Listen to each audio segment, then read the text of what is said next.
Then you guys practice your gig. How do you want to live stream? You can set up your camera any way you want. We're going to finish our podcast over here. I think 18 on your side. You can move. All right? And you got a couple of minutes.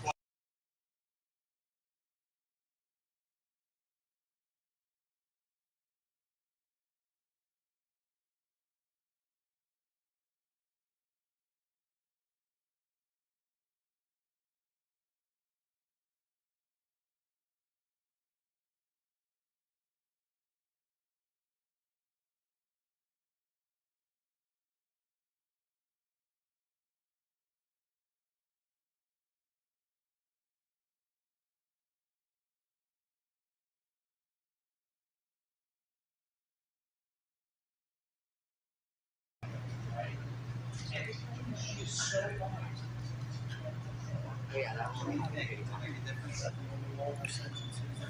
clear a picture. Yes. I think that's a plus.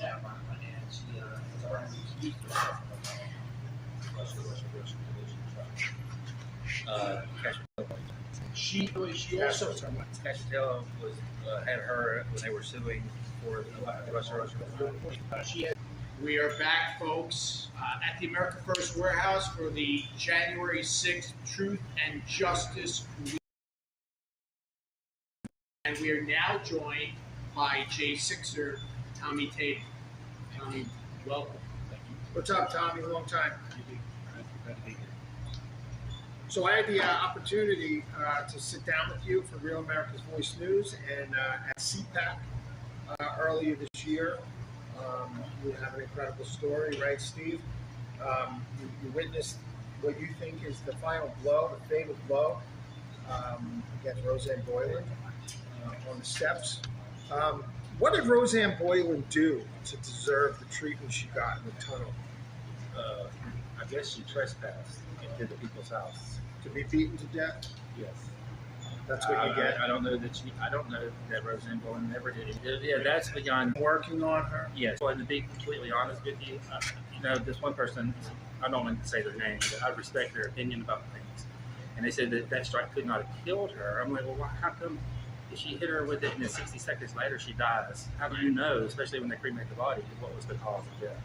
And you were in very close proximity. You saw the change in color. Yes. She was literally touching her. Tommy, yes. So you mentioned MPD before. That's the DC Metropolitan Police Department. Yes, sir. Yes. Okay. So Tommy, your life was in jeopardy that day as well. Correct? Tell us a little bit about that. So I always talk about Roseanne because obviously the woman's dead, and I feel like nobody's ever looked into it properly. So all my focus, not getting any attention on her. But I filmed several things happening that day. And so I can finally get into some of the other things. So what was your exact question specifically? Just how your life was in peril. Yes. So I'll go through this kind of quick. So if anybody knows anything about January 6th, after like an hour or 71-minute barrage of hand grenades basically being thrown into the crowd, flashbangs, the police line breaks.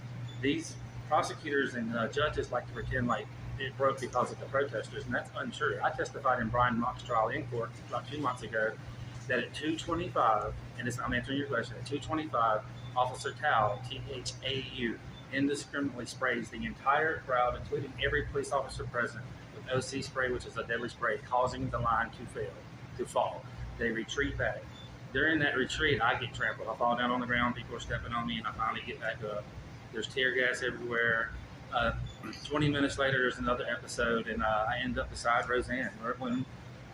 So there was another story that came out recently. It's a very good story, but they like to speculate that Roseanne passed out from the gas, or she didn't just collapse. Is my point. Mm-hmm. She was pushed with enough force to push into me and knock me down. And when we did that, I was beside her, and we got tear gas, we got flashbang, we got rubber bullets. People were falling into us, being hit with sticks for 8 minutes. Let me ask you a question. Did you watch this Stephen Sund interview? Yes, I did. I found the last 20 minutes kind of prove it all. Yes. Whereas, first he says, I'm not biased and I don't have a political opinion, but openly acknowledges that Ray Epps may have whispered in the ear to his associate to start the violence, right? Yes. Push back. I feel several ways about Is there credence with that? I actually know the guy that he spoke to the ear. I don't like to talk about those things I don't definitively have any kind of special knowledge of. All these things are just reports from other people. Right. But about Son, I like what he's doing. He's telling the truth about a lot of things, but he is also trying to protect unruly, bad police officers that day that were beating on people with so that's when I said I only liked the last 20 minutes because he kept calling it an attack, and I think if you're really honest about it, you have to discriminate about who was really attacking, and how much of it was provoked, how much of it was from the cops. I mean, I literally myself, I filmed. There's a cop in right here, and he's come. I don't know what's going on yet, really. And he's saying, come at me. So if I follow the legal order of a police officer, I'm supposed to fist fight this cop that day. He's telling me to come at him like he's the thug on the street in a fight. So, that law enforcement officer, you believe, was intentionally trying to provoke you? Oh, it's on video. It's for the whole world to see. I mean, he's literally come at me. I don't know what else I can say. I just wanted, David, you mentioned Steve Son. I want to make sure people understand. Steve Son is the former chief of the Capitol Police who resigned the day after January 6th. He has maintained all along that he was denied, and who was he denied by? He was denied by the leadership, and it was really Nancy Pelosi.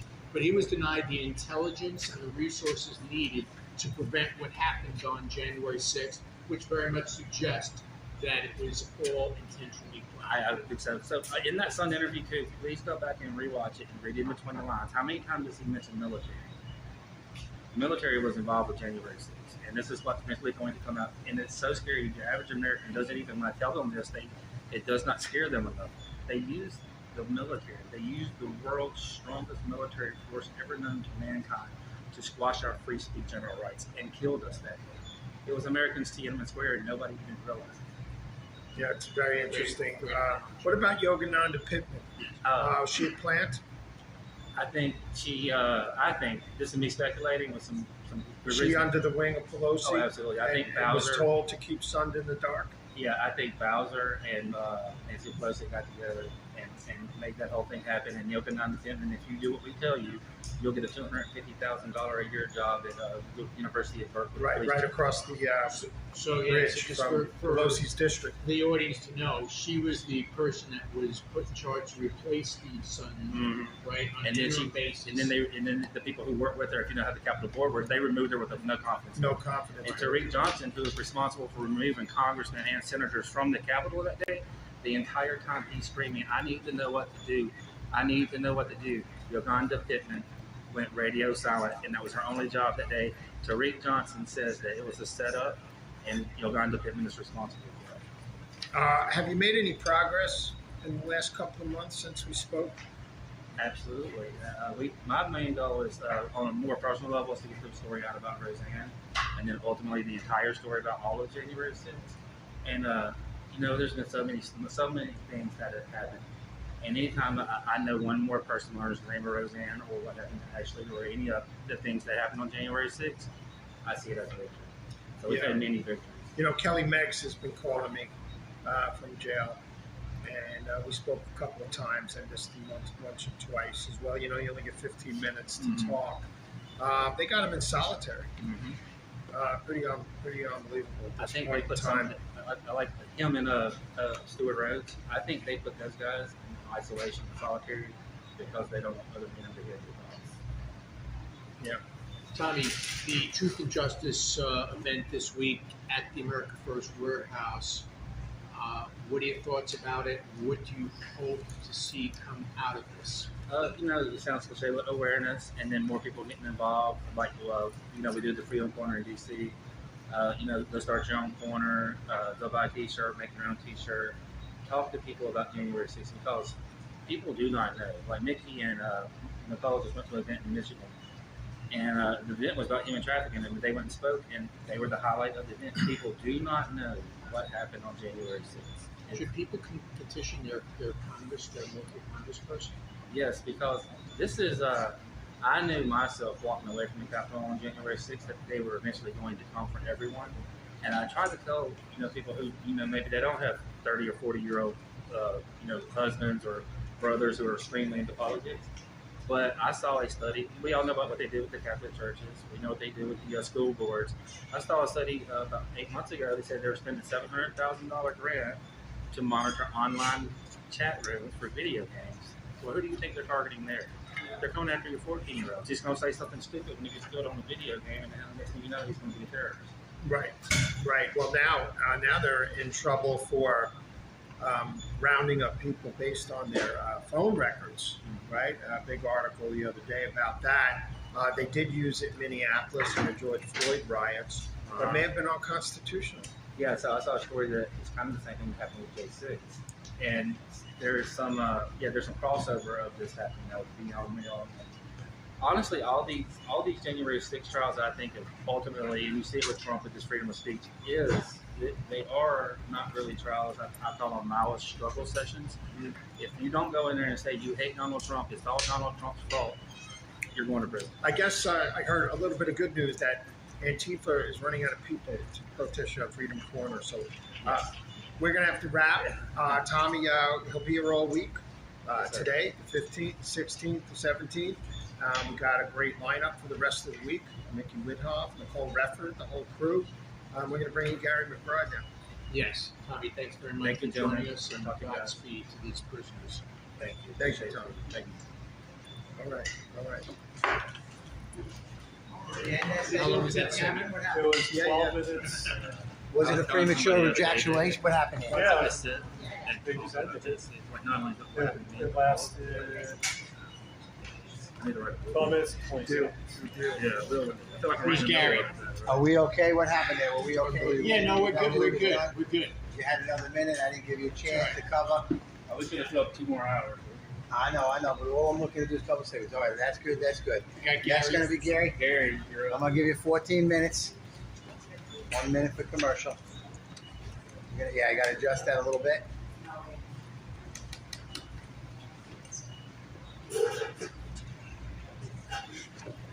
All right, Gary, what do you want to focus on? Why don't we talk about that? All right. Want to talk about some of the stuff going on with Trump as well?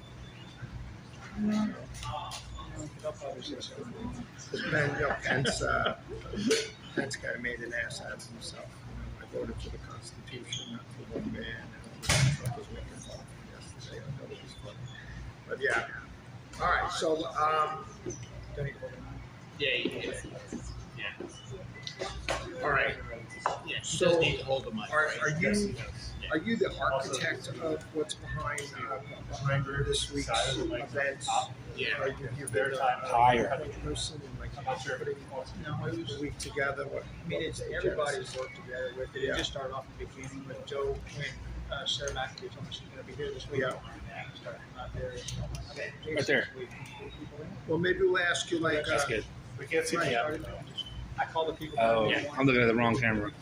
A little bit to the Maybe right. we'll ask you why it's Closer important to to you. hear from About 5 people that inches. will be here this Good, right there. A little bit more. That's it. Good. All right. Right, Steve? That's a perfect We'll spot. talk about, what's special about the people who are going to be with us all week.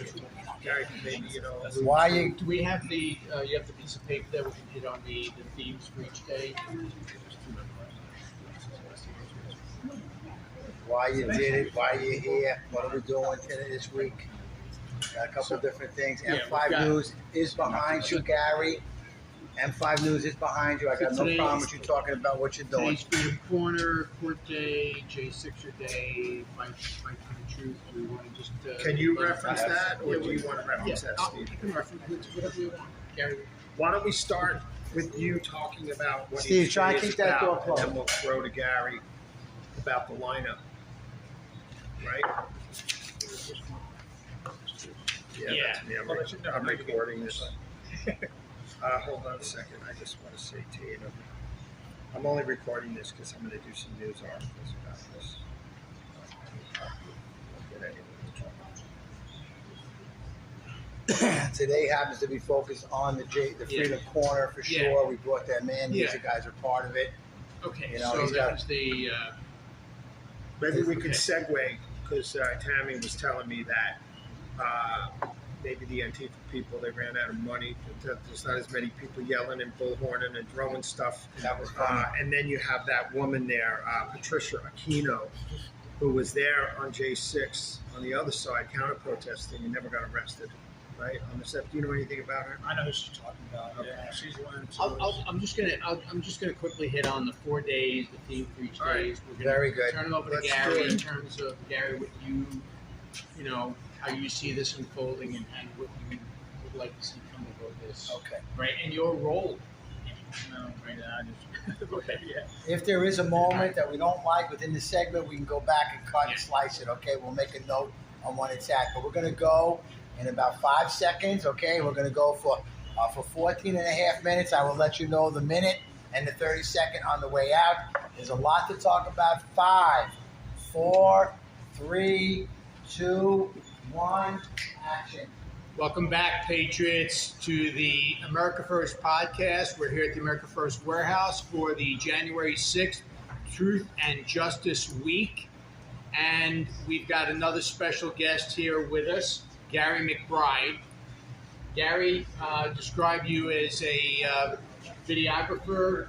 You are one of the foremost experts with respect to video analysis to try to cast a bright light on what really transpired on January 6th. Is that a fair characterization? It is, yeah. Okay, thanks for joining us. By the way, folks, Thank you. before we jump in with Gary, I just want to mention that today we've got these 4 days, Monday through Thursday. Today, the 14th of August, the theme is Freedom Corner, and this was really the genesis for this whole movement. And it's starting with Mickey, Ashley Babbitt's mom, right, and fellow patriots gathering every single night outside the D.C. Gulag.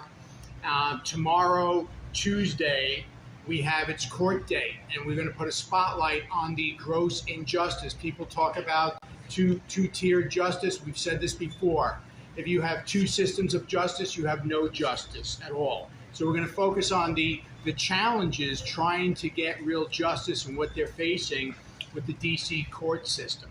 Again, people are not getting due process. They're not getting speedy trials. And when they get trials, they're not getting impartial jurors or judges. And Wednesday, we have J6er Day. We're going to put the spotlight on the trials and tribulations of J6ers, some of these political prisoners, and just as important, their families, their spouses, their children, their personal stories. And the last day, Thursday, is the Fight for the Truth Day. And that's really what this is all about. We can only lose long term if we allow them to intimidate us and the truth does not prevail. So ultimately, truth and justice must prevail over evil, lies, deception, and corruption. And we want to tell people what they can do to help fight for the truth and for these political prisoners. Gary, now that the J6 committee destroyed the evidence, what have you compiled to tell the story of J6? You know, I think it's funny how they destroyed the evidence, and what evidence is there to destroy when we still have it? Right. You know what I mean? Yeah. I think that's funny, but it's I don't know what they get out of it because it's not going to stop us because we have to get the truth out because they know they've lied. and it's coming Yeah. out, and they know they can't stop it. So that's what we're here to do this week. Is we fight for the truth for over almost 2.5 years now, and it's just getting this, throwing out a message. It's the truth, and we have to get it out there. And that's what I love about being here. After I got here and talked to people around town, and I realized they didn't know a whole lot about Roseanne or Ashley or anything about J6. So When did you get involved, January 15th of 2021. and why? A video I was watching. I wasn't there on January 6th, but it was just a video I was watching, and a couple things caught my eye, and I knew something was happening, and I wanted to know the truth, and that's what I wanted to know the truth. Yeah, To this we day, I all still do it saw all, dude. videos coming out that day. I was in the Real America's Voice News studio 2 or 3 blocks away, but we had 3 tag teams on the ground that day at the Capitol. Are they in prison? No, they were, they got away with it under media. That's right. And other innocent people who peacefully and patriotically walked over there, and it took 40 minutes to walk over there after Trump was done speaking, and a lot of the stuff started before Well, they by the even time they there. got over there after he was done speaking, all the signs were tore down anyway. So you're not going to, and that many people, that much of a crowd, you're not going to see what's 6 feet in front of you. Yeah. Anyways, when you're moving. So Very moving footage, though, when we saw Ashley Babbitt walking over to the Capitol. And, a lot of this has been encapsulated, post J6.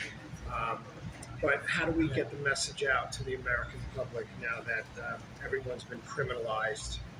well, we just have to keep using our voices. You probably get tired of hearing that, but I've come to realize that we have to stand up and we have to speak. We can't stay in our seats unless you can't do anything, but we have to get out.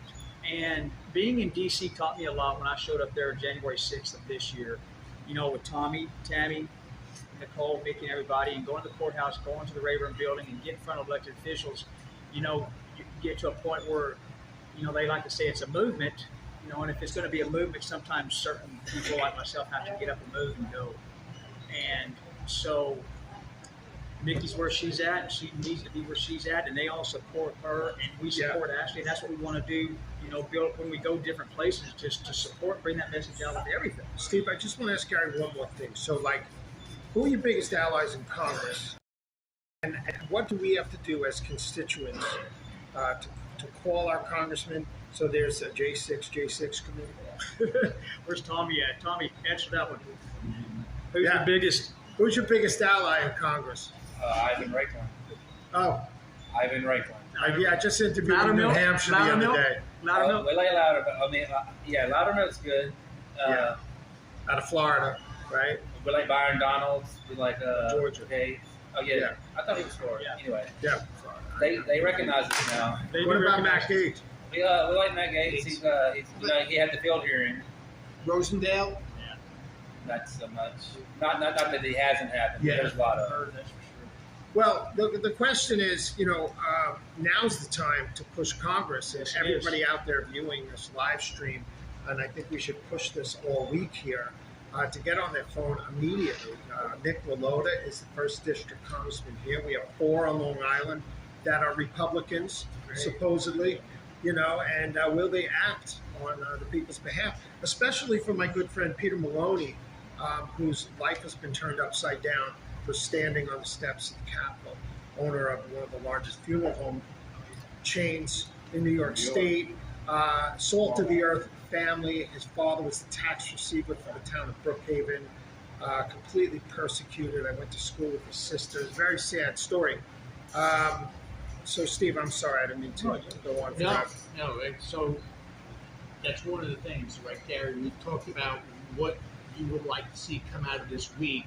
One of the things is what David just said, that I think to have people, first of all, I think that trying to recruit more attorneys to help represent. We heard the story with Tamara about public defender, but petition your local congressman or congresswoman and demand justice, timely justice for these political prisoners. And it's not just the right to a timely trial, but to change your venue.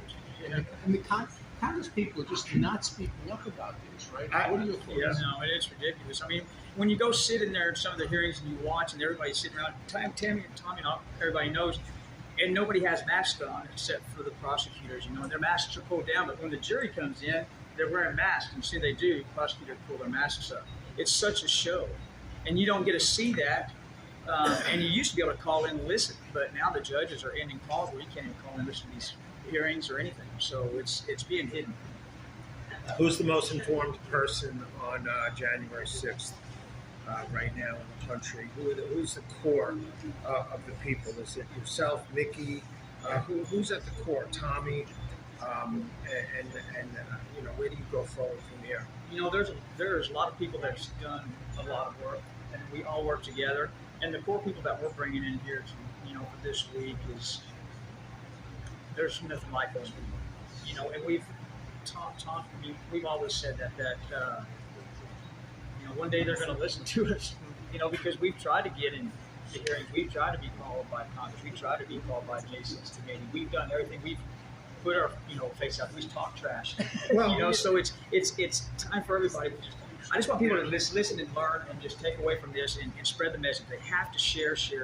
Well, that's the biggest thing. Now's the time. I mean, I think it's clear at this point, and unfortunately, most Americans aren't really informed on this issue, that this was all to stop the decertification discussion on the floor, and the pipe bombs, like you were talking, were probably put in place, Steve, which was really interesting. You brought that up and the conservative treehouse had this on. You were saying, right? Yes. That the bombs were placed as a backup plan if they didn't provoke violence on the steps of the Capitol. The bombs were the plan to get them to vacate Congress to avoid that 12th Amendment guaranteed protection in our national security interests for a 10-day review. And I'll tell you, when the Capitol officer that took the first call for one of the pipe bombs, he was arrested for J6 and tried. Wow. Yeah. So, David, this week, right? I'd like Gary to comment on this. We talked about some of the subject matter experts here. So we've got people from the media, right? We've got David. We've got Kara Petronova is going to be here. She's very knowledgeable about J6. We have Trennis Evans, Sarah McAbee.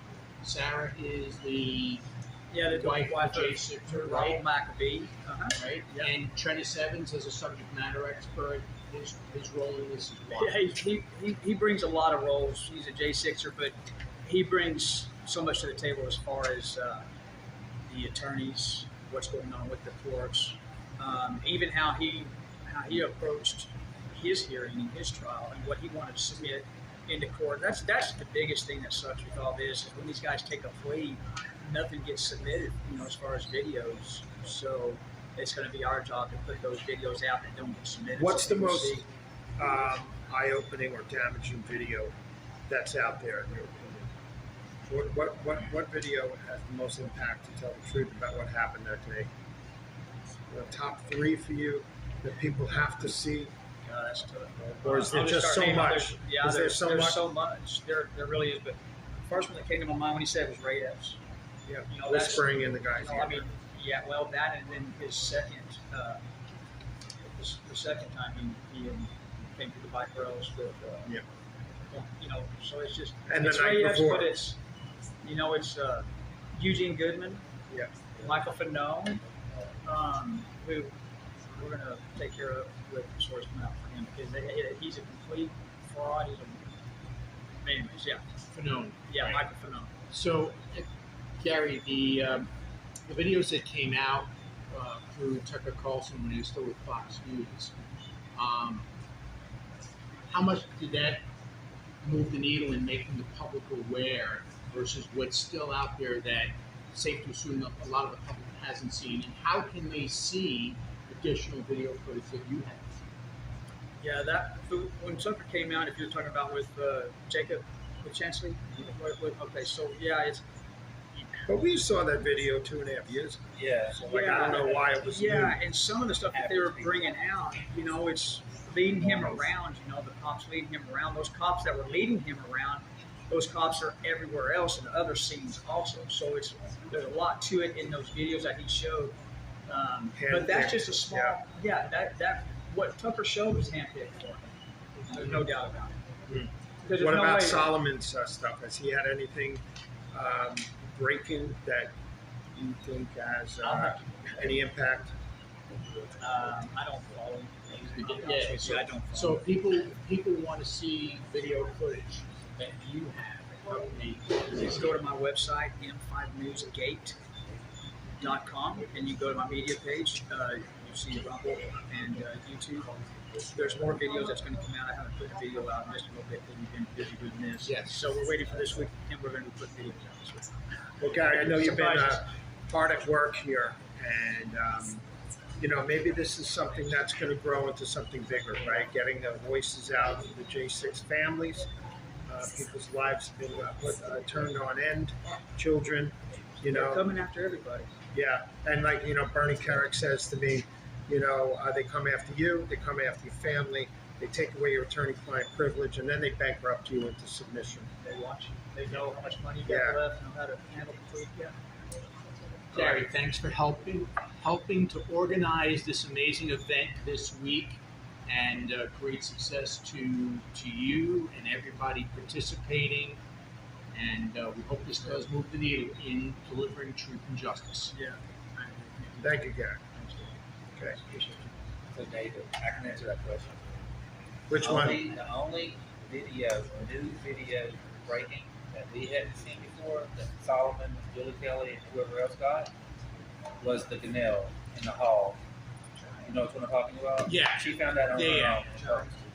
We see all these videos you see all the time. Emerging video shows how talked about Antifa. That we saw all that 2 years ago. Yeah, we've been talking about All of it. We've seen all of it. I saw so much video on the first day that's been taken down. My friend had, they were taking away the pipes from the Antifa guys and then giving them to the police. Yep. And you're talking about the you don't pipe see bomber? that. When you're thinking about the J6 cases, the pipe bomber is the only person who deserves the obstruction of official proceeding charge.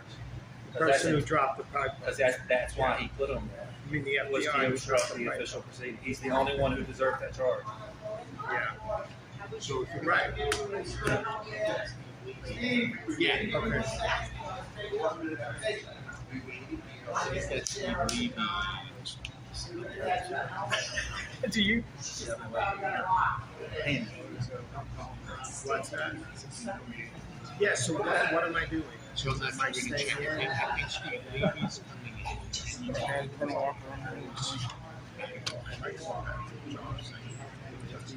Do it.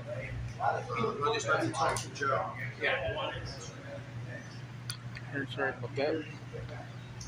You're set.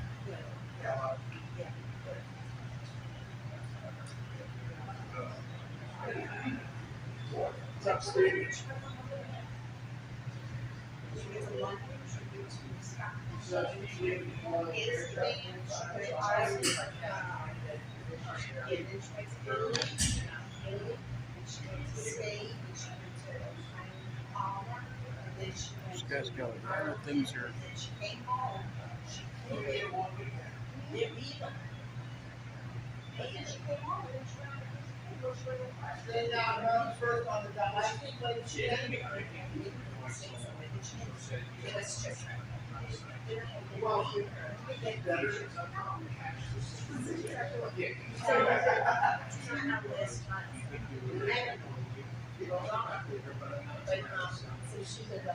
So she was up in Westchester.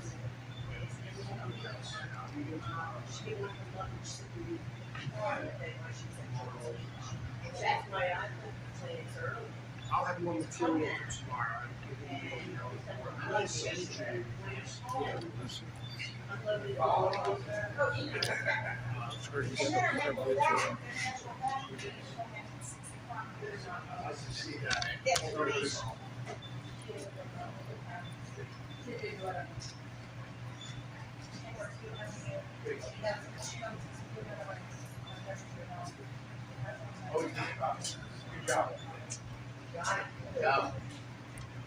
That's you. What's good for today?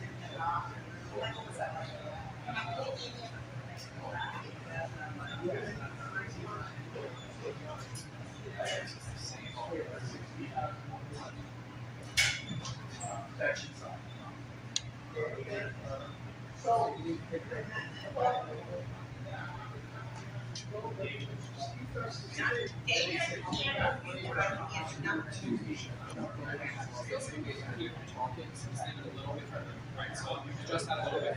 Check. 1, 2, 1, 2. Check. You don't want to go too. Yeah, that's way too fast. What do you mean, could Check 1, 2, 1, 2. out here or cutting in and out.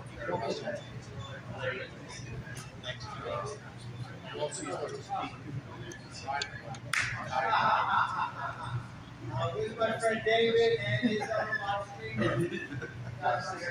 Check 1, 2, 1, 2. Check. He's not a live streamer. Check 1, 2. All right, David, I'll shoot you that email right now. I read this, David, I read this yesterday. I was reading an article in American Banker. This is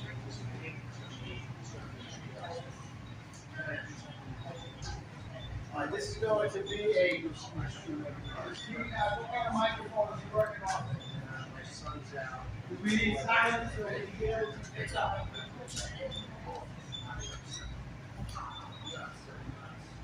What time does the program start tonight? Tonight's 6 o'clock. Oh, it's 6. 6 to 7 is the show. What, a microphone? Is there a microphone stand? Right. I stole those microphone stands. Check 1, 2. Check.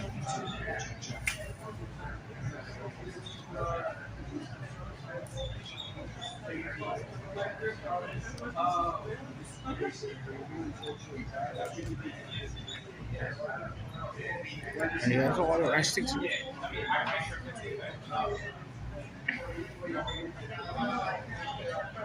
Let's go to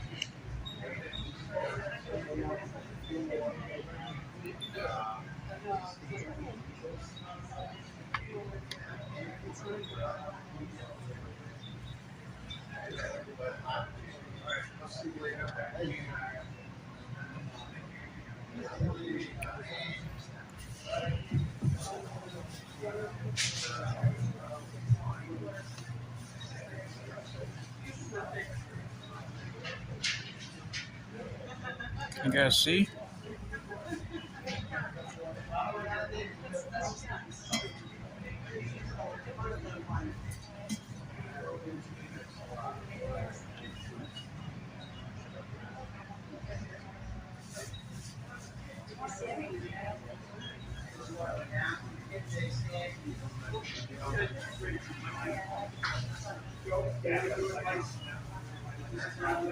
He's got a lot of things here.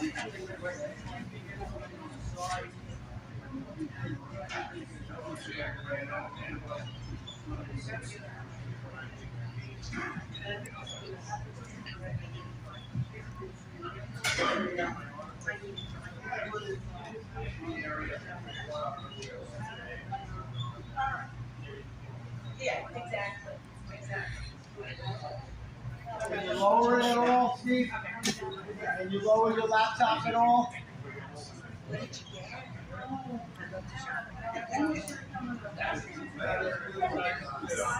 All the other ones. Yeah, it's got a blur to see it myself. Nice. Good too.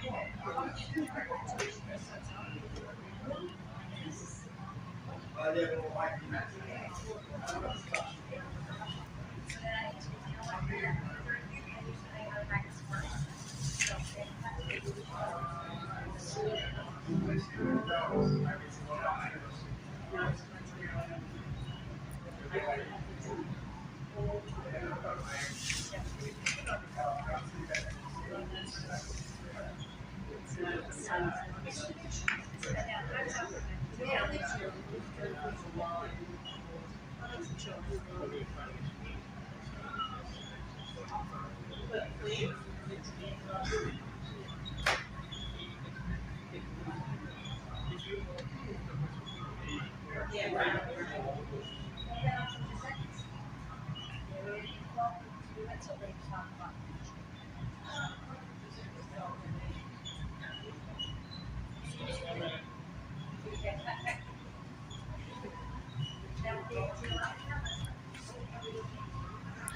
like those too. They're very nice.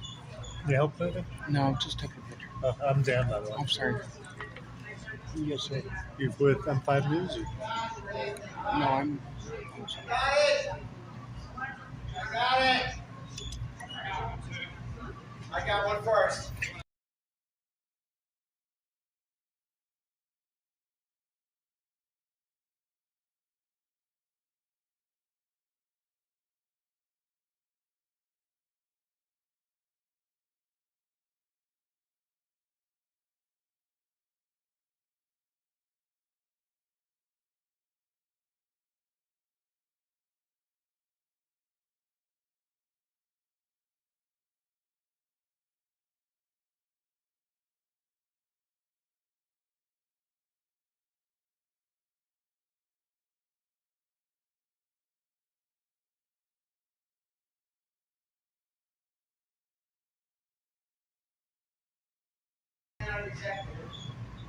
That's.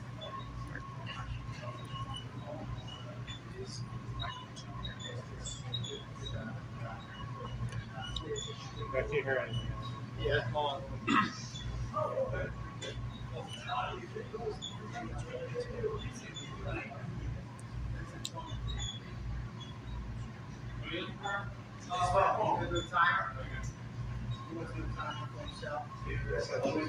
So Joe, why go over?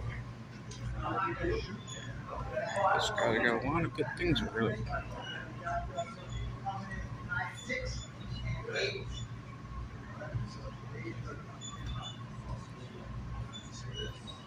Guys, we got lots of pictures here. All those signs. Very low, but yeah. So I can get back more. What?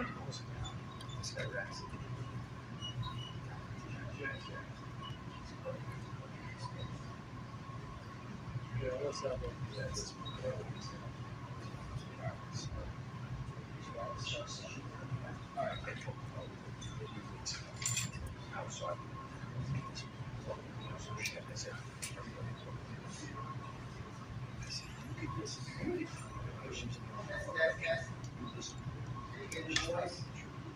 Yep.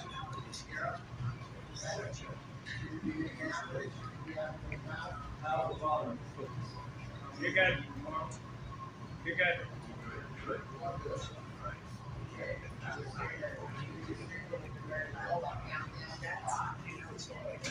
You should.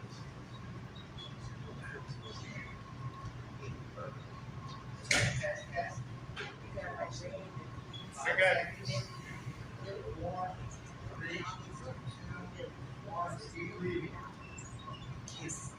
Welcome, ladies and gentlemen. You are going to have an awesome time this week listening to some amazing patriots. Right here, the American Warehouse in Oconto, Long Island, New York. Sit back and enjoy. I'm Steve Lee. Let me tell you a little bit about myself before we get into things about the 16 election, 20 election, 24 election, January 6th. I'm a former Suffolk County executive. For you guys in Montana or Iowa, it might not be that big a deal, but understand that Suffolk County, with a population of 1.5 million, is bigger than 11 states.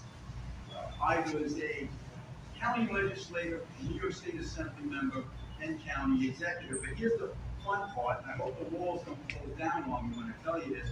I was a Democrat for most of my career. I switched over to the Republican Party in 2010 to use the Ronald Reagan adage, well, I didn't leave the party left me. But I was pretty much a JFK type of a Democrat. JFK was a pro-American, anti-communist, tax-cutting Democrat. The kind of Democrat who would be banished from his party today, as would a moderate like Bill Clinton. No way they would ever be able to get elected. I put myself in the mix of where 80% of the American population is. Fiscally conservative, socially moderate. That's where I was for most of my career as a Democrat. But then I saw that the Democratic Party was going crazy, off the wall, actually started to get controlled by Marxists. you look at what they've been doing over the last decade. They are eviscerating our border because at heart, they're globalists. They are taking money from socialist, Marxist George Soros and defunding our police departments, creating chaos throughout the United States. They are banning our cars and our stoves, telling us we can't put in pipelines or dig for fossil fuels, but then we go over on our hands and knees to our enemies in Venezuela, Saudi Arabia, and Russia to get the fossil fuels to make up for that which we will not drill here. This is a party that's gone off the wall. Now, fast forward to Donald Trump, President of the United States, number 45, looking to run again in 2024. I kid around a lot with our benefactor here, Joe Vertebud, also known as Joe the Box, who put together this amazing warehouse, this America First warehouse. Joe was great because he considered himself a forever Trumper. And I told him, Joe, I'm a Republican now, but I'm neither a forever Trumper or a never Trumper. I'm taking one step at a time, one issue at a time. And at times I disagreed with number 45 on things like spending, and I'm less of an isolationist, more of an America as the lead in the world, but that's okay. But then I look at all the other issues that came about in those 4 years that Trump were in office, and I'll tell you, we darn good. We had a sealed off border. It was as close to it as you could have gotten in the last several decades. And he didn't do it with Congress helping him, he did it with executive orders, a Remain in Mexico policy, putting pressure on the Mexican government and governments in Latin and Central America. It worked. We had amazing tax cuts and deregulations that spurred our economy. It was a booming economy. The last year of Barack Obama's presidency gave us a tepid 1.6 growth in our GDP. Trump comes in, cuts the taxes, even with the tariffs he put on, we still had some 3% growth at times. Our wages were going up over 3%, while inflation was at 1.5%. That's real wage growth.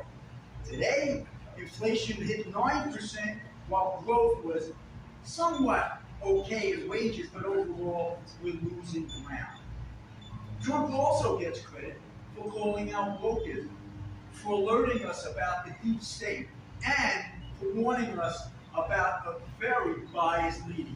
And that's something I take very seriously, because my first book was back in 2012 called Bias in the Media, how the media shifted its attention on me from positive when I was a Democrat to all of a sudden very negative the moment I changed my registration to Republican.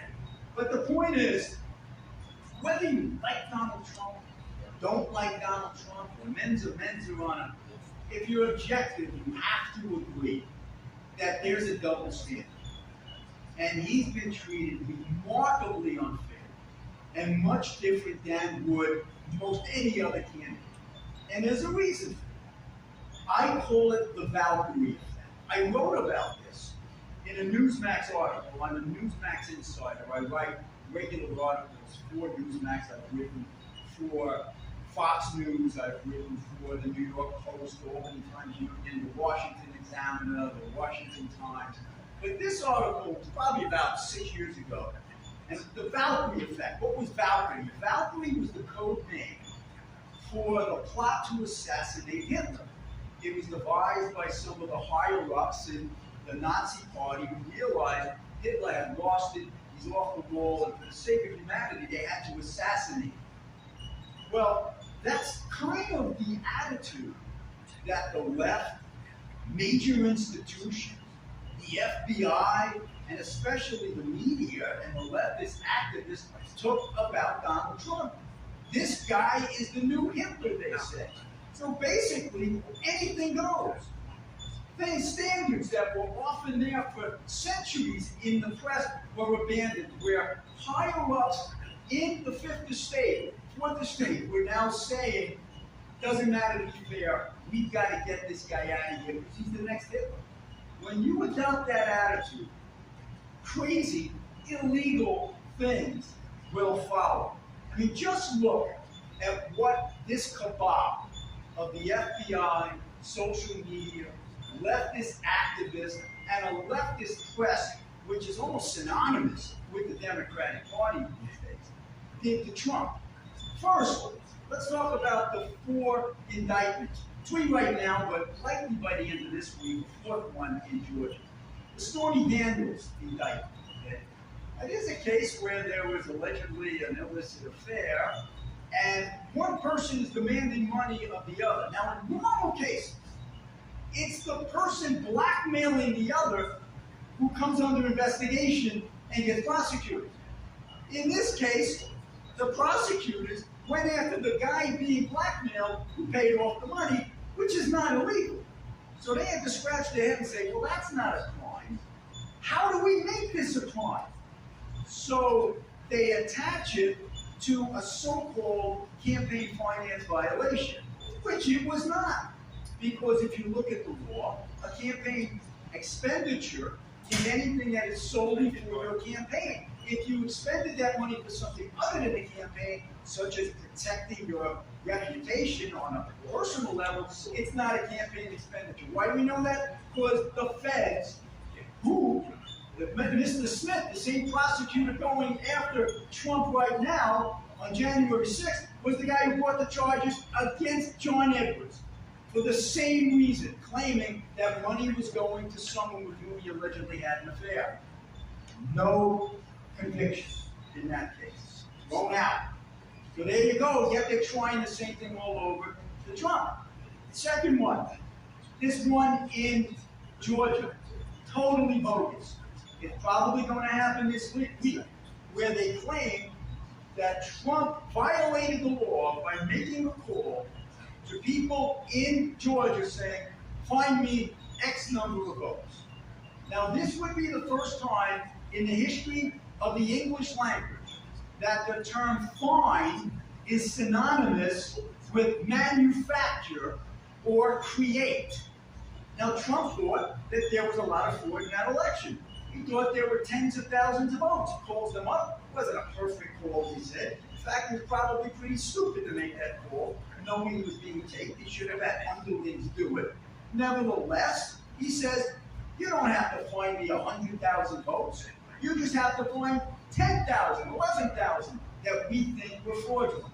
That's a crime? Of course it's not a crime. There's no way that's a crime. You may see that there's a conviction in lower courts, but rest assured, once this is appealed and goes up the ladder, eventually to the Supreme Court, that will not hold water, like the Alvin Bragg indictment will not hold water on the Stormy Daniels. The one that the president has to worry about the most is the document case. Now, he apparently, or allegedly at least, has classified documents, and if you look at that in a vacuum, you say, that's not good.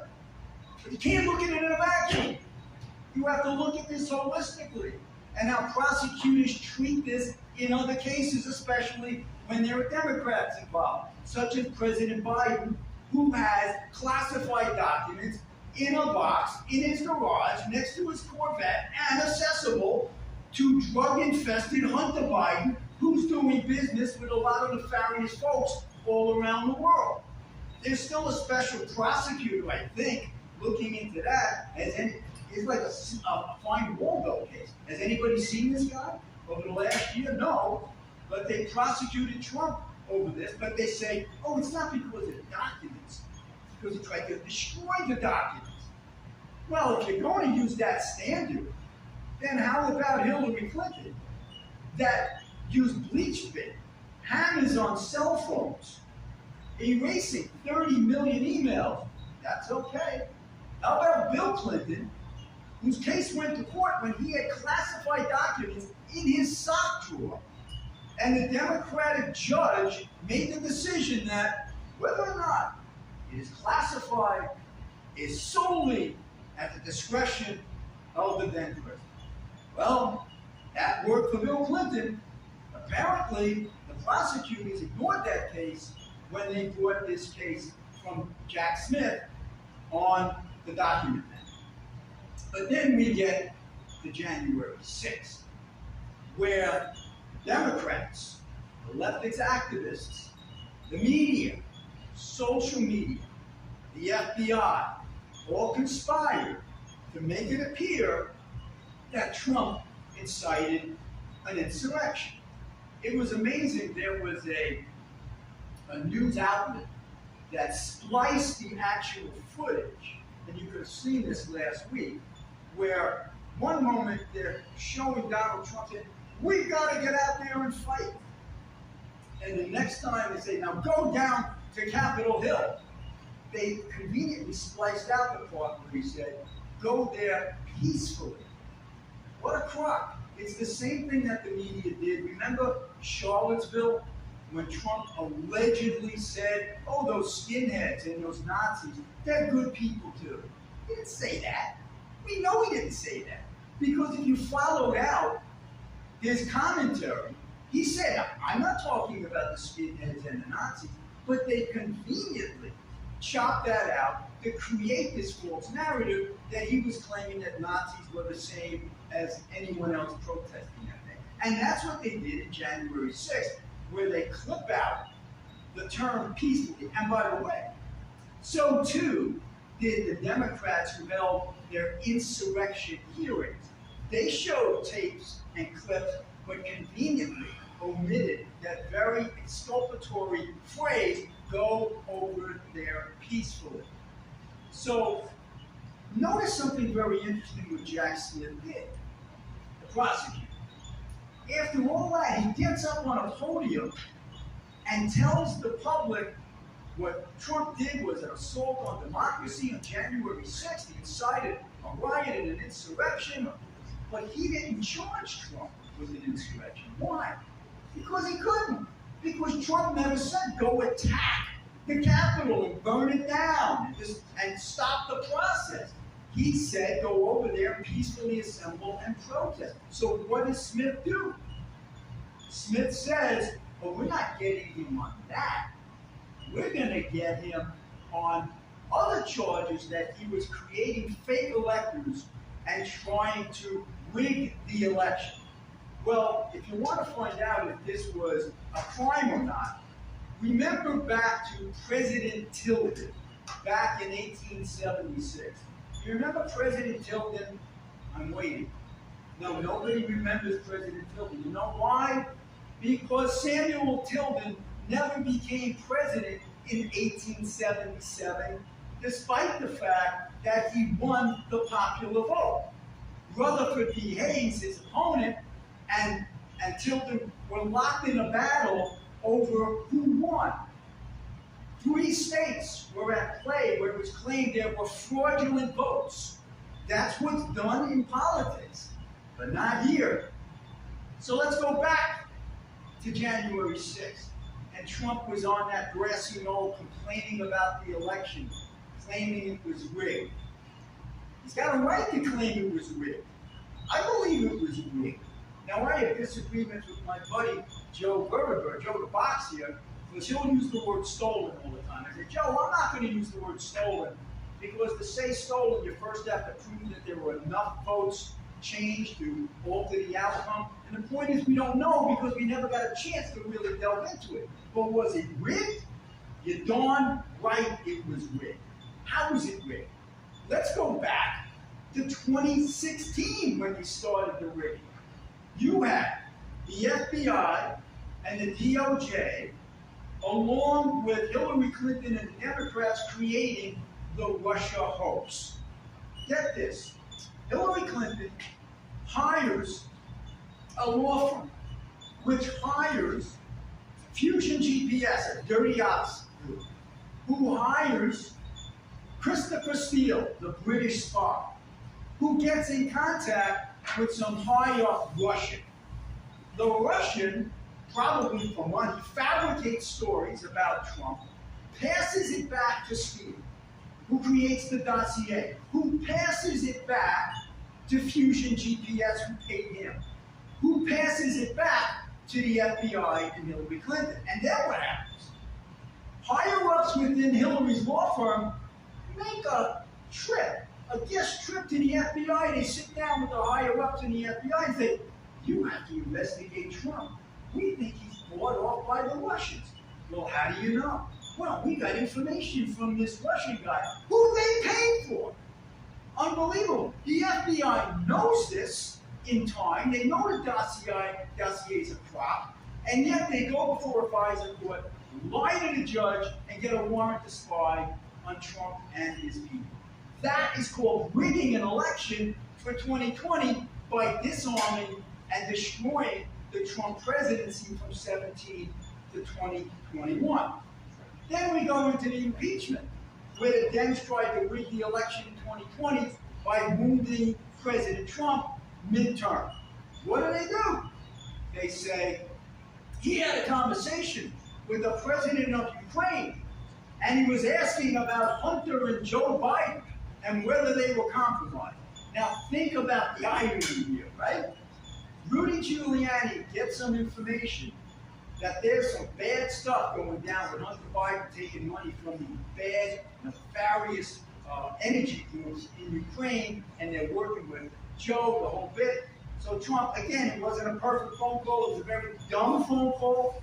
To be talking live with a tape, he should have had underlings going there and making connections. Anyway, he asked to find out, what do you know about this information that our candidate might be compromised if he becomes president? They don't go after the guy who may be compromised. They go after the president who's trying to uncover whether there is this nefarious stuff going on. And now we see it coming to a head with the laptop, which brings us to another way that the 2020 election was rigged. It was rigged when the media, the Democrats, and the intelligence agencies came together and quashed the Hunter Biden laptop. We know now that the FBI knew it was real, and yet they go to Facebook, Twitter, and all the other social media giants and say, it's coming, it's going to be about Hunter Biden, we're just telling you, it smells, you should try to stop it, and they do. You know the interesting thing about it? You go to the polls, for people who say they would have changed their vote against Biden to Trump if they knew about the laptop before the election, it's enough people who have shifted the election. That is called rigging an election. Now, if you want to find out a really great example of rigging an election, don't take it from Steve Lee, now a Republican, or Jim Jordan, or any Republican out there. Take it from the Democrats themselves. And I urge you all to read Molly Ball's article in Time magazine after the 2020 election. Molly Ball is one very liberal, if you want to call it, journalist. She does interviews with all these people on the left, and they're spiking the football. They're jumping up and down and saying, yeah, we did it. We stopped Trump. And this is how we did it. Okay? It's called, her article is The Secret History of the Shadow Campaign That Saved the 2020 Election. This is what she says. There was a conspiracy unfolding behind the scenes, one that both curtailed the protests and coordinated the resistance from CEOs. Both surprises were the result of an informal alliance between left-wing activists and business tyrants. Their work touched every aspect of the election. They got states to change voting systems. Sound familiar? And the laws, and helped secure hundreds of millions in public and private funding. They fended off voter suppression lawsuits, recruited armies of poll workers, and got millions to vote by mail for the first time. And here's the kicker. They successfully pressured social media companies to take a harder line against disinformation. So basically, these leftist organizations conspired with social media to create new algorithms to suppress thought and speech from the right, conservative speech was quashed. That, folks, is called rigging an election. There's no doubt that that's what it was. So you can understand why Donald Trump was angry about what happened in this election. But now let's go back to this January 6th indictment, right? Remember, Jack Smith, the prosecutor, can't really get Trump on inciting a riot or an insurrection because he didn't say the words, go there and burn the place down. He said, go there and peacefully protest. Okay? And by the way, it looks like what they're trying to do here is to convict you for denying that you lost the election. Well, if that's the case, I think Stacey Abrams in Georgia should be behind bars right now. Hillary Clinton should be in bars right now. How about Peter Strzok and Lisa Page, who conspired to stop Trump from winning, and then when he did win, put the whole Russia hoax in motion because they couldn't accept the outcome of the election. None of those folks were prosecuted. But Donald Trump is. And for what? For trying to create these so-called fake elections. And by the way, if January 6th was an insurrection, and I don't think it was, I think it was a riot. Okay, it was a protest that turned into a riot. And there were some bad people there. You know, you have no sympathy when you were attacking the cop, spraying mace in the cop's face, or hitting him over the head, or poking him, or doing those kind of things. I don't have sympathy for those people. You have a lot of other people who are just mulling around, actually being led in by cops. Come on in. Those people go to solitary. Those people get sentenced to up to 6 years. You know what the cop, what the lawyer in New York who threw a Molotov cocktail at a cop car got for doing that? You could say possibly, arson and attempted murder. 15 months. Go find out what people got for Chops. You remember Chops and Chaz in Seattle, right during the Black Lives Matter? They went with guns and took over a 6-block part of Seattle and prevented people from going in or going out. They created their own laws. That is an insurrection. What you see in the country of Niger right now, where the military threw out the government, that's an insurrection. In Myanmar last year, that's an insurrection.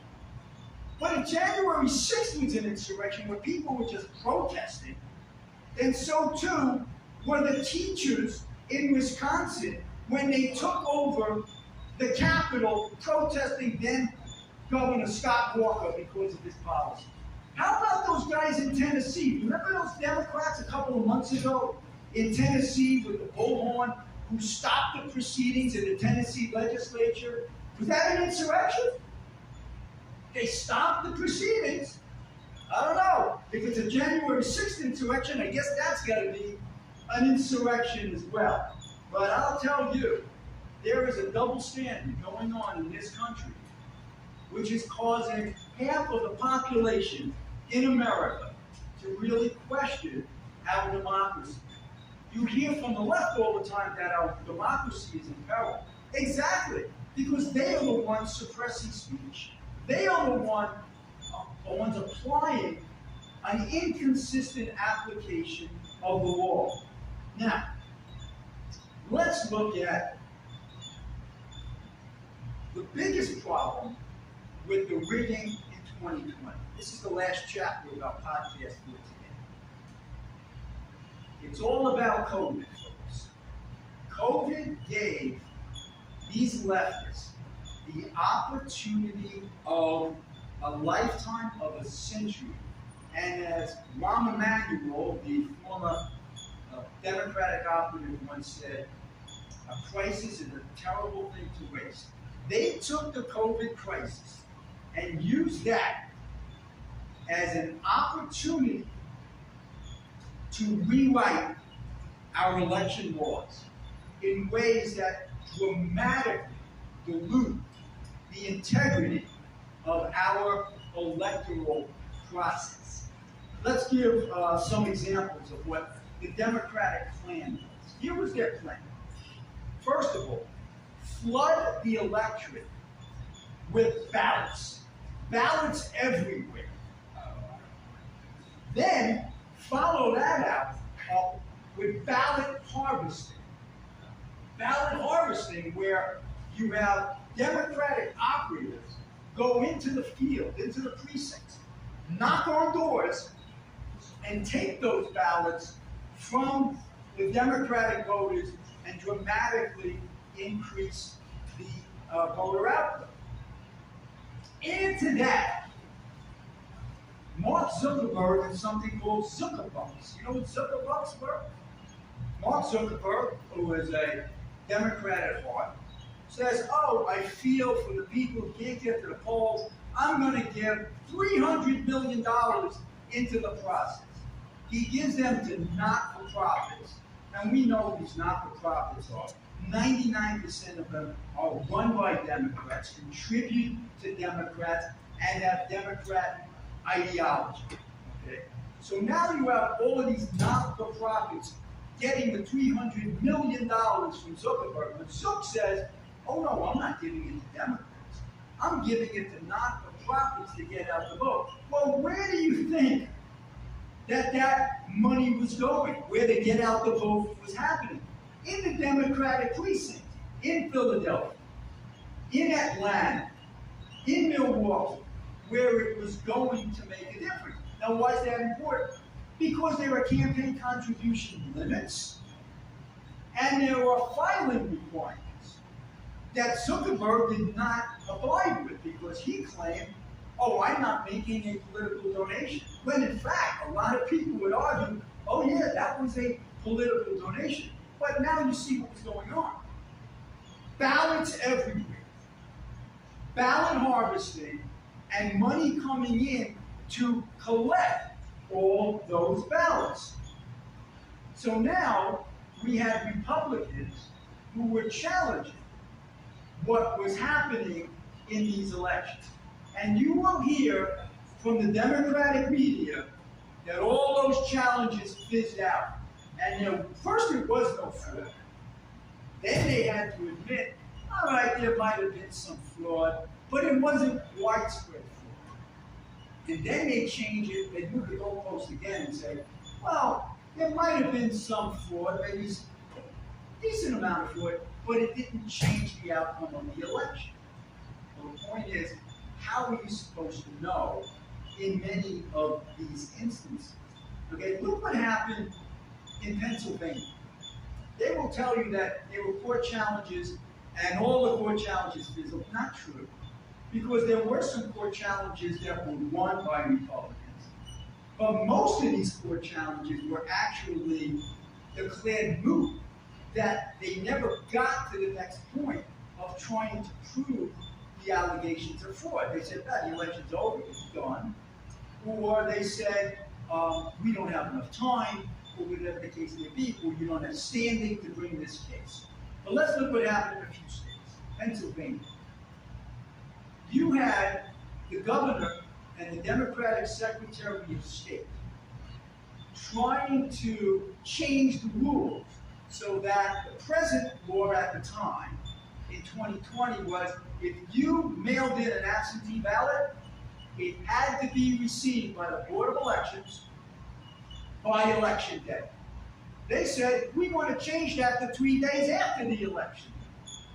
The Republican legislature said, nope, we don't agree with that. It's got to be on election day. Now, why is that important?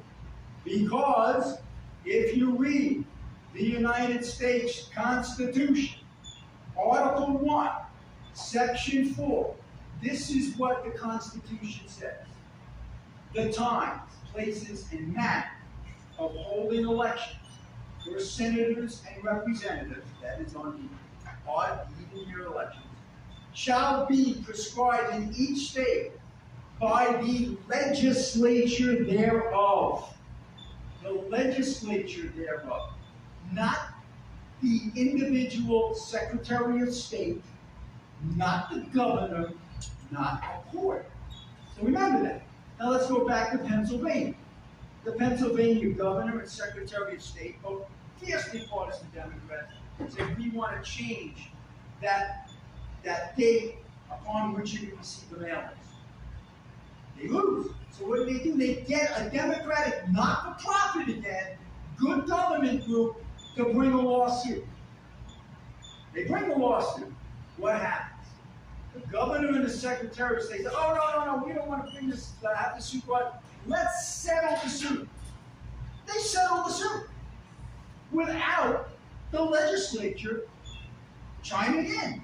Purely illegal. So you say, well, how did they get away with it? Well, didn't the Republicans challenge it? Oh, yeah, they did. Get this now, get this. The Republicans went suit to the Supreme Court and said, they just illegally changed election law. We need you to stop it. What is the Supreme Court? They say, we don't have enough time to review this case. But tell you what, come back after the election, and then we'll look at it. Okay? So that happens. We have the election. Trump loses in Pennsylvania. The Republicans follow up and say, okay, Supreme Court, it's very clear that what the Democratic governor and Secretary of State did here was illegal. They didn't get the legislature to approve it. And guess what the Supreme Court said? And you really have to rail against Justice Roberts and Kavanaugh on this. They should be ashamed of themselves. They said, get this, too late, it's moot, too late. So for Republicans, this is the classic case of tails, I lose, heads, they win. They go in before election, they're told, we don't have enough time, come back after election. They come back after election, and they're told, too late, it's moot. Unbelievable, but that's what happened. So when you hear the media say that these went to court and decided against the Republicans, not true. They went to court, and almost all these cases, the court said, not an issue anymore, it's too late. Ridiculous. Then, in Wisconsin, a court actually ruled against the Democratic Secretary of State and other Democrats who, without legislative approval, just said, we're going to have drop boxes. We'll place drop boxes here, there, and everywhere. And Republicans said, well, you lose the chain of custody. Who knows where these ballots are coming from? That's crazy. That's third world country stuff. They did it, but you listen to the media, oh, there were no court victories for the Republicans. Well, guess what? The Republicans won that case. Too late. Did the court say do-over? Nope. Too late. Then look at Michigan.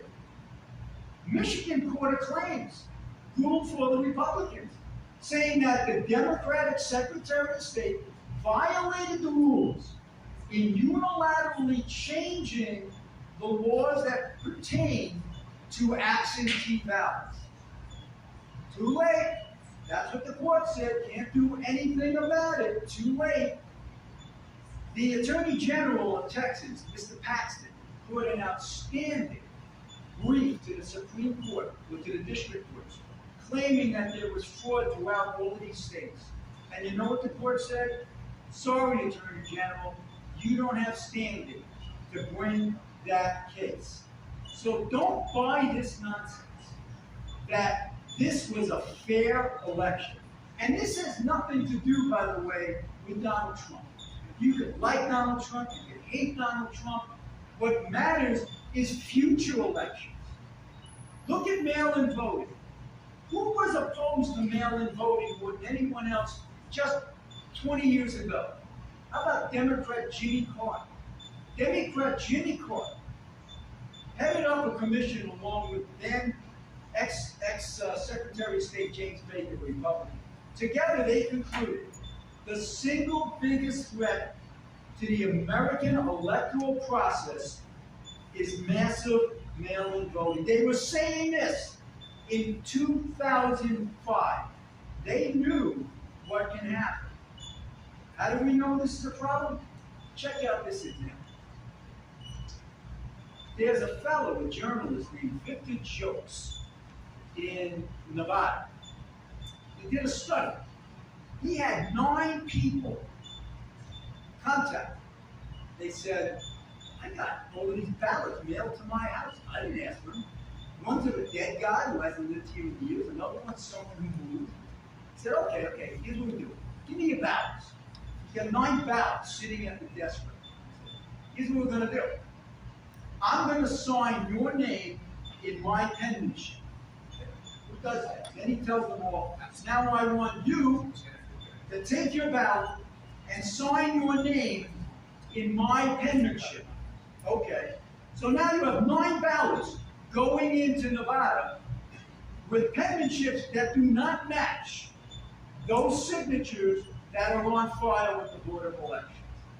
Surely the board is going to catch this, right?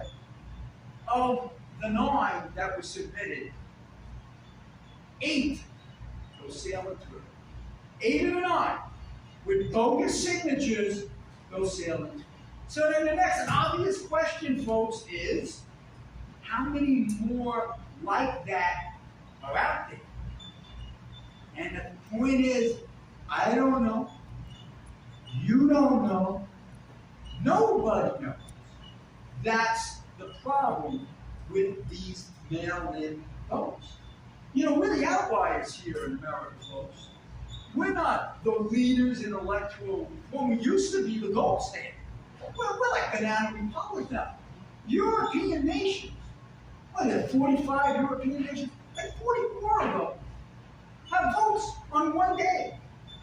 Paper ballots, no mail-ins. They banned mail-in votes because they had fraud. England, France, they stopped that a long time ago. I normally don't like looking to Europe for anything. I think we usually lead them. We have a better ideas than they do. Not on this issue. They got it right.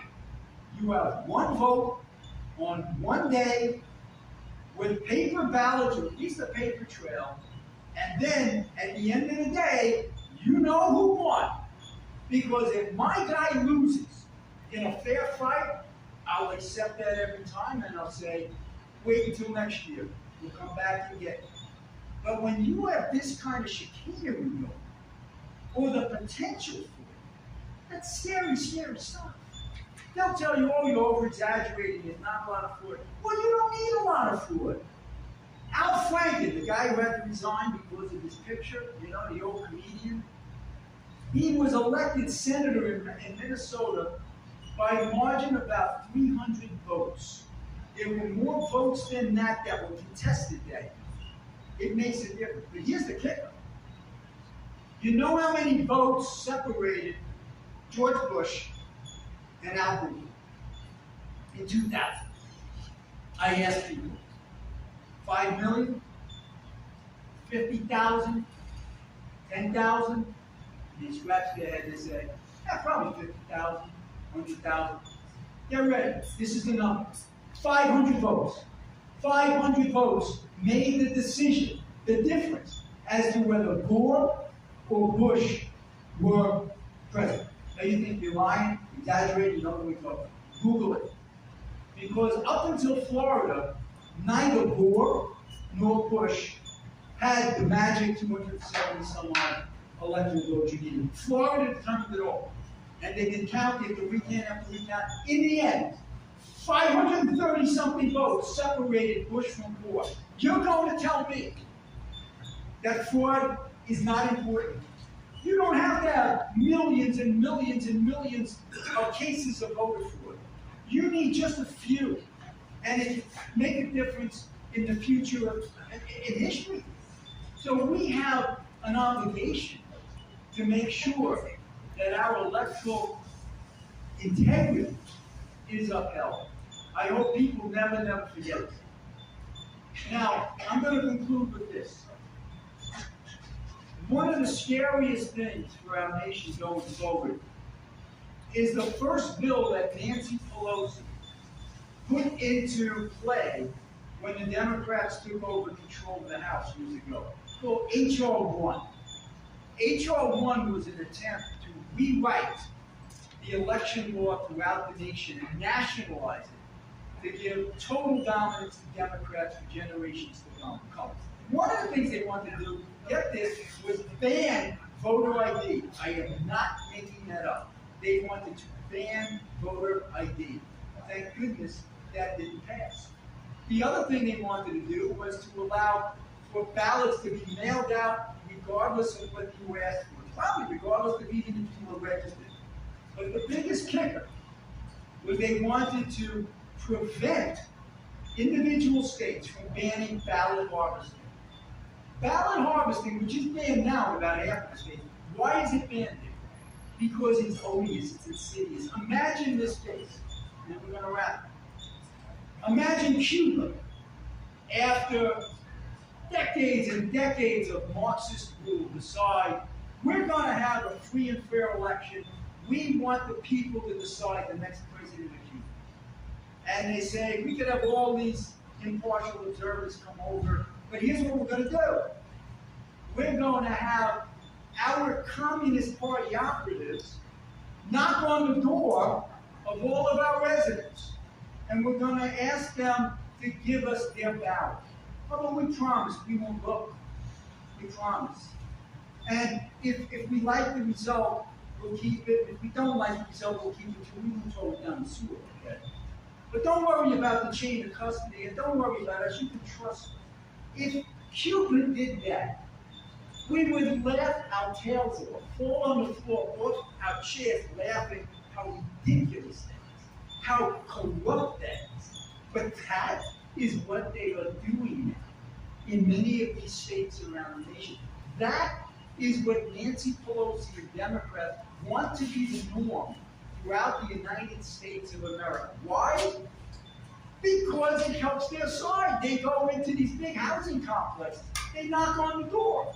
They take all of these ballots. Who knows where they go from there? If they're doctors, they go into nursing homes. And they get vulnerable people to fill out forms. We never used to allow this in this great country. And now it's becoming the norm. Now you can't have voter ID. Now they mail out all of these ballots and don't purge the rolls to get rid of the dead people and the people who moved. Why would you do that? Except for the fact that you want some kind of fraud and chicanery. And that's what's so dangerous about this. Because I've said many, many times, it's not about Trump, it's not about Democrat, it's not about Republican. If my side loses, I can accept that. And I hope the other side, if your side loses, I hope you can accept it. But we all have to agree that the process is a failure. It wasn't fair in 2016, folks. It wasn't fair in 2020.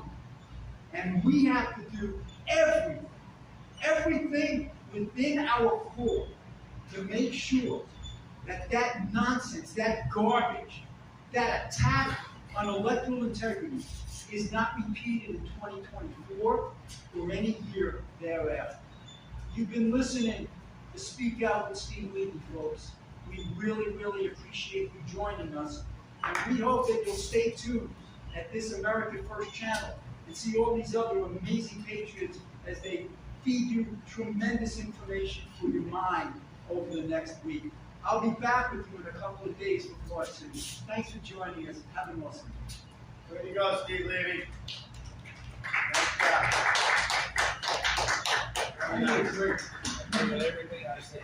Thank you, buddy. I forgot to plug my book. Luckily, you had it right there. Yeah, We got hamburgers and hot dogs and my friend. hey, maybe we can put a scroll. Maybe do a head count so I can keep that money in. Hamburger, hot dogs. Yeah, roll up here. We got any leftover there, John? What is it? Nice.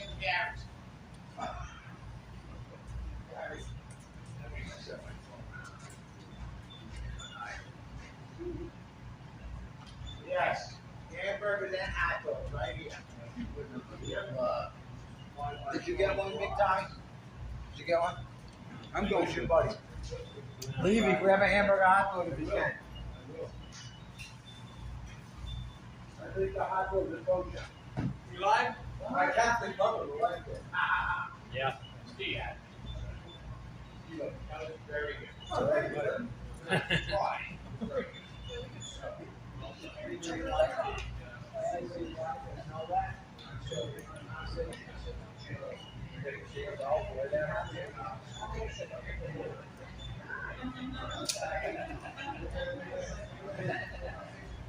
got a whole other stage over here. I believe that's our chat. No, yeah, Jared has another video or something. Enjoy the music. Enjoy the ambiance.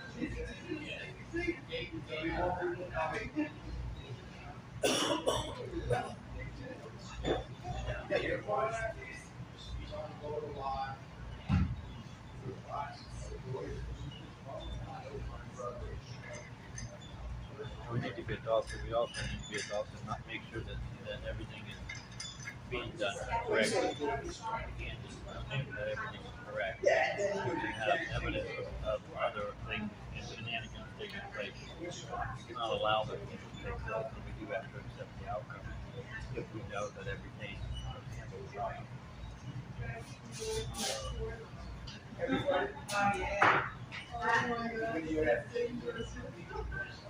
Sure, I like it. Oh, I love it.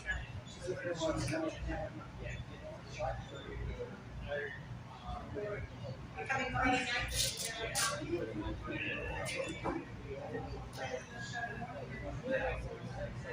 Probably. Michael's gonna be good. You can have a problem with people accepting the outcome. Yes. I like it. Yes.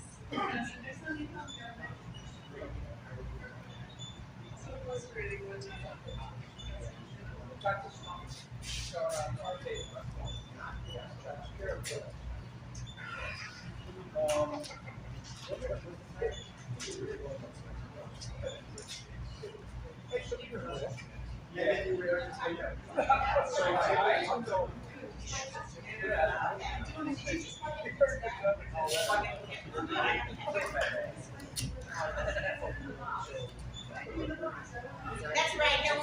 There's more to be won. There's like one lane where bridges.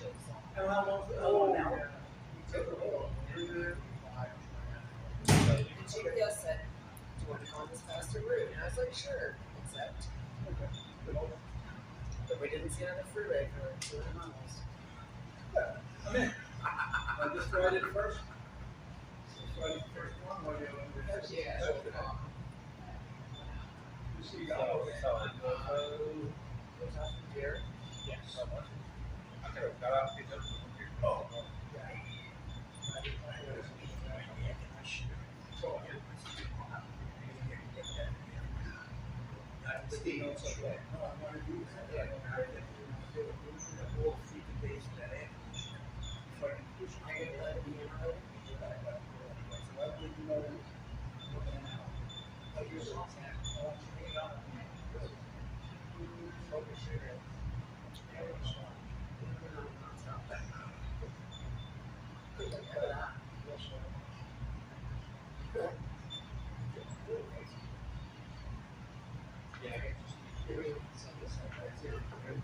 Yep.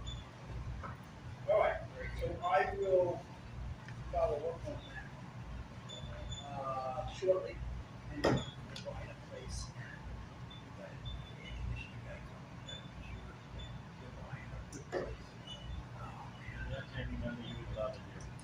And after that,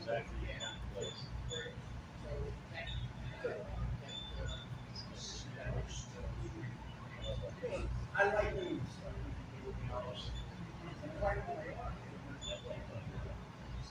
You haven't Get on. Where's the phone? Where at? She's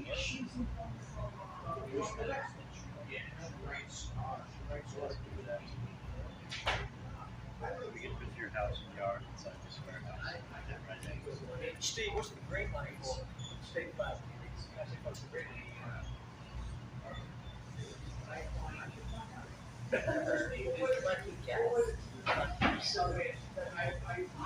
Sorry, you guys hear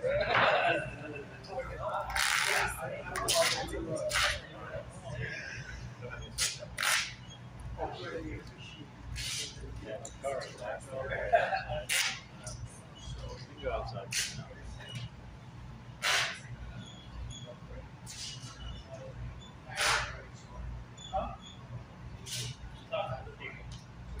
People.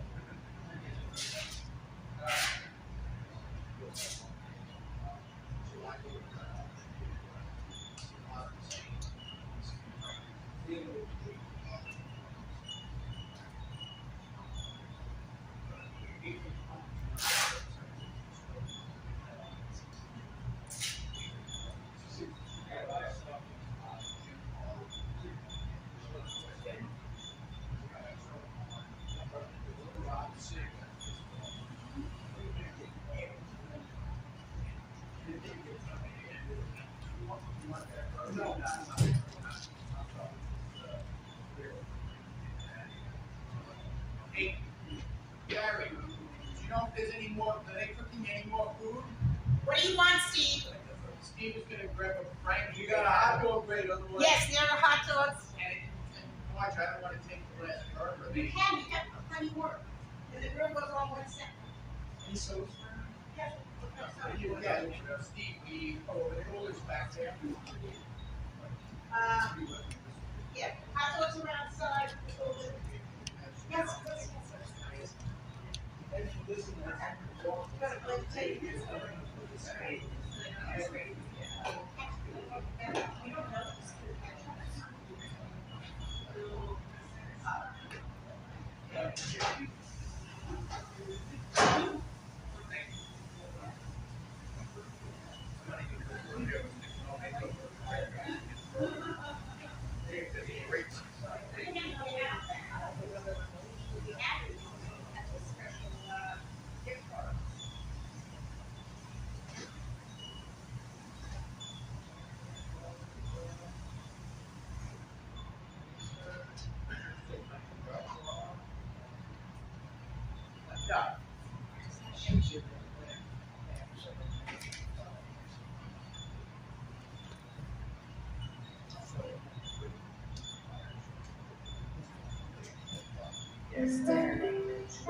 Go back to 1913. Go back to 1913. The heat wave and the weather there. So, Steve, you want sauerkraut on your hot dog? Sure. Mustard? Yeah. Okay.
If my dad could pay, go someone to the pick up mustard, that's.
this birthday show.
Switch the phone numbers. But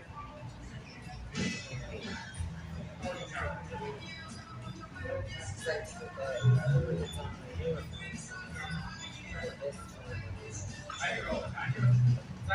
for this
See you guys. Go on up. All right, great job.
Oh wait, so where do you want to send that to?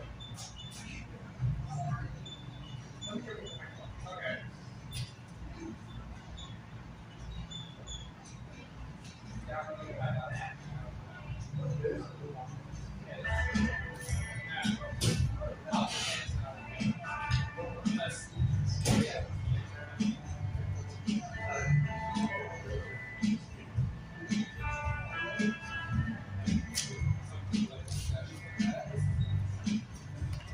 You say you love me,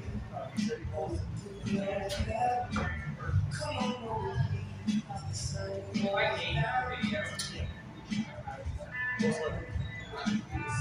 Texas sun.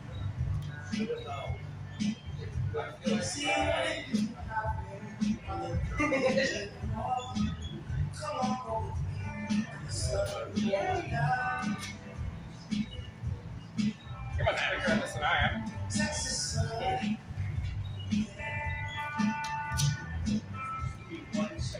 Did you see the text we called about the Texas sun.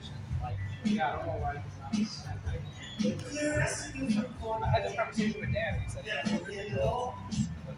I'll let him know.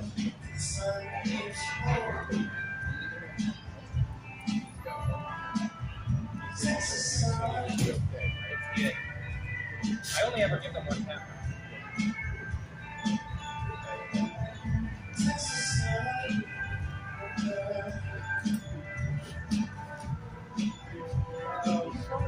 Yeah. Okay, so once I finish that, I'll send it over to you.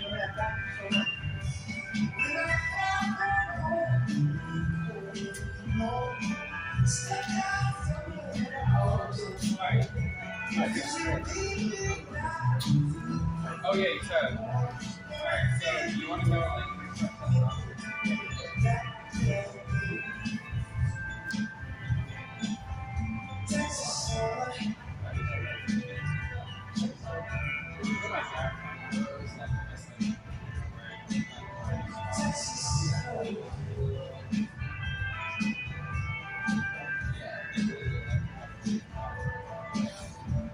either my mom or my dad.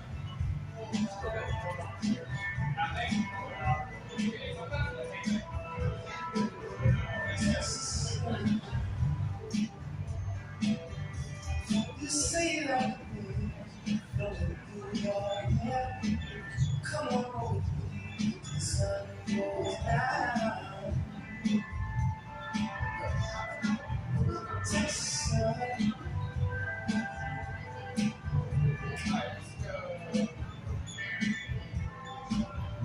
Texas sun.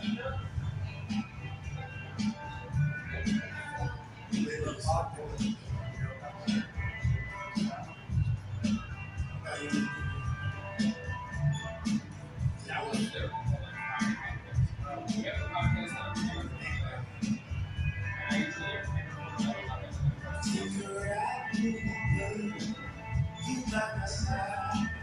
How does it sound? You lie.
One nation, under God.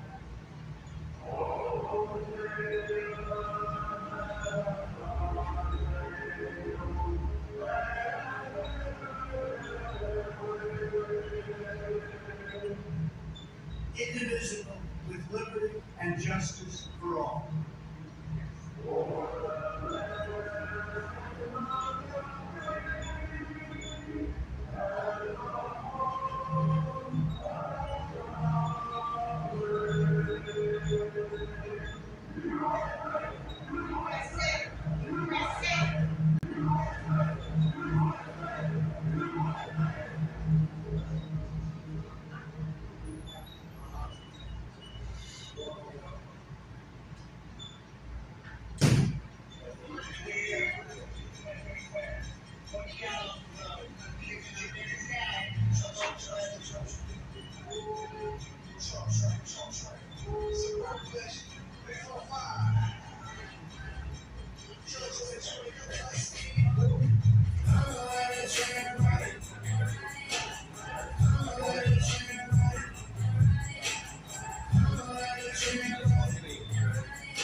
Hello everyone.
That should be in here. You should remember about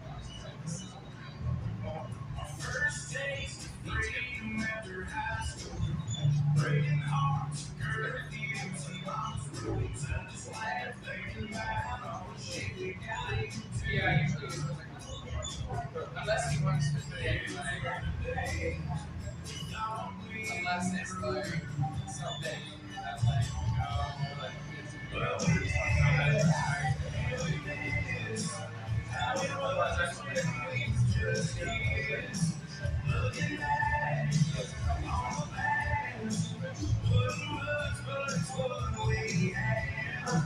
just a couple months. God, you was a someone. That's what feelings are made of.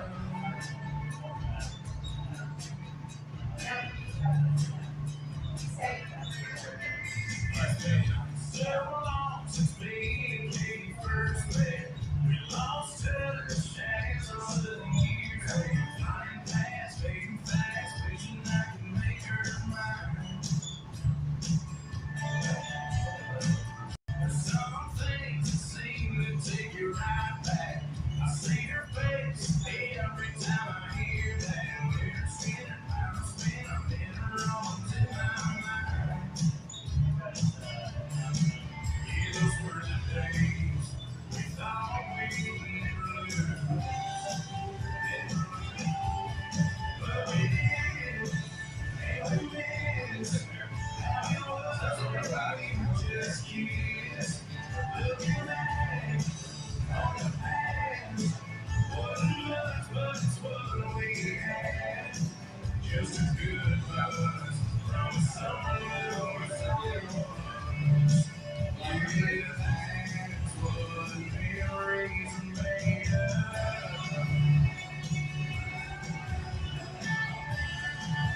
Raunchy.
I bounced around.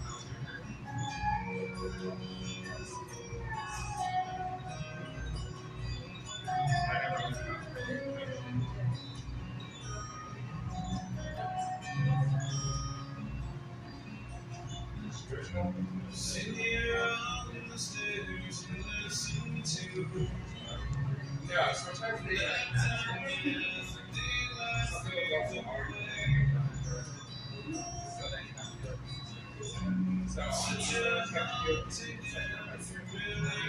after they change,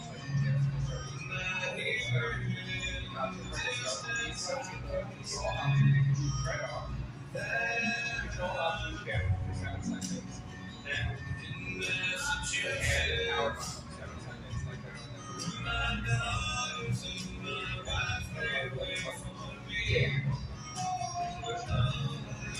After that, what we did was just open it up.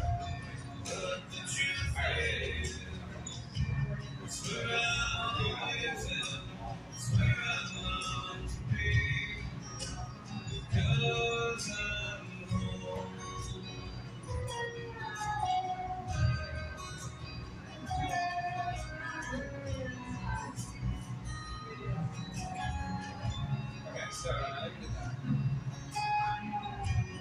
North Shores where my fire, where my red Sox at, around the world with pride.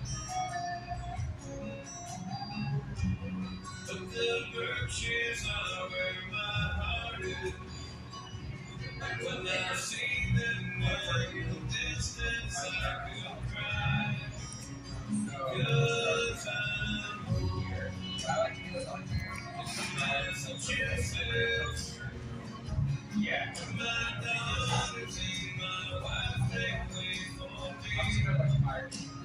Oh, yeah. Yeah. The truth is, At this point, I like to bounce back and forth.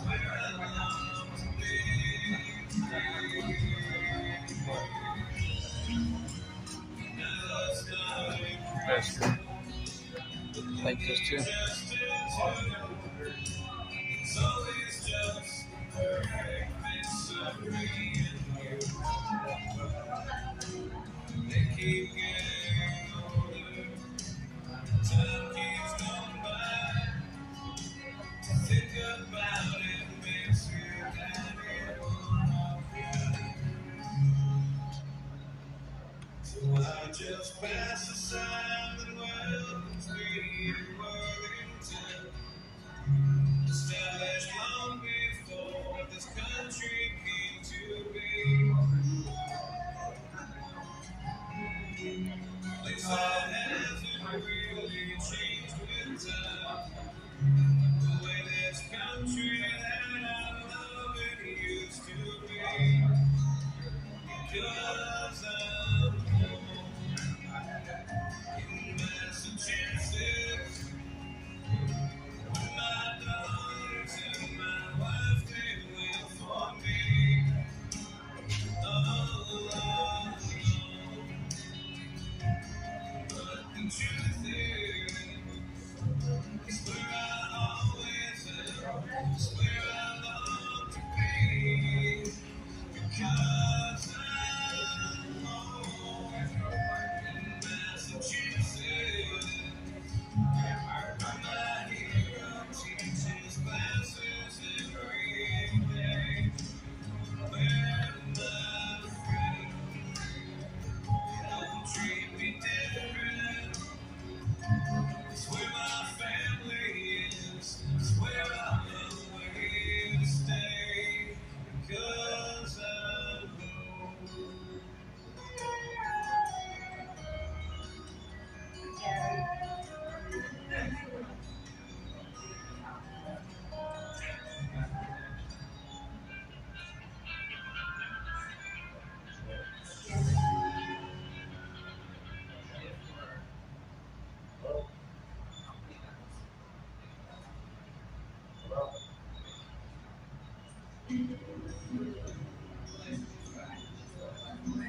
there's a night that goes by the front door. Don't forget the keys under the mat. Childhood starship, always stay humble and kind. Go to church cause your mom says to. Visit grandpa every chance that you can. Won't be wasting time.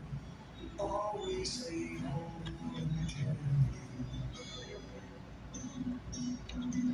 Open the door, say please, say thank you.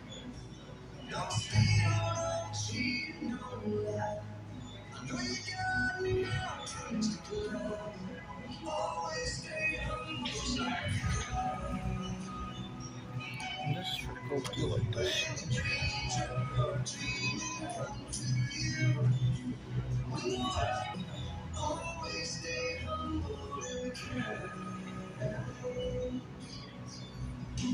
All these flags are really nice too.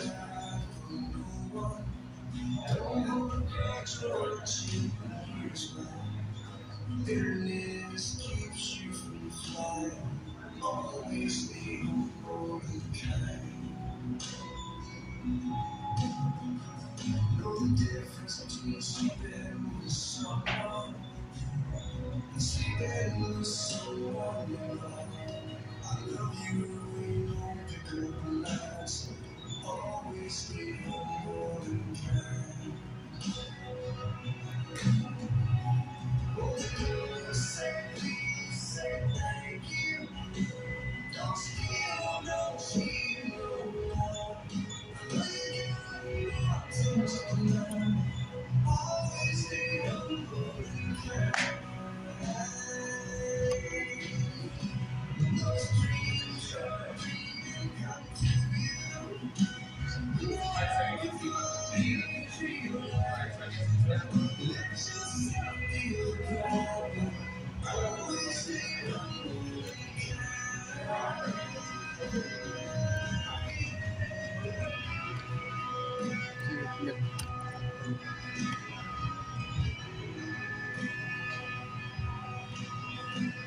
That flag right there. Like that one there. I love all of them, but right there. Make it very clear and loud.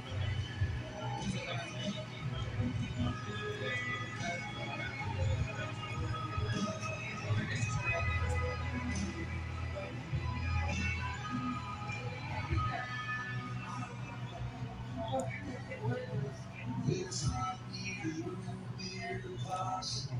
So easy, I know let that summer sun shine.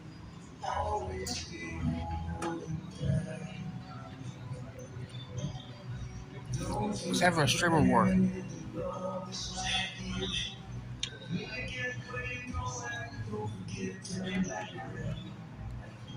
Who's that guy over there?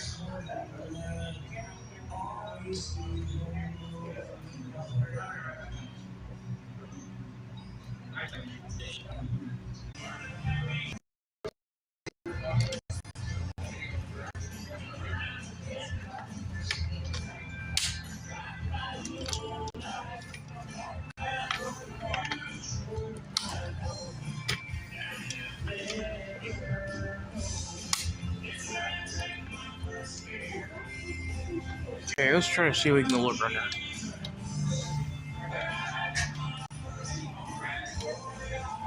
I don't know where to start. So much silver. Did you find Jason?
Just know that we go with the blow feeling strong. Okay, yeah. To get to the great, I'm high on this plane. Okay, I get high, I'm high, I'm high. Okay, yeah. But I'm not, I'm high, I'm high. Okay, okay. I was sitting right there. Most of it only came. Awesome. If you go and go, you just let me go. I get high, I'm high, I'm high. Okay. Yeah. But my night, my vibe, my vibe. Okay. Okay. So stay up, so stay on the door. Okay. Stay up praying at night. God knows I'm crying to fight. Okay. Don't worry. My mind, okay.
drive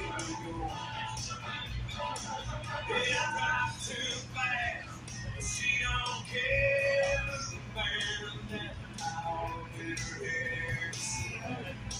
Singing a song on the radio.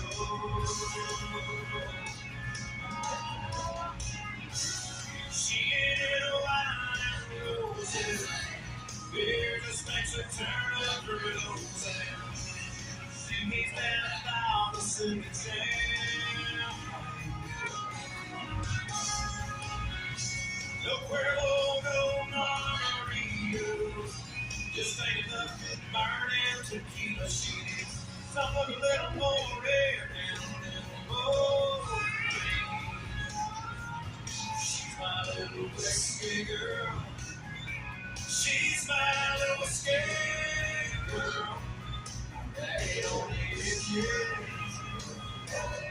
But I like 'em rough.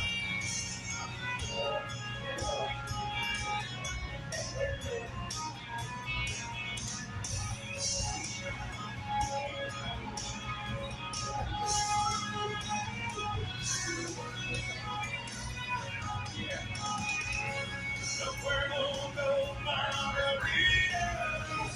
Just ain't no good burning tequila. She needs something a little more rich and a little more. She's my little whiskey girl. Oh, she's my little whiskey girl. Reggae on the edges. But I like 'em rough. Yeah, I like 'em rough.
Smooth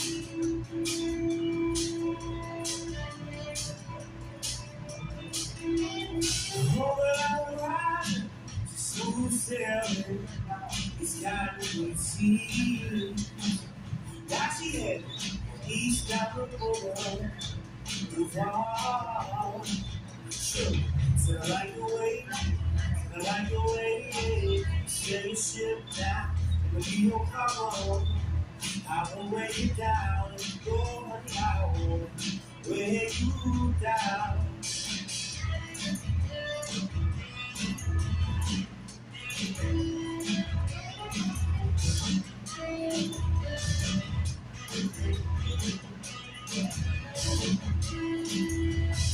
I don't really know a destination, but I got a feeling now to be your passenger. So you let me be your passenger. Sure, said I like the way, said I like the way you set your shit down. It'll be your cargo. I will break you down, go down, lay you down. Smooth sailing, smooth, darling.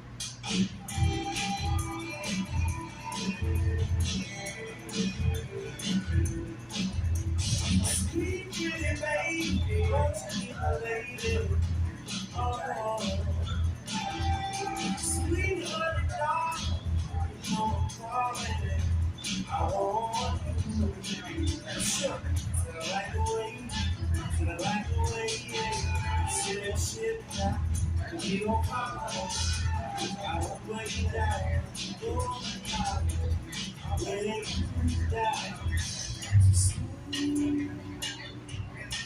Smooth sailing,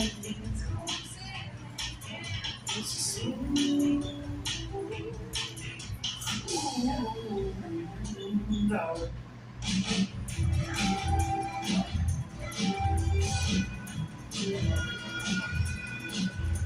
Sweet pretty baby, won't you be my baby? Oh, sweet honey darling, you know I'm calling. I want you. Sure, said I like the way, said I like the way, yeah. Said shit down, be your problem. I will weigh you down, go down, weigh you down.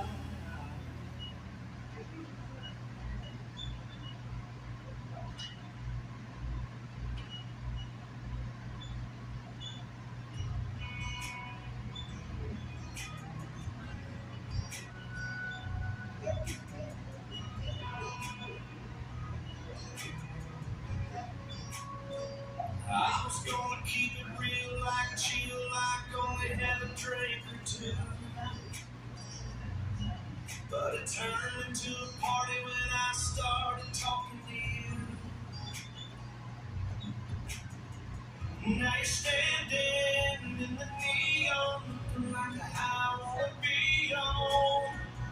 Baby, it's your call, no pressure at all. You don't have to fall like you're pretty people, everything sugar and lean a little closer. You don't have to keep on smiling, that smile is driving me wild. And when the night is almost over, meet me in the middle of the road, it's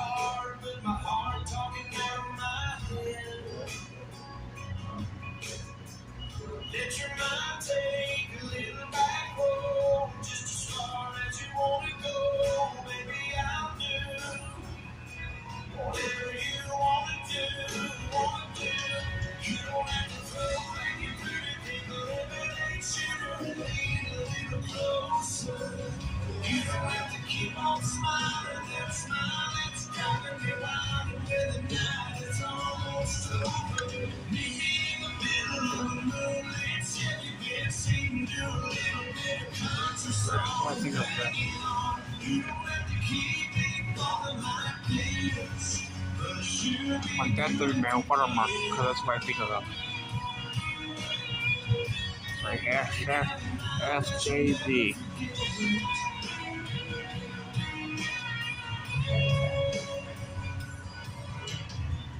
They standing in the neon, looking like a pile of neon. You don't have to throw back your pretty clothes. You don't have to keep on smiling and smiling. It's driving me wild when the night is over.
Can I go there?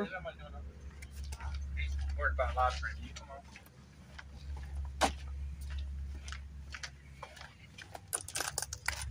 Ain't nobody live streaming. Oh yeah. What you up to? What's up? Hanging out? Look You at this still man. live streaming? Yep, I'm live. Nice. Look at this guy. You got Look at enough that. people in there? No, I don't think so. I don't think nobody loves me that much. They don't love you? Nope. I think they love you. Does it show you how many are? I think it's the 700 the settings too. I gotta do that too. 700, that's a lot. Dude, that's how what? I think no 700. You got 3. There's like maybe 3 here. Hi Trina. Hi Maybe 1 or Stu. 2. Hi U.S.A. Oh, that's you. Yeah, that's me. That's early. Who's on there? Holy Fork, whoever I that got is. more who on Rumble, so I like that better. Yeah, how many you got on Rumble? Look on. But we gotta fix that setting number. Whoa, what happened to your leg?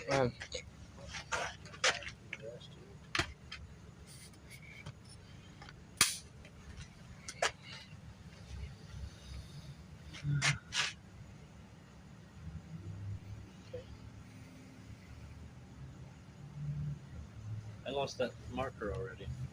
You lost the marker already? Yeah. How did you lose the marker? I don't know. Well, do you want to go back over and look, see who's there? I don't know, I could have dropped it anywhere. Alright, do you want to go back over and look and see?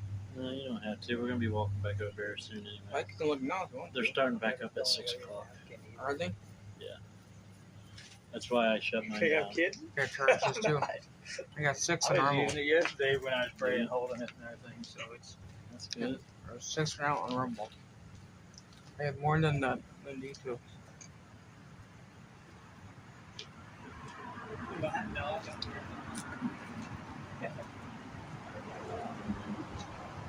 You charging your phone?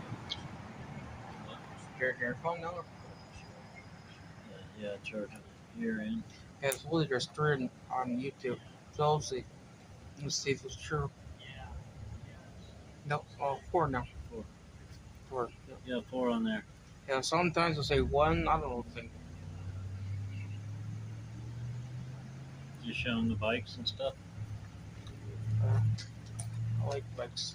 I like vehicles. Did you show them the bikes? Oh, they have one too. I gotta try this first. Yeah. The back door is probably best. You know, if you want to, you know, park where you normally do at, or you can park over here on my side. We're going to be going back and forth from where I'm at to the house, just doing different things. Just huh? Not right now. You know, it started with one, but it was a lot of things like there's a couple of shows that we added after podcast was but it really doesn't start until like before 6. Like the first show's not until 6. So yeah, our just anytime.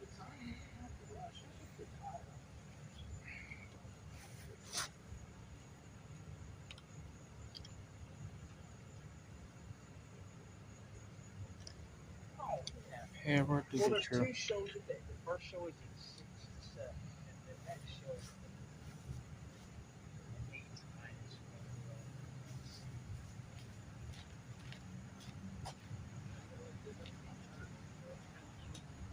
And we'll have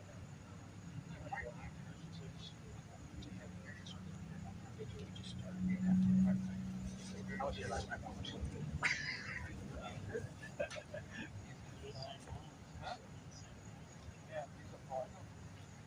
Just honor yourself.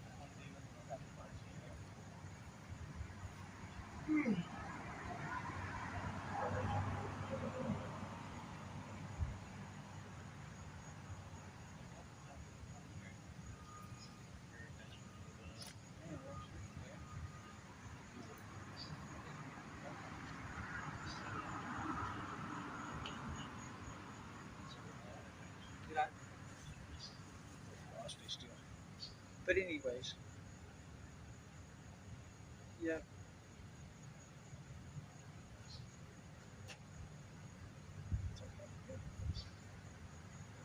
Good.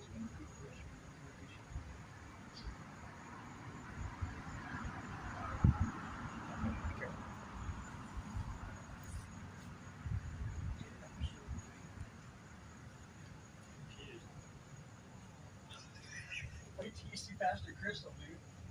Oh, God.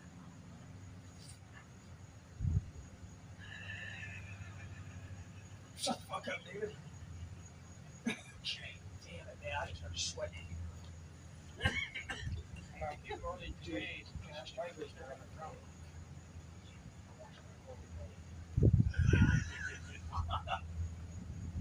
But, yeah, man, it feels good back here at that breeze. You know what? What's wrong?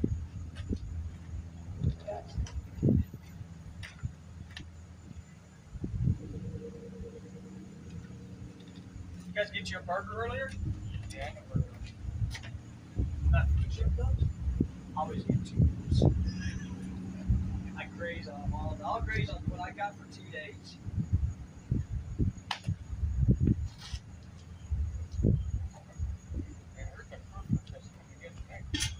Yeah, I think so. It might be a food truck. I don't know if they got one or not. We discussed it. Somebody expired today. I don't know whose bug was. Picked it up because on the ground here. Yeah.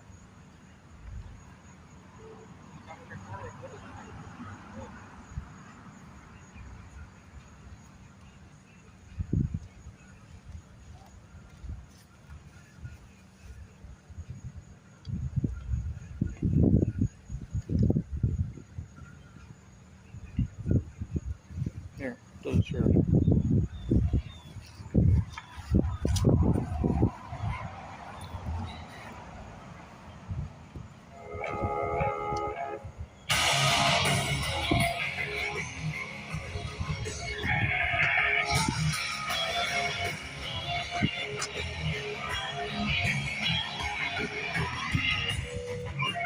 Gentlemen, please, would you bring your attention to me? All things for your eyes to see. An explosion of catastrophe.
Did I see a bad motherfucker standing next to me with his eyes closed, hope he can't see?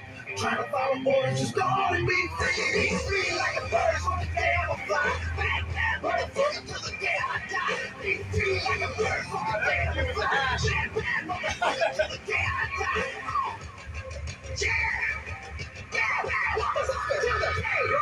I'm a bad brain, Bruce Wayne in the fast lane, couple J's in the ashtray style, motherfucker. Tattoo back, main street a rap name, take a bath in the champagne. I'll be back. I'm gonna go have him come back here.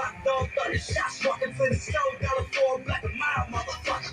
Blew up as a rock star, so I'm top floor, throwing drinks on the couch, bad motherfucker. The only number calling up my phone is from my dealers, where that deal will not leave me alone. Casinos when I pick up, I'ma cop a couple zones, and my gun on, I ain't fucking till she roll me up a cone.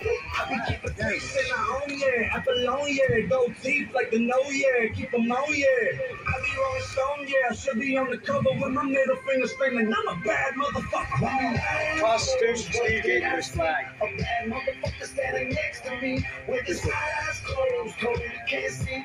This fucker's been everywhere too. He said he was using like 3 years before. We did a poll.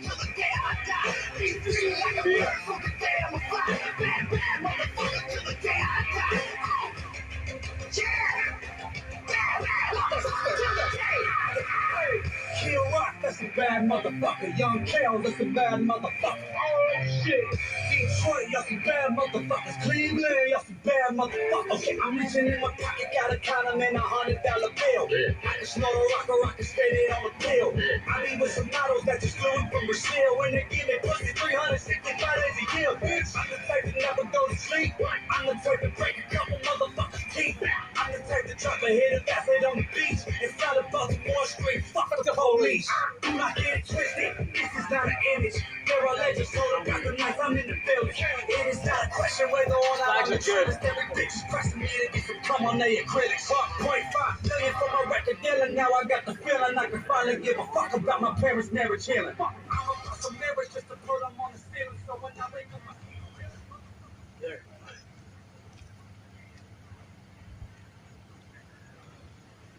Somebody there's a rumor going around that somebody died of a brain injury, but Steve said they're trying to figure out who it was.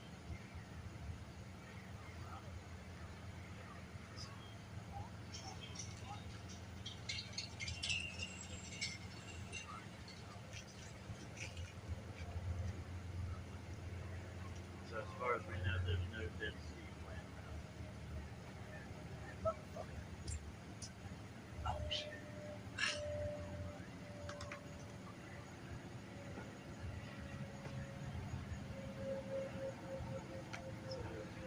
No dead Steve laying around.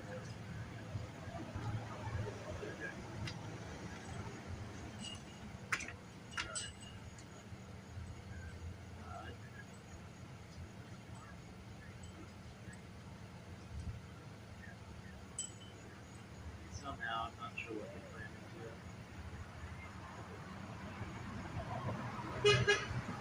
Yeah. Yeah, trying to get close to Steve in there.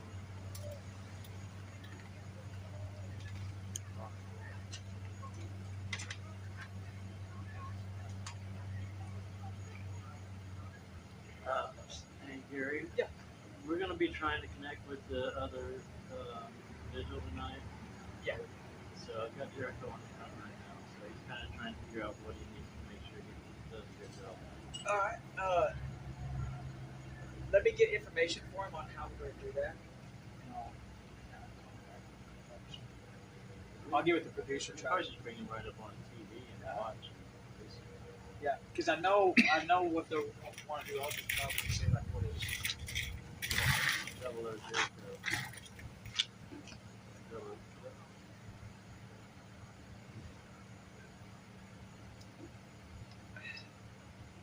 Right. Yeah, I would think so. And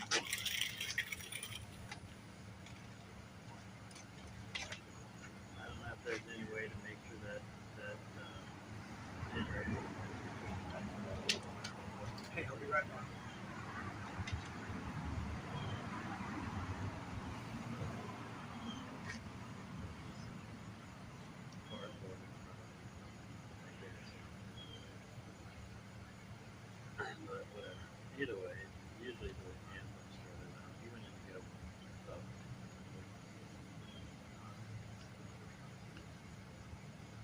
it's a really nice place.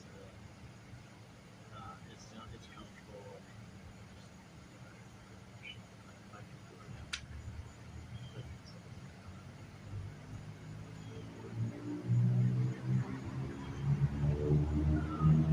Anywhere from 220,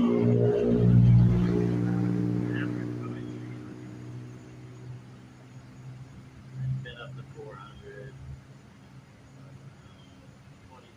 200, 220 to 300.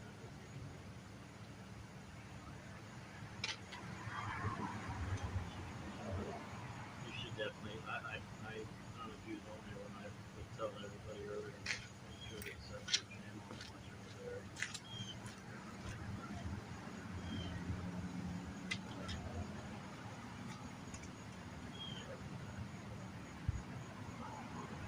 This is a video. Okay.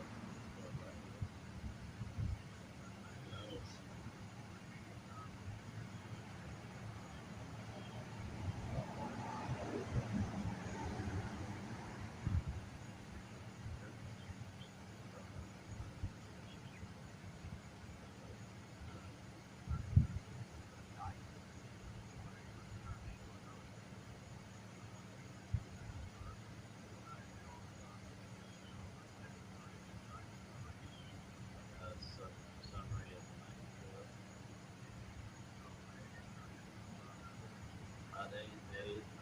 They liked it. So.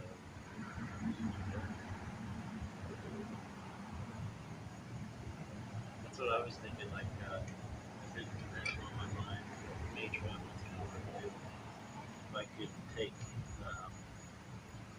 like, I want to do basically what you're doing, kind of, except I want to add in some of the stuff that my other two guys are doing. Because I've got the visuals, but I don't really have a show. You know what I mean? So I want to summarize, I want to summarize everything that happened that day before with my other two guys and what they talked about. Yeah, you know what it is.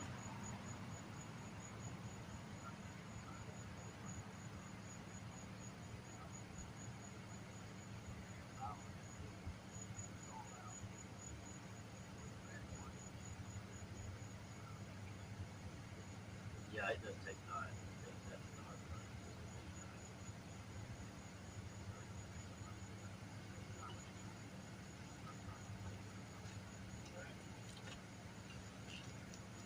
Yep, just keep it up, man. That sounds good.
I don't like it. They said it was really cool. They said Hopefully they'll just turn it up. yeah. No big deal. I wasn't sure if you hear. I asked them, "You hear?" They said, "Yeah." So they upgraded me. What do I do with the marker? What's wrong with you?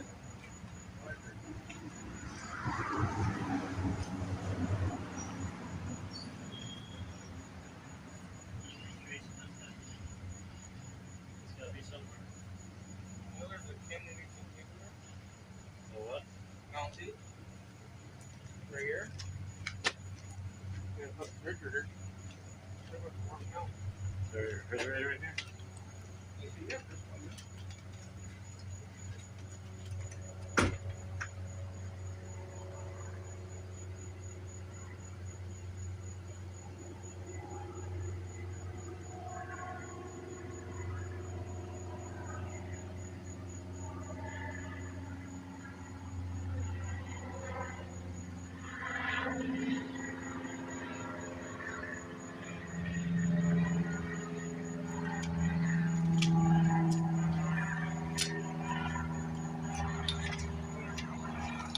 Walk back there, smoke a cigarette, get ready.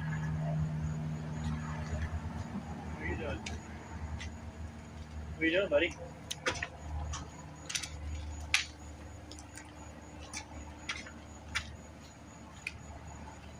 I like his artwork.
If I knew the cars, I'd go there. Oh. If I could go to see the cars. I like cars. We'll be over there again. Yeah.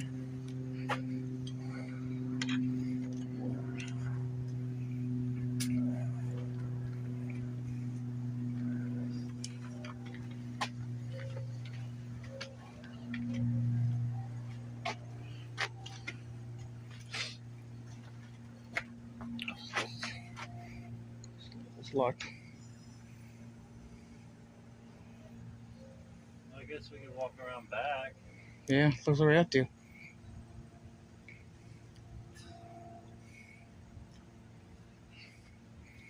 No choice now. How far is the walk around the corner? Probably shorter to go through the building.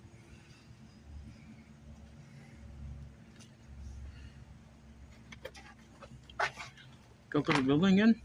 Probably. Alright. And that's my guess.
testing good. He's sitting there looking at it. I was like, yeah, you did. You just gave it away.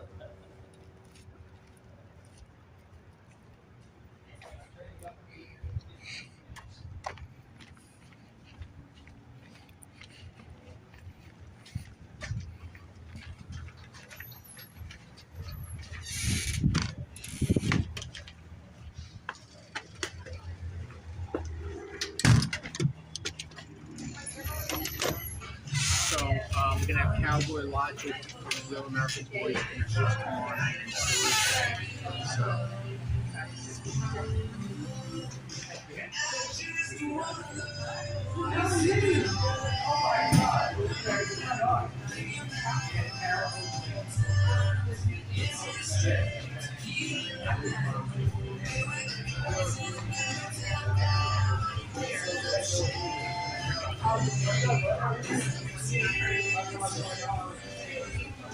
There we go again.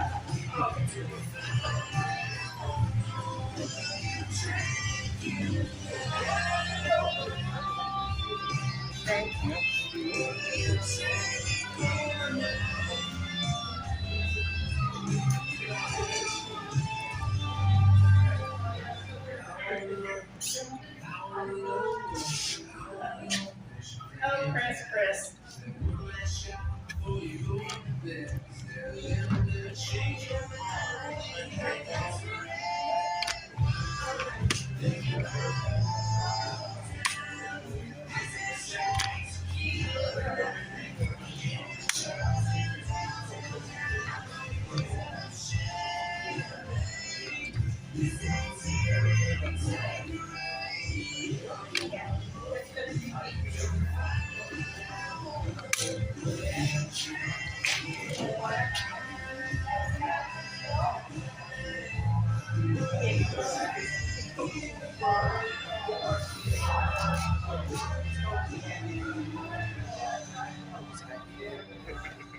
Right.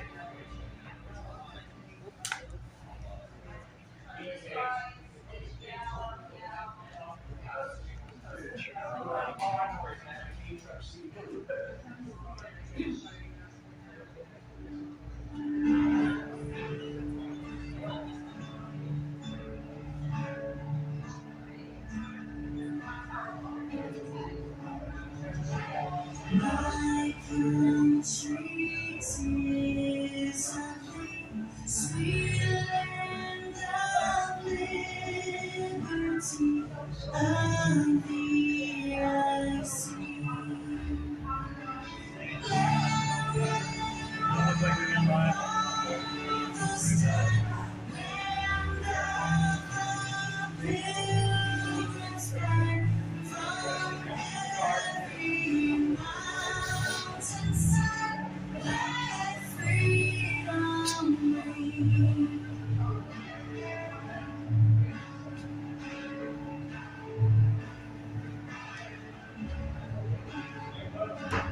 Our fathers God to thee, author of liberty, to How are you? I'm over here.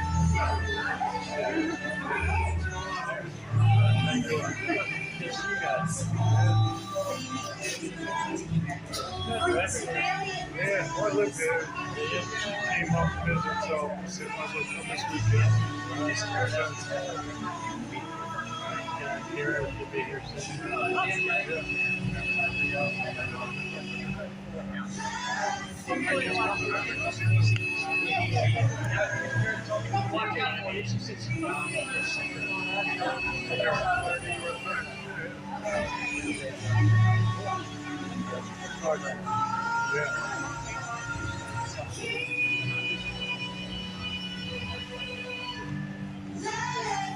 Definitely got this place decked out, don't they? Yeah, it's good. Every time I come here, it changes like the layout of the tables.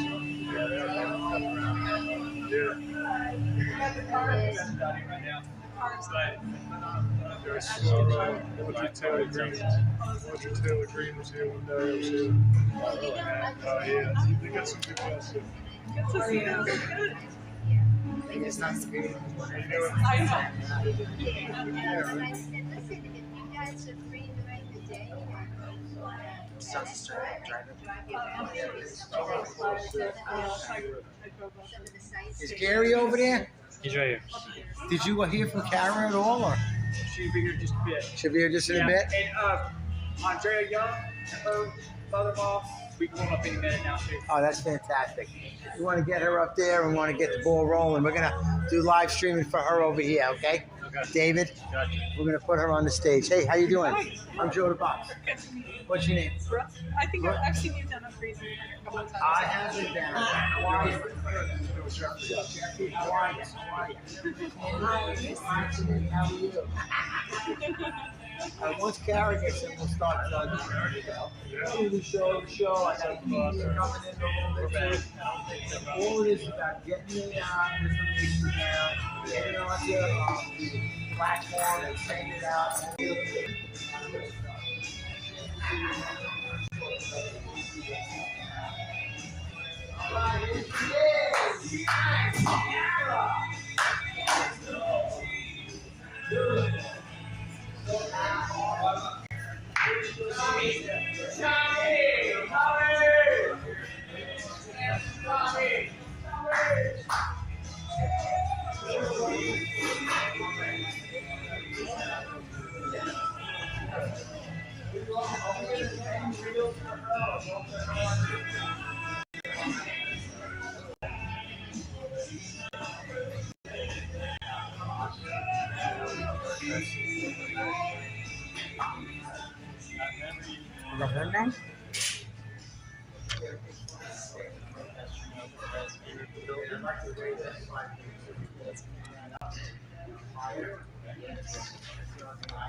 Without being in the way.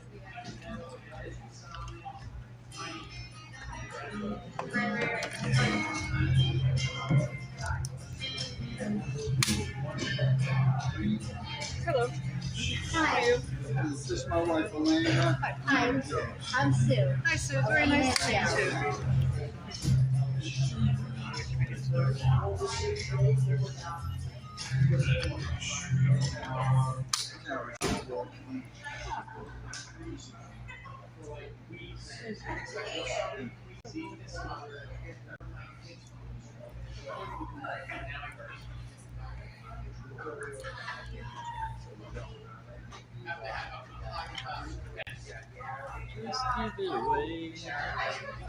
You got more on there than I got, don't you?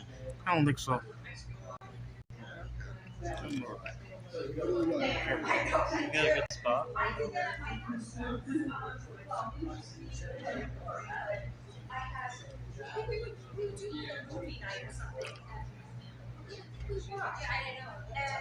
And I feel like several ice cream set up like this. Ice cream bar, maple meat, whipped cream, the just so easy. It's fun.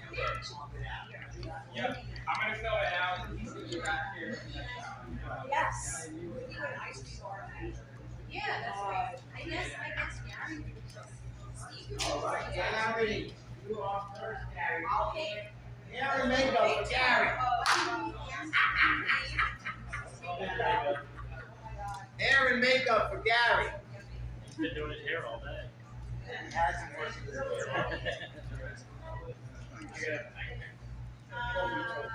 All day. You got more than I do, guaranteed you. Yeah, 20. I guarantee you. Just 20.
Susan Joseph is going to change the lineup.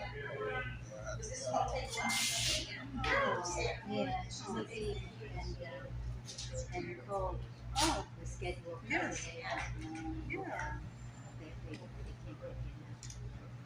Oh, I only booked Monday and Tuesdays. Last two vacation days of the year. So. Oh, is that right? Yeah. Yeah. Before I had two vacation days this week. Oh, darn. What are they gonna do instead? Well, there's I don't know about she's also Just like the show, look at puppies. I didn't want to. Yes. That's on the line. Yeah. Yeah, I don't know what time it is. And yet,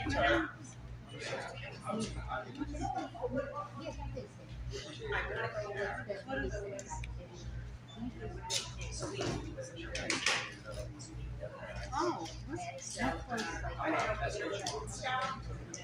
Same area?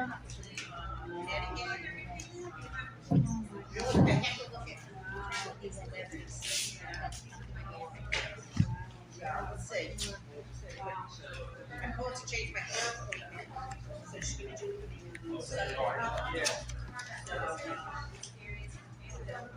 I might just go like Tuesday, Wednesday, Thursday, something like that. No. Yes, just for a couple of days. And it's after the stage. Basically, we take the four back. We go with that one. Was this anybody's car? Yes. Somebody was definitely ill. California. I had it with this guy, like, maybe $100, took little pictures of it. And he posted it wherever he posted it. And, they said here in their person to spend $12 on it. But now they will pay a company to come to my house. This one? And need two, right? I've been talking to them. I'm sending them pictures of us in the car. They're gonna send me pictures of them in the car. You know, so, and I'm happy because they still saying, "Oh, really happy to see them." So, yeah, I'm happy that someone's going to enjoy it.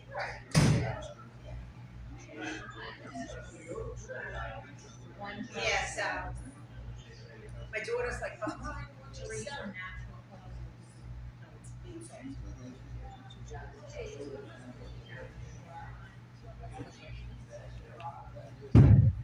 You know what? It's sad that it sits in the garage. Yeah. Right. Yeah. Somebody needs to enjoy it, you know. We did. I had it for over 20 years. So, and now I said to this, you watch, you have a three-car garage. Well, you were fixed it. So, the one car, when that car goes, that's where you're going to have your yard sale. We're going to put, my son had a table almost as big as this, like a folding table. Almost as long as this, almost. Very close to it. So, that right in there, and you're going to get those boxes for your next year. You're going to put everything there, and you'll put 2 tables, maybe driveway. That's it. Backyard, you know, this is a heavy yard sale. Oh, he's been wanting a heavy yard sale. I'm going to throw shit out.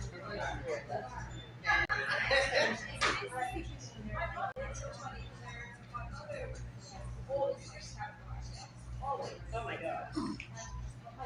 Need it? No, I'll give you some. This waiver should be clear.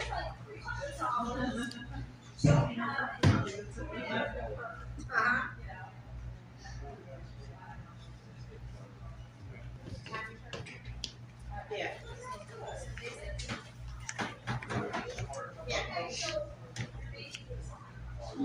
Yes.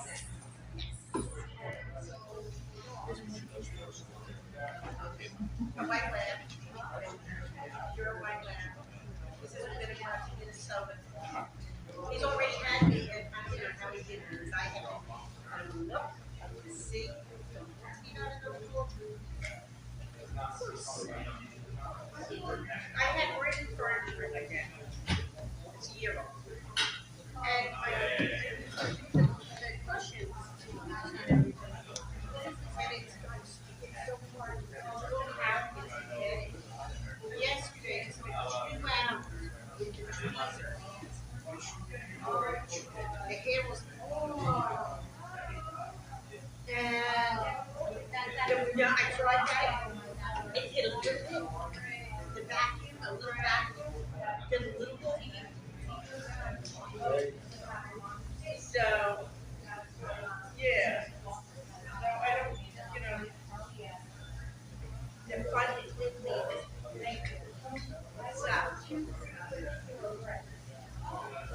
So, there's no real good time.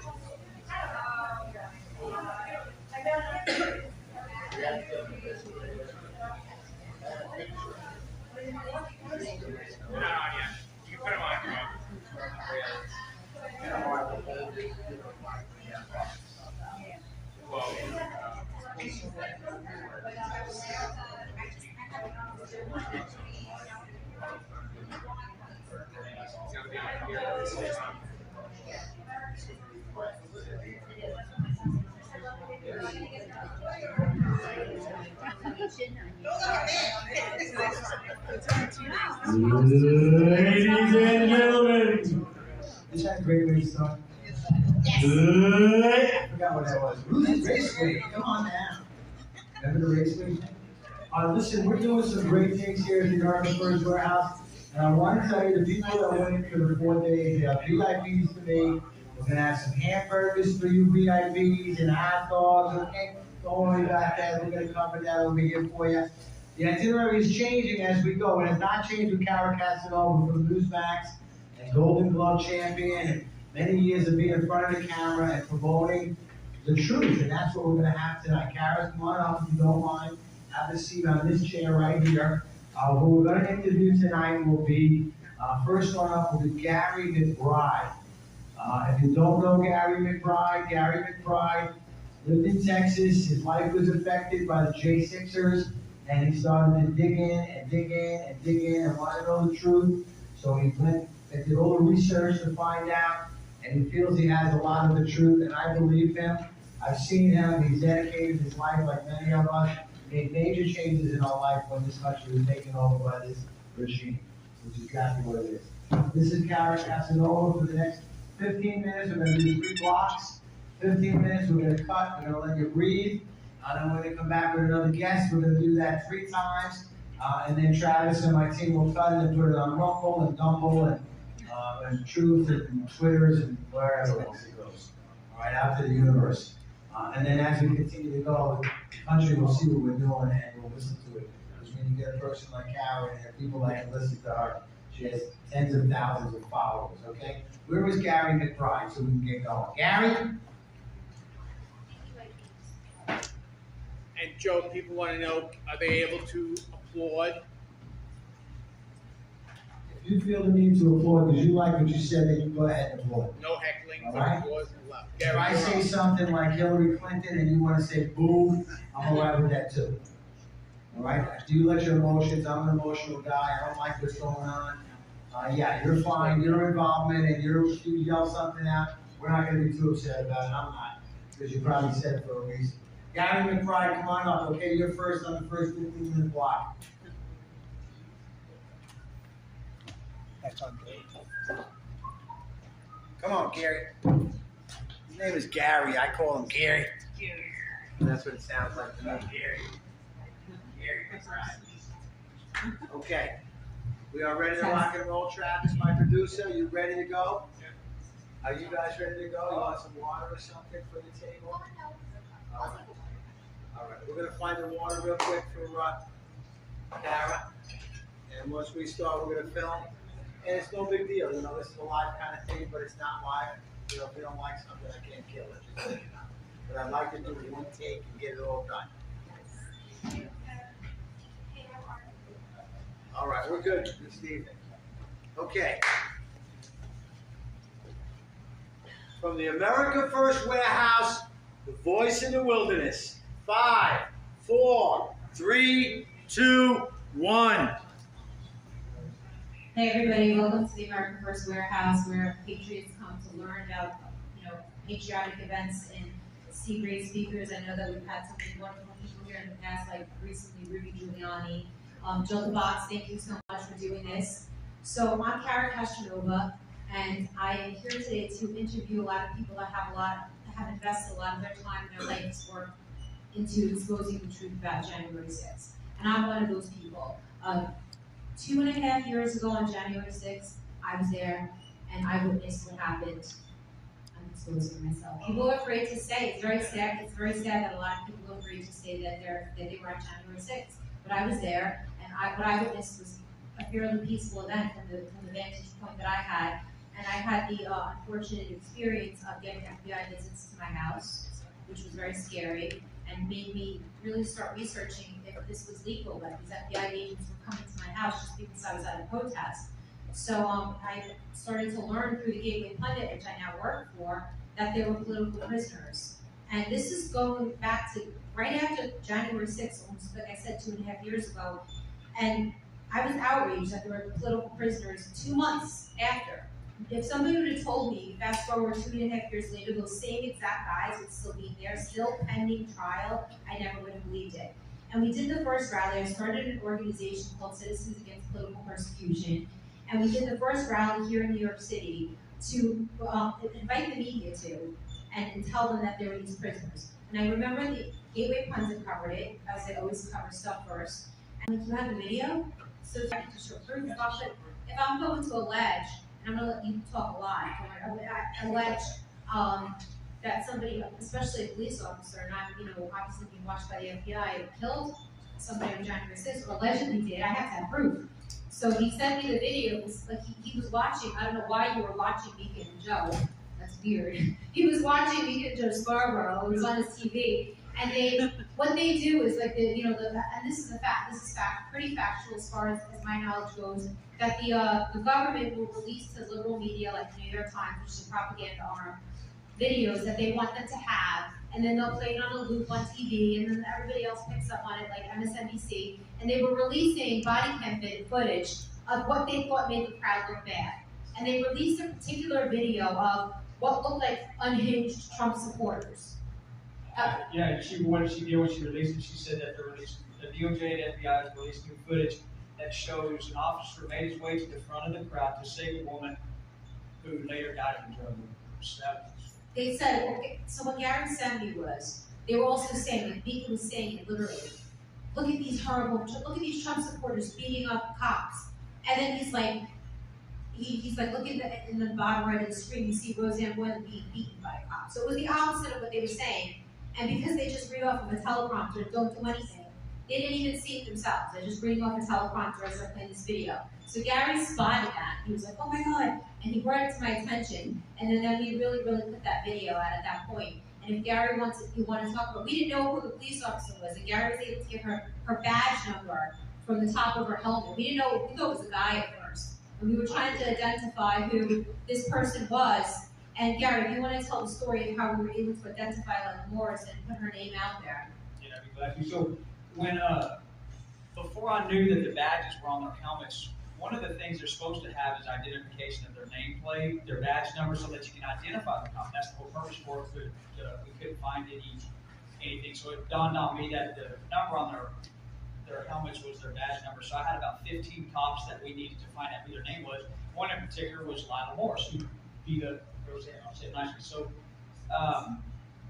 Kara called me, wanted me to do a video, or wanted me to call the police department. I told her I don't have time for you to do it. And I said, if a guy answers the phone, be real sweet, you'll get all the names. She called me back 10 minutes later, all excited, and gave me Lila Morris's name, so I punched it into the computer real quick. And the first picture that came up was the picture at the Super Bowl with Lila Morris, Daniel Hodges, and Michael Fanone. And I won't say what I said multiple times, but I got excited, was screaming, jumping up and down, and she's on the phone. I could hear her want to know what it was, but we had Lila Morris's name, and I think it was September 13th or 14th when we found out her name of 21. Because September 18th, right, and she was She was being honored, he says that, like at the Super Bowl for being a hero, along with the other criminal cops that sat on the January 6th committee and lied, which Gary has tons of proof that they lied, their whole testimony was a sham. But she was getting honored by the mayor of DC at the Super Bowl after she literally beat the living crap, well, that's a horrible way to put it, and I take that back. After she horrifically beat up Roseanne Boylan, who was unconscious at the time. And we've done so much investigations and Gary left out the part where we tried to FOIA her name at first. We tried to get a Freedom of Information Act on this is the badge number. They wouldn't give it to us, which is unconstitutional. You know if a cop has a badge number, you ask for the cop's name, you're a public servant, you're supposed to give it. They wouldn't give us So we called the police department. So we called the police department in the middle of the night and just asked one of the desk people who, they're generally not the brightest, and we were like, well, again, I take that back. See, when I speak, when I'm going wrong, okay, get myself in trouble. But, the person that picked up, I'm like, oh, there was a wonderful policewoman, her name was, her badge number is this. Can you tell me the person's name? And that's how we found out the name of Lila Morris. Right, 5863. So, we put that story out there, and then only until recently, it's been 2.5 years, and I'm assuming everybody in this room knows Roseanne Boylan's name. But believe it or not, 9 out of 10 conservatives don't know that a second woman was allegedly killed by police that day, which is very sad because the news has very much been suppressed. And I just Wikipedia January 6th, and it still says that Roseanne Boylan died of a drug overdose. Well, we filed a complaint against her also. They did a full investigation on her and came back and said that it was objectively reasonable. So it's objectively reasonable what Roseanne did, or what Lila did to Roseanne, which is, again, what she is. And it's become a really personal story for me and Gary. We've got to know her family well. We were working with Lara Logan on a documentary. She's coming here actually in a few weeks to New York to interview Gary. And I already did an interview with her, and we're going to tell the story of Roseanne. We met her family, who was heartbroken.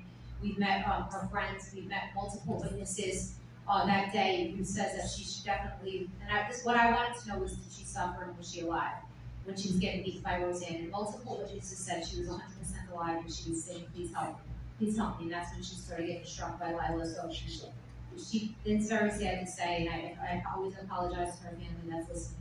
Because any family member I know from experience that loses somebody in an accident, the most comforting thing to know is they didn't see it coming. Whenever I would call Lana too, before I would show her any footage, Lana's Roseanne's sister. Yeah, I would prep her and tell her because I would want somebody to do that for me. So anytime we try to call together and right. So that's how I came across Gary, and then since then he's covered so much more stuff. And I remember Gary, if you want to talk about one of the really great things that we uncovered, we were sitting in the Proud Boys trial, and literally we were the only people there was no media. I think maybe we had 2 family members there, and this is the trial of the century, the Proud Boys trial that's supposed to get Trump. And literally it's me, Gary, and a couple other people in the courtroom, and that's it. We were the only witnesses to one of the biggest crimes, which is what happened in that courtroom, and how horrible that judge was, and the prosecution, and what they got away with. And Gary was sitting there, and we were watching the video, and I remember seeing a glitch in the video, and I'm like, why is there a glitch in the video? It was just too much of a coincidence, and I said to him, did you see that glitch? Like, why was there a glitch? And you can tell me. I said, yeah, there's a glitch. I have the same video, but there is no glitch. What they were doing is they were covering up gray X. They don't want you to see gray X. Exactly. So literally they had a glitch in the Proud Boys, so they're trying to say but the same video I have, he has the same video. And we went and looked at it, and there was no glitch. So literally, what they were trying to accuse the Proud Boys of, which was breaching the gate first, they're was charging Ray them X. for breaking all the fencing around the Capitol. And Ray X and Ray X his is the one groups. And that's when they glitched. So we broke that story, we put it out there, and that kind of went viral. So we, with him, Gary's been a tremendous help. And I wish I had more time to write about some of the stuff that he's brought out. Why don't you talk a little bit? I don't know if you're familiar with Officer Fanone, who's that treacherous cop that now works for CNN, fake news media, and he's complaining like how he was traumatized and a crybaby. Why don't you talk more about Fanone and Gary has he's seen his body camera footage. So why don't you talk a little bit about what he told the January 6th committee, Gary, and the lies that he told? You can, if you want to see the video, you go to my website, m5newsgate.com, and go to my media tab. But with the Fanone, we're not done with Fanone, with everything that we have coming up for him. I have something that I'll talk about Thursday with B.A. Miller. that we found. So we'll talk about that Thursday. But Fanone was not drugged down head first like everybody claims. He was never on the ground. He was never kicked in the head. He was the one that tried to pull his weapon. And Kyle Fanone, it was the hero that day, tried to keep him from pulling that weapon. Kyle is one of the defendants that's in jail and was sentenced to a lot of time because and Fanone was what was he? It was a witness at his trial. Well, And he said, I hope you suffer in jail. This is what he said to him. Because he was accused of trying to pull Fanone's gun on Fanone, when in reality he's seen the footage. It was Fanone who went to pull his gun on him, and the crowd jumped back. You could see it in the video. Well, you see the old guy holding onto Fanone's wrist, and he's even on the ground just trying to keep him from pulling his weapon. And they said he's got it, he's pulling his gun, and what the news reported was that they said, get his gun. Kill him with his own gun. Kill him with his own gun. But in reality, what was said was he's pulling his gun, and everybody drew back. So it was just been and so. Never did say kill him with his own gun. The only true thing that Fanone said, the only true thing that he did was say that I got kids. That's it. Everything else is a lie. So the January 6th committee led, and there's just so much proof of it, and all the other officers as well. We proved it. But what's so frustrating sitting in those courtrooms, we were at Kyle Fitzsimmons' trial, Gary and I, and there was a wonderful public defender, actually. She was really good. She was a liberal and an African-American woman, and we were just shocked by how hard she was fighting for her defendant. And she proved without a reasonable doubt he was innocent with the video, because he was being accused of hitting officers. She slowed that video down, and he didn't touch an officer, he didn't pull a shield, and the judge took a month and a half. It was a judge trial. Gary sent some videos, and she used them in court, and we're like, wow, this is the first guy that's going to get down. That footage was manipulated. They made Fitzsimmons, he had a white jacket on, and when you see a white sleeve holding the shield, it's a long story, but that sleeve was not white, it was black first. So it changes color 6 times to make it look like he has a golden shield. On the trial, during the trial, Canelo, he took a stand to the officer. She tore him up on the stand. She did a great job. We thought he was doing lying, and he should be in jail. And the judge said they'll be back like it was. I think like 2 weeks with the verdict. It took him 7 weeks. And he came back guilty on all charges. This is what the judge came back with, and I'm going to talk about the judges a little later to you guys. And Tommy Tatum, in an interview as well, he was there. He got banned from the courtroom because he was so disgusted by this lying cop Canal. He was writing the book How One Immigrant Saved Democracy. He's not a hero. He saw his body footage. He was hiding out in the back the whole time, but he painted himself in the January 6th committee to be like Batman or Superman, like he was fighting all these Trump supporters. He said it's medieval hand-to-hand combat for 5 hours. He's standing, and he has a video of him standing in the back, basically like scratching his you know what. So he lied, and they're all liars. And Gary and I actually went together. I was in D.C. We found out there was a local liberal college was having all these police officers come and make a speech. So we went down there, and it was all 4 officers that were there. It was Dunn, Canale, Hodges, and the Brian cops that were there, and you can't make this stuff up. I'm not kidding you when I say Antifa was there, watching the presentation. It's with these people that stalk Mickey Ashley Babbitt's mother constantly. And after everything was over, the main Antifa person, her name is, I'm not going to name her, whatever, this person, who I feel bad for, I pray for her, she was talking with Officer Canole for like 20 minutes. Like, why was the main Antifa person after this thing? I'm like, they're talking for like 20 minutes. It's not to be believed. Like, you can't make this stuff up. So it's such a wormhole to look down. But obviously it was She targeted us outside. She waited for us. Yeah, it's scary. Like, these people have absolutely no lives. But there's so much more stuff coming out of that January 6th that's soon to come that we're going to bring out. Gary with this video, me, I've been doing more investigating onto like the Capitol Police side of it and who was really responsible. And all that's coming out, but I wanted to give Gary more opportunity to talk about. He has a lot of the video. When we have 1 minute, Gary, I want to give credit for setting this up, and also the video. Go to M5 News and check out everything he brings out.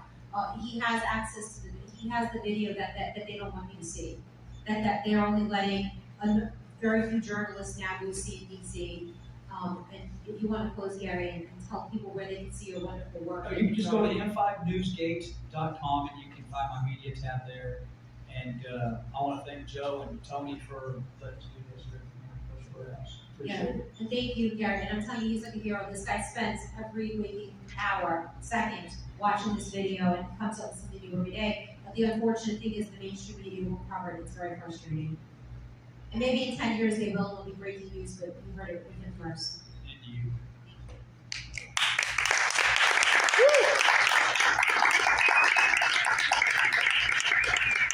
I think one of the things I'd like to do is be able to see some of the videos that you're talking about, Gary. So hopefully in the next couple of days we'll be able to show some of these facts. I saw them. I saw this Fanone guy, and it disgusts me every time I think about it. We're going to take a quick 5 minutes just to get it together. We're going to go to the next segment. Who are you getting next? Tommy Tatum. Did you have enough to eat, Tommy? Did you have enough to eat tonight, baby? All right, Johnny. I don't want you to be hungry.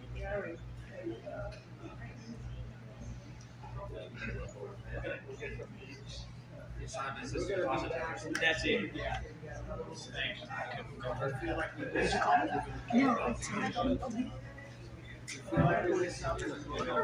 I like the ideas of video. I like videos, Gary. You gotta get me some videos. Alright. So I've seen your videos, and it's amazing how you spot. You know what becomes good.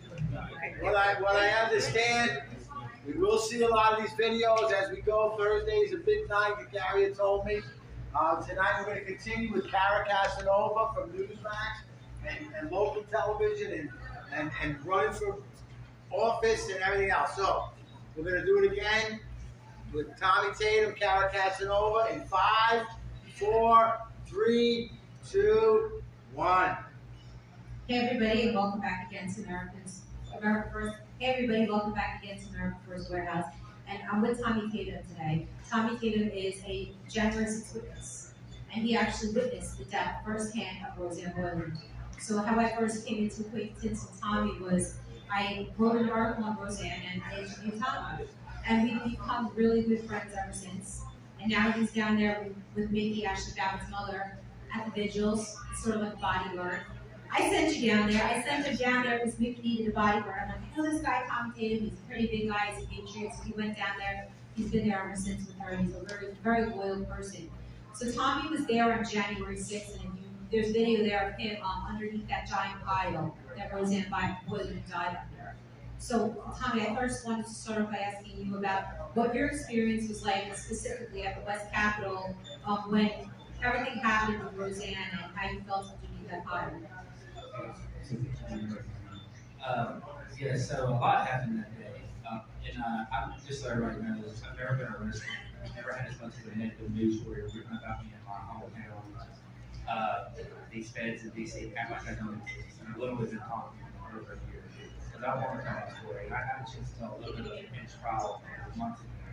But to answer your question, I was there by myself just as a just started a freelance journalism website, and it was a chance to go see Trump's speech. So I had a friend go to D.C. and I rode with him. And I did that. I recorded the entire speech, walked to the Capitol. I filmed a lot, about an hour before stuff really gets crazy at the Lower West Terrace tunnel entrance. And then there was this guy, you may see this on footage somewhere, there's a guy that had a megaphone, and he's like, I just talked to the cops, and the cops are not going to beat us anymore, and we're not going to beat the cops, and yada, yada, yada. So when I heard that, I thought that everything was going to kind of die out, because all throughout the day, there was a lot of violence there at the tunnel entrance, but it would naturally die out. And I was happy with it. I couldn't do anything for long. So here I am, and I know that it's having a problem, but I know those guys, a lot of those guys, they heard the president crying from the bottom of the aisle. I was stood there the whole time. I never saw her open her eyes. And there was another woman there. I saw her with that second girl.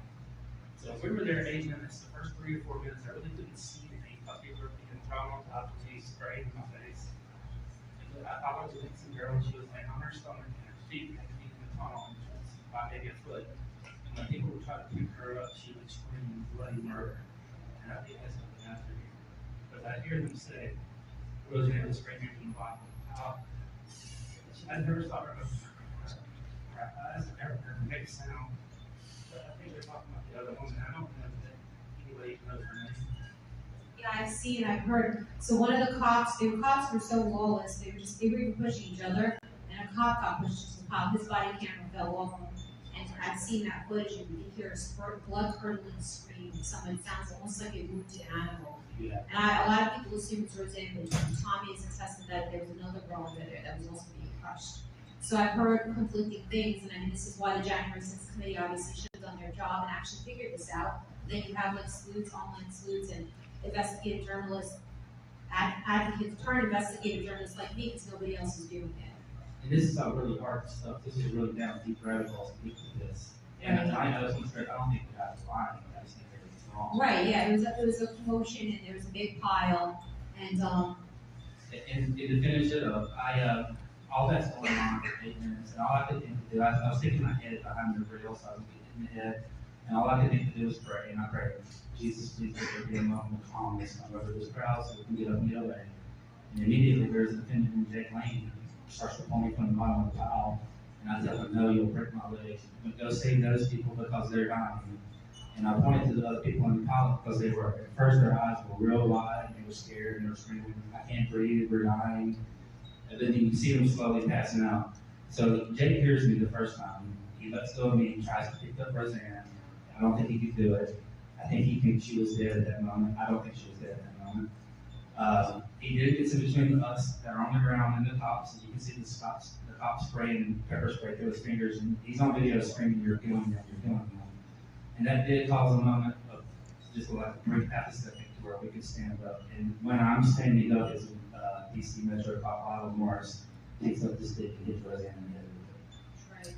Great. So, Jake Lane, the person you mentioned, is a defendant. He's been in jail for 2.5 years now, hasn't had a trial yet. I think it's set for next year. 3 years after pre-trial detention, and he's the one that pulled out Philip Anderson, who was passed out cold. There's video that the kid looked dead. He was dead weight. And him and, I think Shane, what's Shane's last name? Shane Jenkins. Both these guys still in jail, pulled out Philip Anderson and saved his life, and multiple other people that surely would have died because if you've seen the video from that day, the cops were not helping. People were begging with the cops, please help them, please help them. And the closer they get, the more they beg, they get tear gas sprayed. And to talk about the tear gas, and Tommy, you, I guess, experienced it because people were coated with it. I sat in court where the non-lethal weapons experts say that pepper spray, when they spray, actually makes not only people more aggressive, but cops more aggressive. And it should never be sprayed in a closed space like a tunnel. So when they started unleashing that pepper spray, they unleashed that pepper spray. Well, specifically in the tunnel, the cop doesn't, we had talked about this before, Gary, and I think we talked about this for 2 or 3 weeks ago, it says it, and we had found this one cop walks up in the tunnel, there's probably about 200 people in the tunnel right now, I don't know, this is full of people. Raises his gun up to the ceiling and starts shooting out machine gun pepper balls to the ceiling, causing a rainfall. Right, I've seen this footage, and I saw Gary showed me this footage, and Pop Times, I'm assuming, swiped it from Gary. No offense. Joe, delete that. I don't want to get sued by the Pop Times for updates. But it's true. And what happens is a police officer literally walks up to the door. And so we've all seen so far like the chaos on the outside. Nobody knows why these people are acting so chaotic. But recently I saw the footage, Gary showed me, of what happened right inside. And there's cops there, they're all congregating, and then there's the white shirt cop, what's his name? Bagshaw. And then another random cop with this like what looks like a machine gun comes up, moves into the side, and just starts going like shooting these at such close range. And Roseanne's friend, Justin Winchell, said that she got hit with something before she went down. So it was probably one of those pepper balls. Her family? Says that this comes from the family that's 2 days ago, that she got shot in the chest. This is her family. Okay, so her family's saying that as well, and I just met with her family. And it was starting to break, all these walls were ricocheting off the tunnel, popping off cops' helmets. They start panicking, and they're wearing masks. Some of these guys, these cops have testified, they saw their life flash before their eyes. They thought they were going to die and never see their wives again, or husbands, or whatever. Imagine how the protesters with no masks felt. They were wearing gas masks. They start panicking, and then they just start pushing. So that literally, you put the frame by frame of the guy shooting out, and then Roseanne going down. That's when she goes down. That's when the cops start panicking and pushing the cops on, like, this is all by design. Who the hell this guy was that comes out and starts pepper spraying cops, people, whatever, anything in front of him, caused a tremendous panic.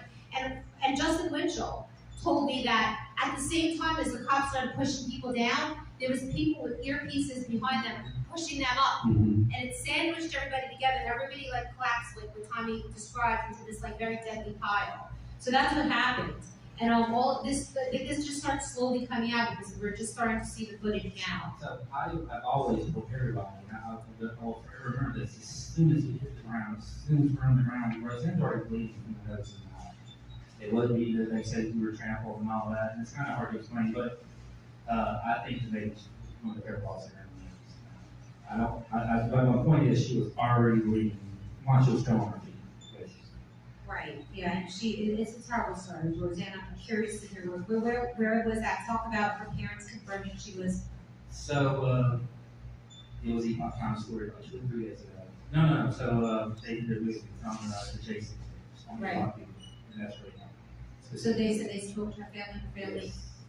So the family, I try to be really respectful of the family because they've always been pretty private about this entire thing. And I hope I know I'm not mistaken. In the movie that came out 2 days ago, he says he spoke to the family, and 2 things is whenever she gets to the professional paramedics, they lied all about Roseanne. They said they picked her body up into a tunnel. She never made it out of the tunnel. If you Google her name, it says she died of a drug overdose. Yes.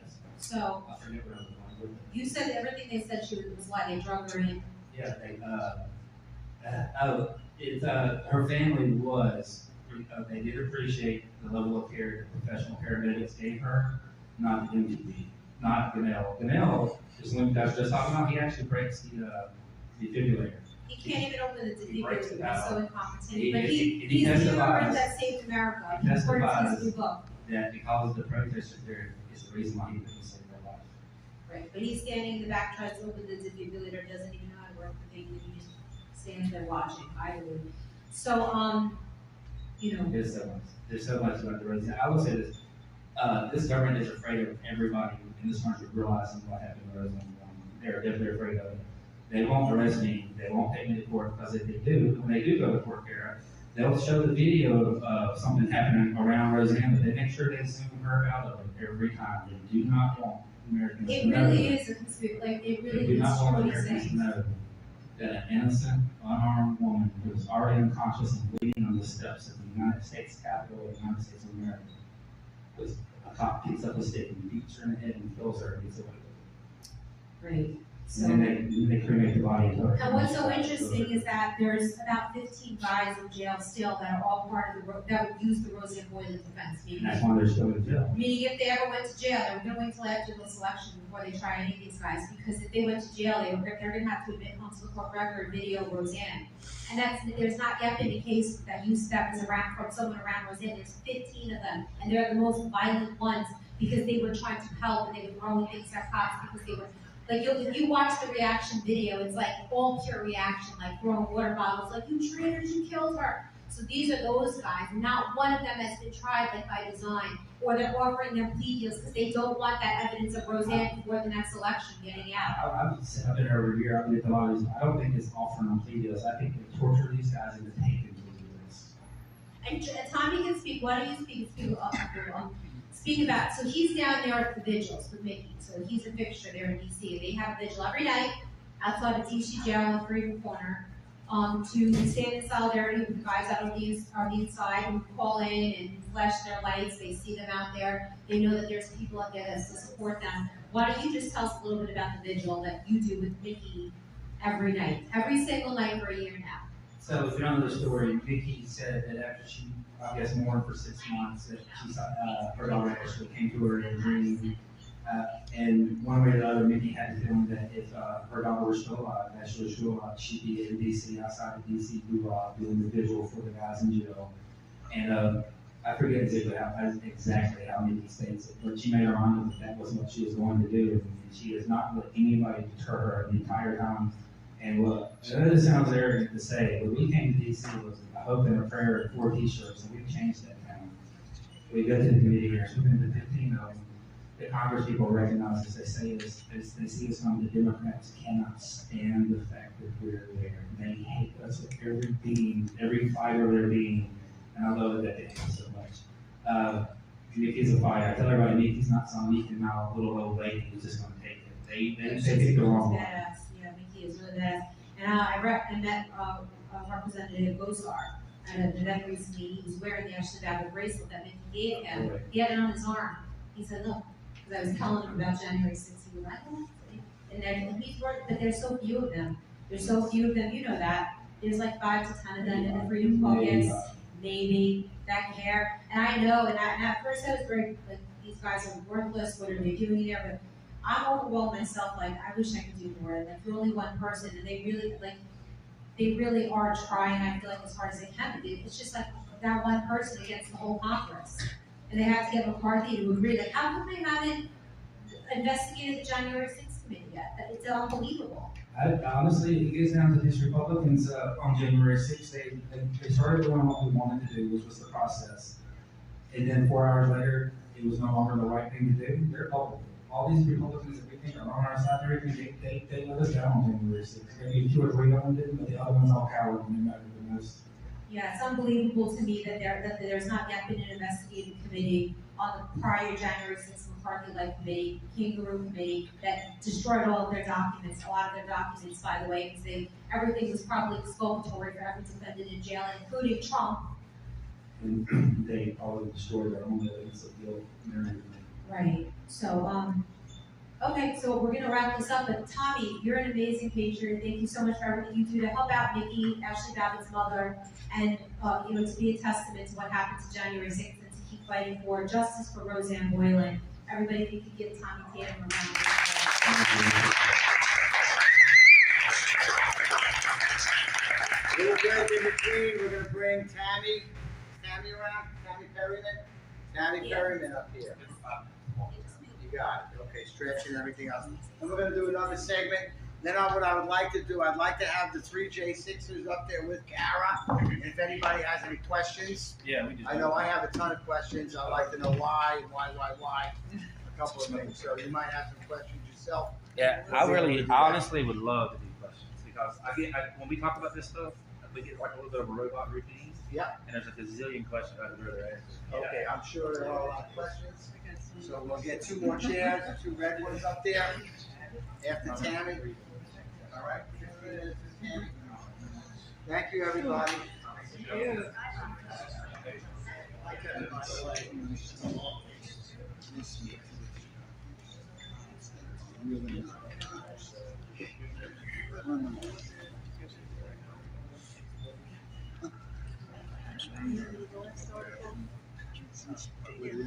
Yeah, there's 2, because when you go through, there's 2 there. Yeah.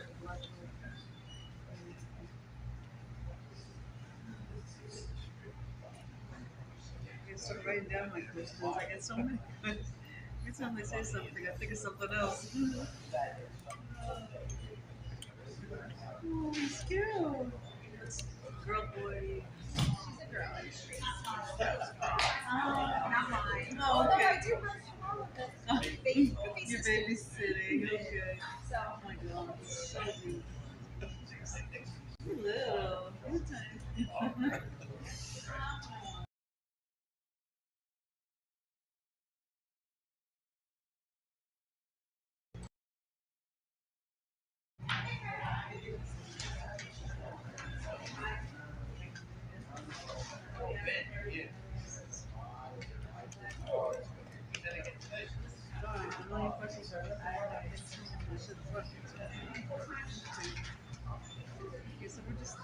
We live right video, but we're staying local overnight so we can connect with some people. Yeah. La Quinta, right here, baby. Yeah. Catch it right.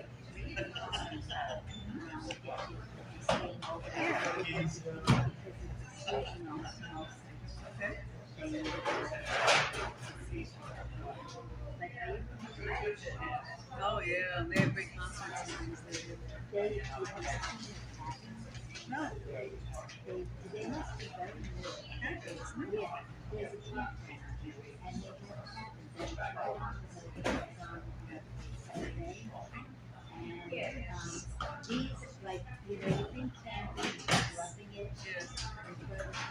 a shower in the toilet and shower? They have air conditioning. No. They have a refrigerator. Even the bugs are like this. Enjoy. They have a stove, they have a refrigerator, they have a walk-in shower in the bathroom, and they come in different. You can look them up online. The picture quality. Yeah, it's you look it up, but I think they put them pretty peaceful.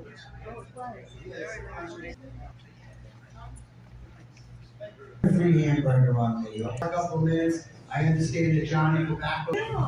He must be brand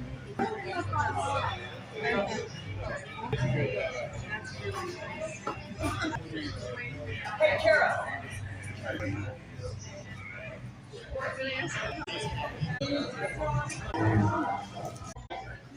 That's why he lost that. Because it's so far down the rabbit hole with impact statements. It asks for more time for people with glee in his heart for lying through his teeth when the whole world knows he committed perjury. It's demonstrable. I can show everybody in this room right now. For me, I think that Fenoli, the video I seen that Gary showed me of the body cam, is he was, I don't want to say a disparaging term, but he was like, I don't know if he's claustrophobic, but he was really screaming like in a very high-pitched way, for a better lack of saying it. And I think he was so disgusted by his own cowardice and being afraid really of nothing that he turned it around until he was a victim. Like, if you watch that video, like, you would not want this person on your side anymore. This person's a scared person. This person's freaking out because he was in the middle of a crowd. Like, I don't want to say any disparaging words, but I think the reason he's coming out now demanding more time for the J6ers and speaking out still against Trump is he's probably so disgusted at seeing, because you're tested when you're put in a hard situation. You know, I know that from boxing, and you see either you come out like a lion or you act like a rat, or you act like a scared person. You don't know that until the time comes. And I think he really saw who he was that day, and I really mean that. And I think that's why he's doubled down in his anger, because it's really anger at himself and his own cowardice. And I heard at least reports of flashbangs. A flashbang is, that's how, that they're saying people are falling down due to these flashbangs. But what, is that true or not? So there was a chief's son, the Capitol Police chief, just gave an interview here recently. I don't want to get into all the details, but he says for 71 minutes he did not get any support back up from whoever cops there. So 35 or 40 times during that hour, they threw these flashbangs at people, which are quarter sticks of dynamite, exploding at eye level. Oh. Some of them have an OC spray, which is not pepper spray that you buy at Walmart. It's a deadly weapon. The men's called for did a story about stealing 2 people in custody, and the European asked for them to not use it at all. So coincidentally, if you're a J6er and you spray the cops with this stuff, you get a violent weapon, a deadly weapon charge. But if they spray you in the face all day long, it's just getting easier. Thank you so much, everybody. I have more. I'm not going to come back to you. Somebody else wants to ask. Yes, anybody else got a question? How come you didn't get arrested, Tommy Tatum? You're right there. Let me ask. So I've often sat at night and wondered this question, meaning at night. So other than the stuff with Roseanne, so if they arrest me before they're about to show 8-minute murder to the whole world, this is the bottom line. I also filmed 2 different 8-man teams. I filmed some of the very first window strikes at the Capitol that day. It's an 8-man team. I filmed a guy on the ground who Ray Epps gets medical aid to after he told the January 6th committee that he'd already left the area. I also put all my information out there as fast as I could, all my videos. I started calling the FBI, telling them I have all this video, I have all this footage 2 or 3 months after January 6th. I don't know why I'm arrested. It's not from lack of trying. Antifa, they literally harass these guys. I feel so bad for them. It's such bad energy. Because like, when I first went to the vigil down there, the energy was beautiful. I felt like I was at church. It was one of the most, and I was with my brother at the time, who was so touched by that. He was touched by, like, yeah, I think that you're very close to God when you're down there. I really mean that. And it's bizarre because you're in front of a jail and there's a cemetery. That's the viewpoint the guys see, is a cemetery. And you feel so close to God on that corner, it's just, you have to be there to see it. But then Antifa, who's like ruled by the devil, have to come along, ruin everything. So they're stalked by Antifa every night. They had girl dressed up as Ashley Babbitt with blood on her, saying, "Mommy, I'm alive," harassing Nikki. It's really sick and scary. But the reason I got that was they called him, "Oh, there's the unindicted J6er." They harassed Tommy too. So these people are really sick. But they're harassing these poor guys every day when they're just trying to do good work. And they're definitely paid. They're definitely paid as advertisers. Well, I can understand. I have the video I put out there that I recorded on myself on J6 shows a lot of police brutality. And it's not my brightest moment in life. I had just going around getting trampled, and there's 40 cops with sticks coming at you, spraying stuff in your face. So yeah, I got a little lively with my mouth. And I told the judge a couple months ago when a bunch of cops try to kill you, it changes things. So I don't know why I'm never arrested. I think they don't want to have to explain Roseanne's murder to the world. They don't want to have to explain why I filmed an 8-man team breaking into the Capitol, and I wasn't very worried about it at all. Tell them that Tommy got kicked out of the courtroom because when Ganell testified, tell him what he said to Ganell and the officer Ganell, what he said to him in the elevator. I thought it was Ganell that day. I thought he should be ashamed of himself. Just to clarify, I never got kicked out of the courtroom. I was already outside the courtroom when the lawyers were talking about me on the inside, and I didn't come back the next day. But what I can go back now, I did an escort. So, yeah, it was an escort. No, I didn't have to have the escort. It's actually funny because they had that day in court, they had like 2 hours set aside to talk about him. It was really funny whether he was allowed back in or not. Yeah, so I was listening on the phone from home that day, and I went and got me a bag of chips and went across to the park and looked at the front door and waited to see somebody come and knock on the door. Does anybody else have any questions? We have a question right here from this gentleman, and then we'll come back to the lady in the middle. She got a lot of questions. My name is Ed Moore. Right in the mic, Ed. Is that better? Yes, sir. Okay, Ed Moore. I live in Smithtown, this is in Farmingdale, Rockland Center, in Florida. What I see here is how to take advantage of what's going on. Because people, my dad used to say, you can never beat the American people, you never beat the American soldier. One thing I recognize is that the people out there are watching. They're keeping the powder dry. That's a benefit. The clowns, I call them the clowns. The clowns out there are waiting. They're waiting for us, or us people, if you will, to overstep so they can have an excuse. Now, what I see here, the people are aware of what's going on. And I said, what's the solution? What's going to happen to these people if the wrong person becomes the president of the United States? Because the president of the United States has the power of pardon. See, so that's the key. We have to get the president of the United States out. And then you say Congress and the Senate. That's where the power is.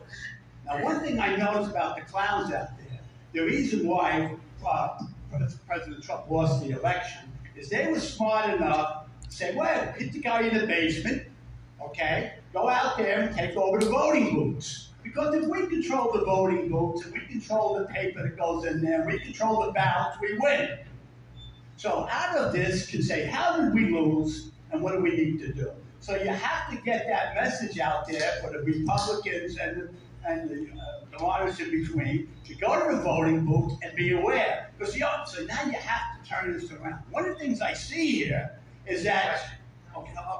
All right, well, the question is, to you people here, what's the positive aspect of what's going on? Okay, what can we say positively? What can you say positively that people need to do to be able to solve this problem? Okay, positive, not the negative about all the cops and all the nonsense. One of the things that I think that could be really helpful, and I put a lot of thought into this, is okay. I'm going to start in on my judges. It's a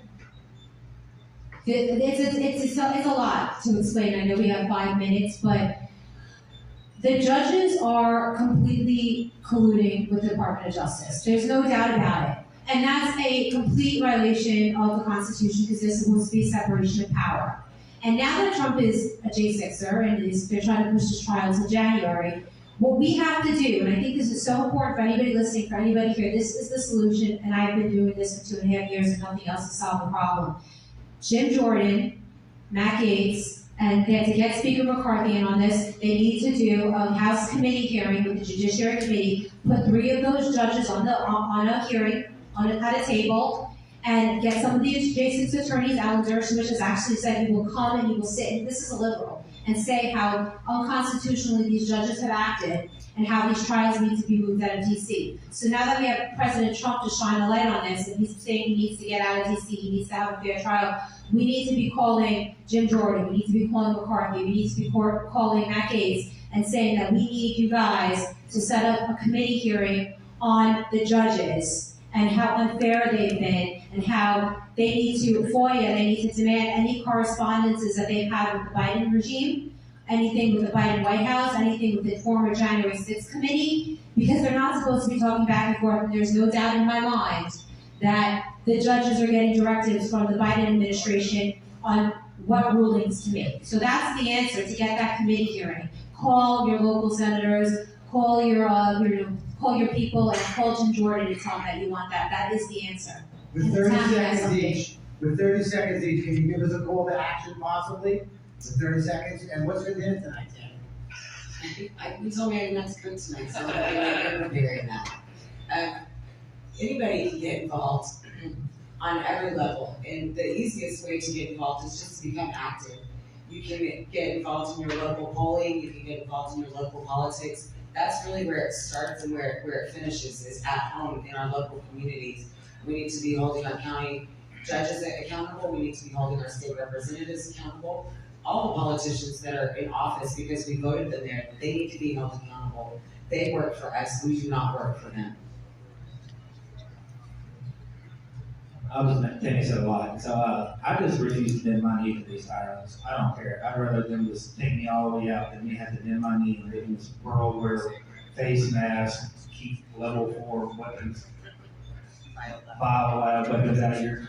I said, I'm not going to live in that upside down world. And I would just, stand up for yourself when you have a situation at work or they're trying to do something to your kids. Don't bend your knee to them. But that's what they want. I want to.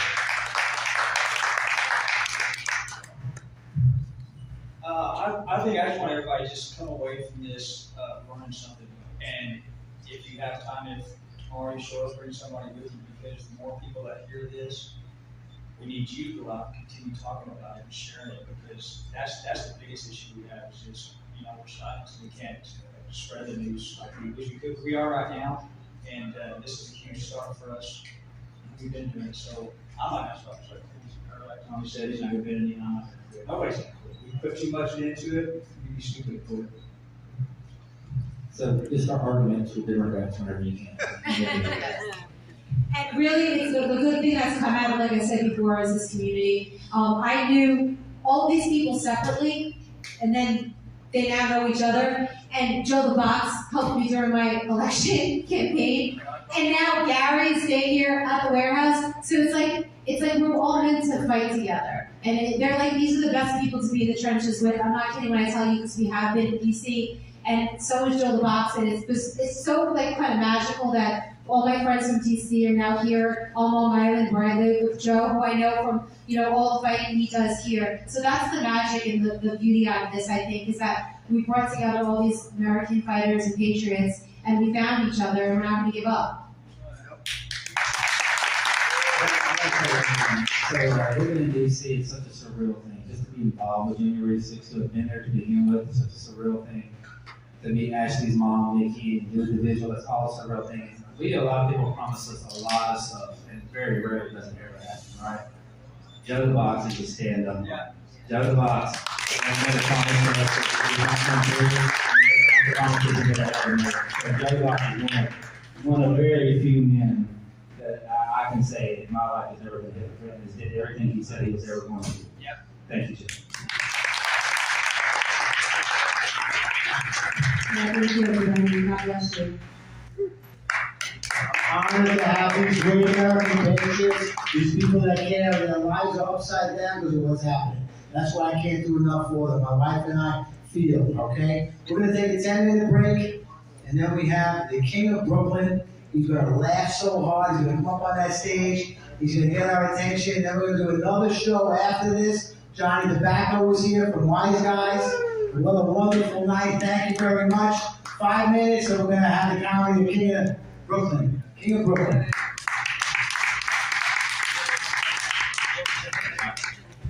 What's your other question? Okay, one more. Big one. Okay. Ryan Samsel, is he good friends or not? You whispered in his ear. That's all some other guys are waiting for other guys. I don't know. Who's the piano player around I'm here? like this. I don't. Hey, David. Lion. Joe wants to know if you can play piano.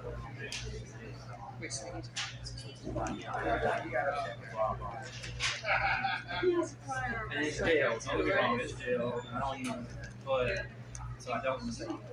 I don't know. But, Well, it's all good, but then I said, but he was there and he's a shake regardless. So, Great, so I'll take their time. Yeah, no problem. No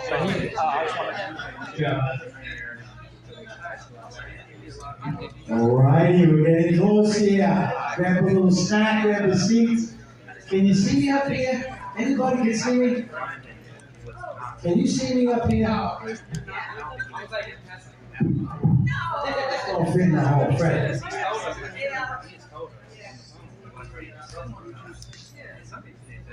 I'm waiting for other guys. Other guys are coming. I'm waiting for other guys. Ladies and gentlemen, if I can have your attention, please, up on the stage, Fred Rubino is coming up. He is the king of Brooklyn. I saw some of his work. He's absolutely hilarious. Come on up. Please welcome Fred Rubino to the America First Warehouse. Okay? Thank you, Fred Rubino, king of Brooklyn. Let's hear it. Let's hear it. Anybody still paying attention here? How about up front? Can you see me? Come on over here, everybody. Come on in. Come on in. Come on over. Come on. I'm a lot taller on Facebook. No, Randy, no. Come on up front. Let's go. You running the tape over here, guys? How are you? We're live now. Thank you. Guys, welcome to this beautiful venue. I know a lot of people, you see this kind of crap. Just being together is a wonderful thing and is powerful. So just keep on getting together. I'm a conservative comedian, which means I've been banned from half of the clubs in New York City. Okay, so I've been banned at a lot of clubs because I'm anti-woke. So if you're woke, if you're woke, there's the door. As far as social media is concerned, I've been blocked more times than Chris Christie's arteries. But I'm still around. And thanks for coming around. Thanks for coming around. Shutting off the TV, shutting off the news just for one night and getting together and seeing each other. All right? I mean, the news is just crazy now. Last night, me and my wife were in front of the TV for an hour. You know what we saw? 3 shootings, 2 stabbings, people getting pummeled. One guy got hit in the face with a brick. Finally, I said, how many times are we going to watch our wedding video? Put the war on. It's less violent. Now they're showing the caravans again. Oh, the caravans. There's one, I saw yesterday, there was a Nicaraguan woman, a woman. She walked from Nicaragua to Texas. My son couldn't find ShopRite 3 blocks from my house. She had 3 kids with her, a baby, a toddler, and a teenager. She had a backpack, half full. Half full. I took my wife to Atlantic City last week. I had 4 pieces of luggage, shoe trees attached to my back, a makeup cap. Nicaraguan woman, that's the way to go. I'm a little older, and I remember when the only news on the internet and everything like that was CNN. That was it. You had to watch CNN. It was Anderson Cooper in a nice Armani suit. If it was a hurricane, he was just in like a t-shirt, right? He was out there in the wind because he's like an expert on anything blowing really hard. I told you the door's right there. Now they got this other guy, Wolf Blitzer. Who named him? Santa? Now I watch a lot of Fox News, and even people on Fox are getting on my nerves. I'm glad they got rid of Geraldo Rivera. Aren't you sick of this guy? 82 years old. 82. He's got long white hair with the Mary Tyler Moore film. He's got a big white handlebar mustache. What does he go? He goes to the barber and says, I want to look like Captain Crunch. And this other guy, listen, smartest guy on TV today, Mark Levin. You like Mark Levin? I gotta be on a ladder at 8 o'clock. Let's see what happens. Let that sink in. Someone had sex with him. No one in here envisioned that it was a woman who had sex with the monkey. Because men are the lowest things. You can't trust us. You can't trust us nowhere.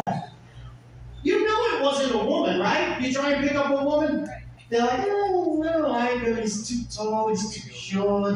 I don't like the way he talks, I don't like the way he walks. A guy? Hey, that monkey's got a nice ass, huh? See, guys, we could send our wives to Atlantic City or Vegas with their girlfriends for a whole week, right? We wouldn't even worry about it. We didn't care. Women, you can't trust us at the zoo. And that's sad, right? You come home, she's like, you smell like bananas. Were you with those monkeys? Well, I know times are tough. You know, the Bidenomics. It's like the only word he can say, right? Bidenomics. He can't even say his own name. But Bidenomics now is like, you know, eggs are $9 a dozen. Okay? But Italians, we always figure a way to get through bad times. We always can figure it out. I just figured out how to lower my grocery bill by 80%. 80%. Want to know how? 2 words. Self-checkout. Eggs just went on sale, baby.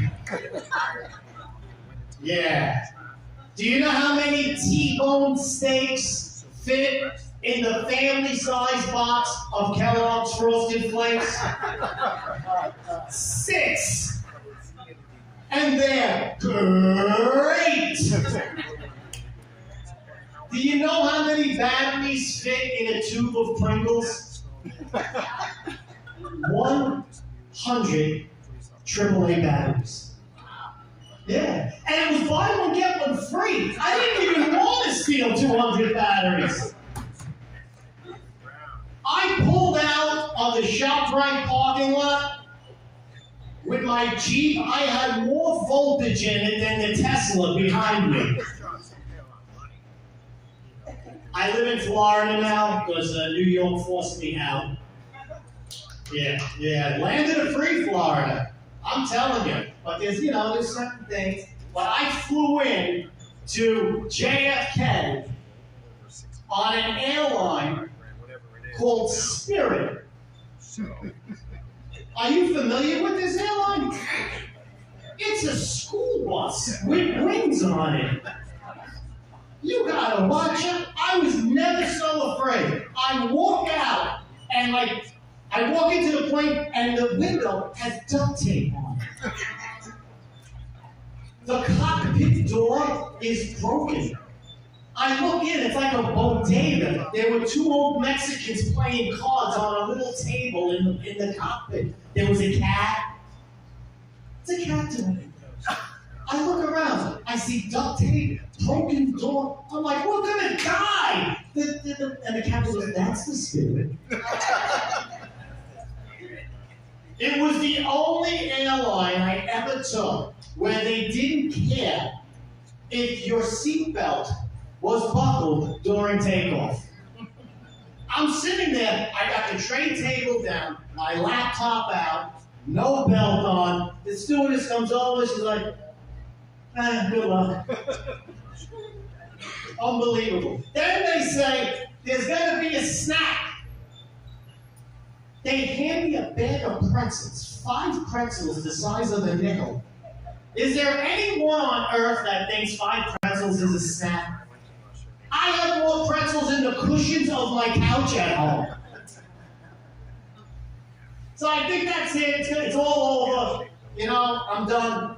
I'm sitting there, and the male stewardess, the homosexual comes over, and he just like floated it. He was just, and he's like, sir, are you willing to help out in case the plane goes down and there's an emergency? And I'm saying to myself, let me see. I'm in a lawn chair bolted to the ground with a handful of pretzels, and now I owe you?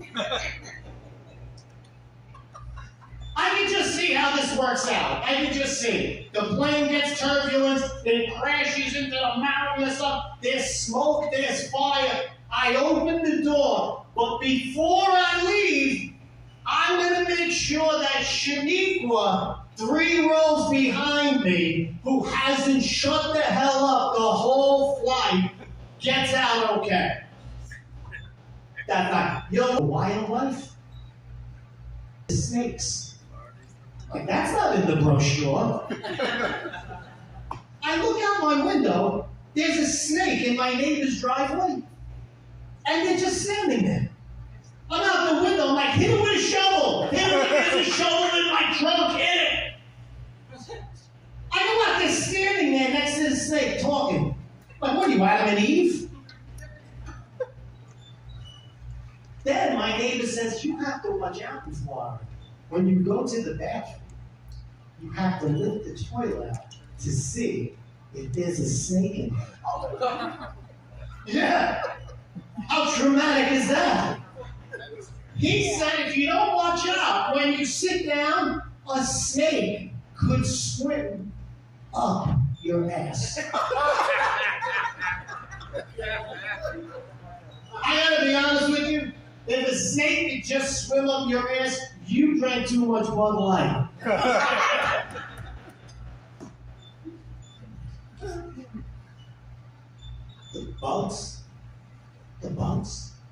The bugs are crazy there. I go out on my porch and there's a bug this big. It's like, and I'm looking, I'm like, what is that? And these southern women, they make anything sound sexy. It's a palmetto. That's a cockroach, okay? Palmetto sounds tropical, like a drink. I'll have a vodka and palmetto. I look at it, it's huge. This thing is so big it has graffiti on it.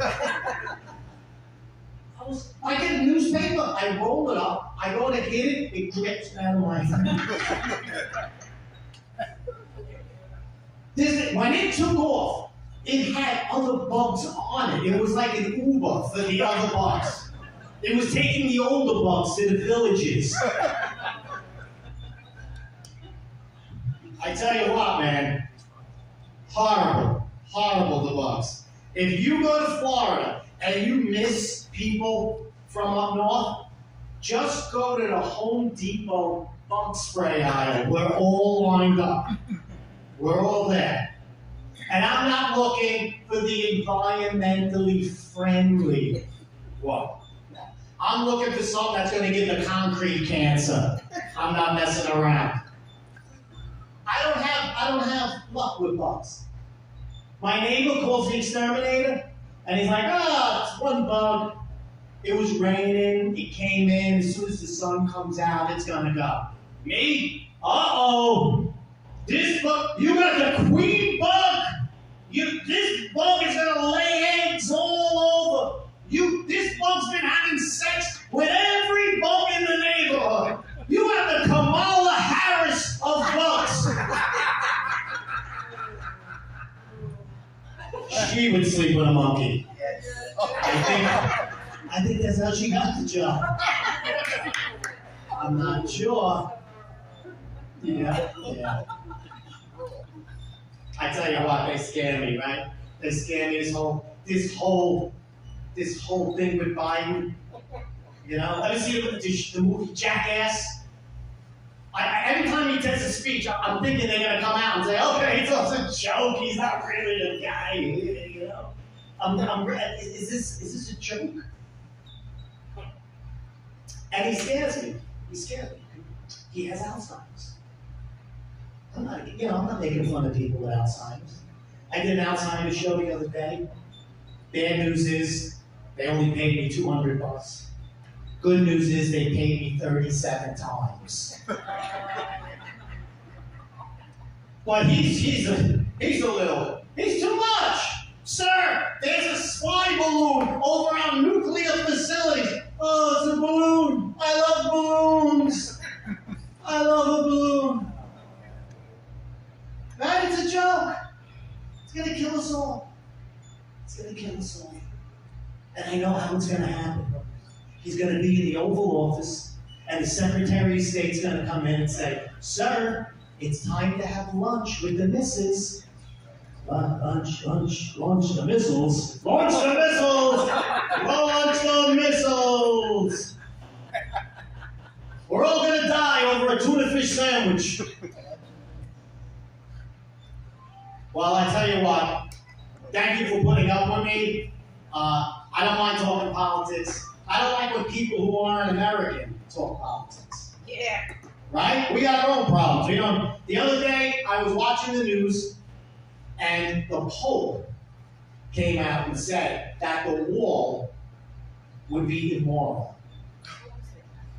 Could you imagine? First of all, if there was an Italian president, that wall would be up. Nobody builds a wall like an Italian. It would be all marble. There'd be like a Capodimonte statue on top with a fish, tomato plants growing in the front. But the Pope says the wall is immoral? Have you been to the Vatican? Yes, It's a wall. For 1,000 years, there's a 40-foot wall completely around the Vatican. And it worked. Because for 1,000 years, there hasn't been one Mexican Pope. That's my time. I hope I lighten the mood a little bit. Please keep them together and fight for this country. Thank you so much.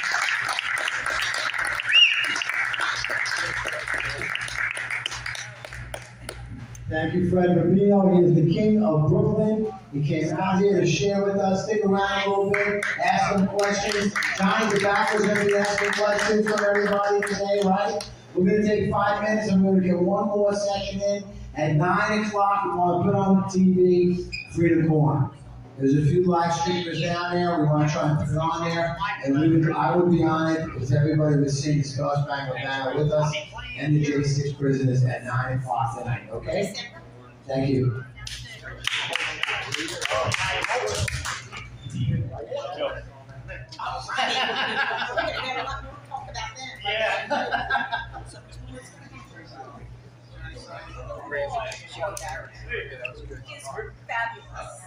Got thrown out of many a club on that one.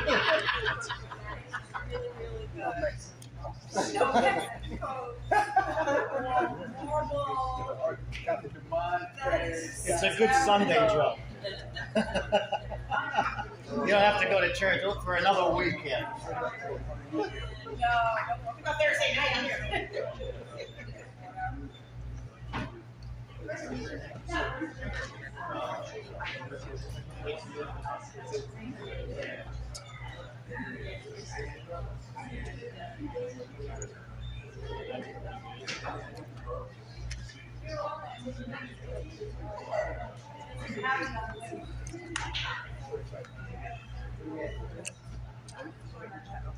I'm chilling.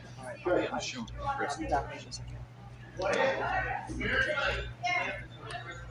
They're gonna stream in the corner. I live stream all this. What's that? I'm live streaming right now.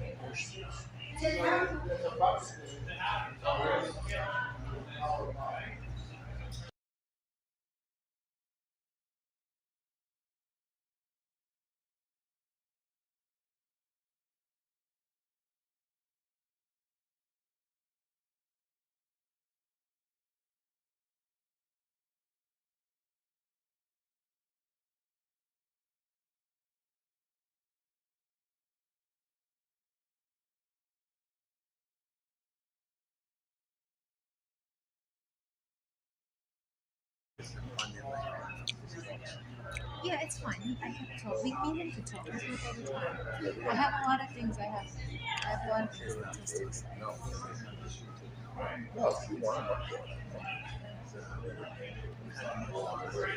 Yeah. I'm looking forward to getting to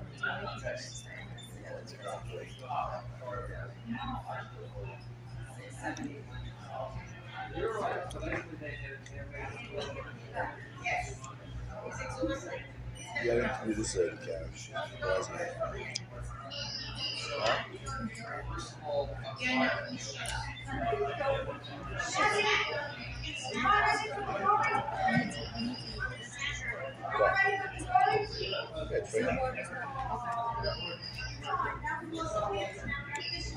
Yeah, you do all this. I get a bunch of it. Oh,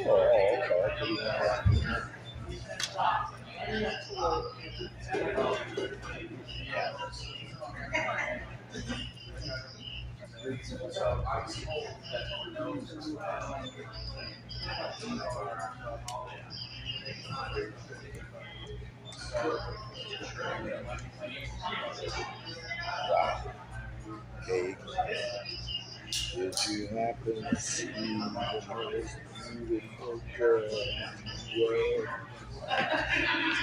Walked out on me.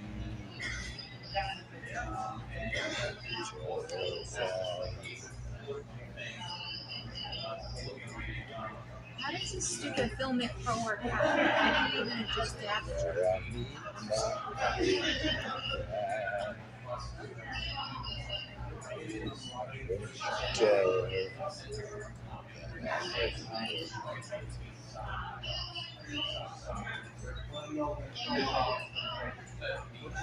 We're at the America First warehouse.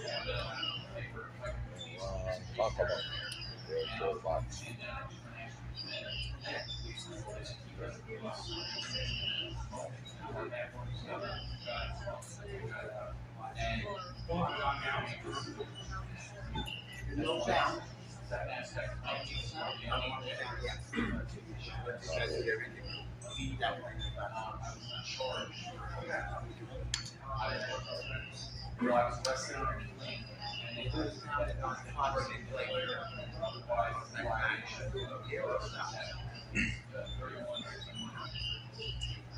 I haven't even added it into my channel.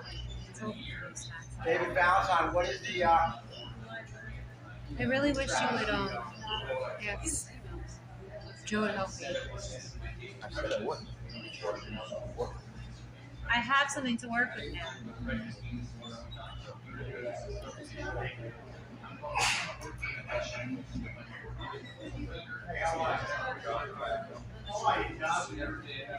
Like a real Italian place. Johnny come back. Oh, Johnny Fox ready to kick bro. Boy, he's a cut.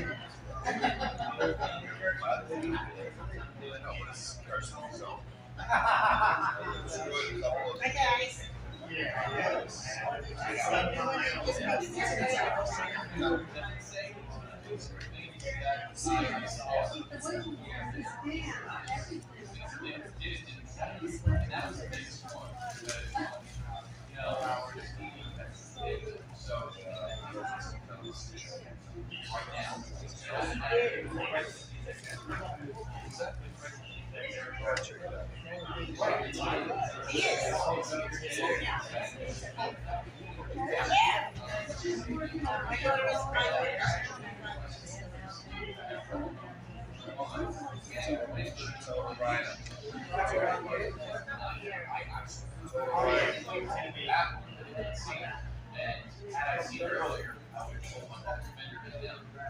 Oh, yeah?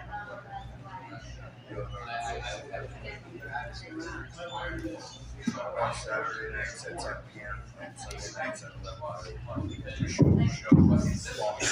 Travis.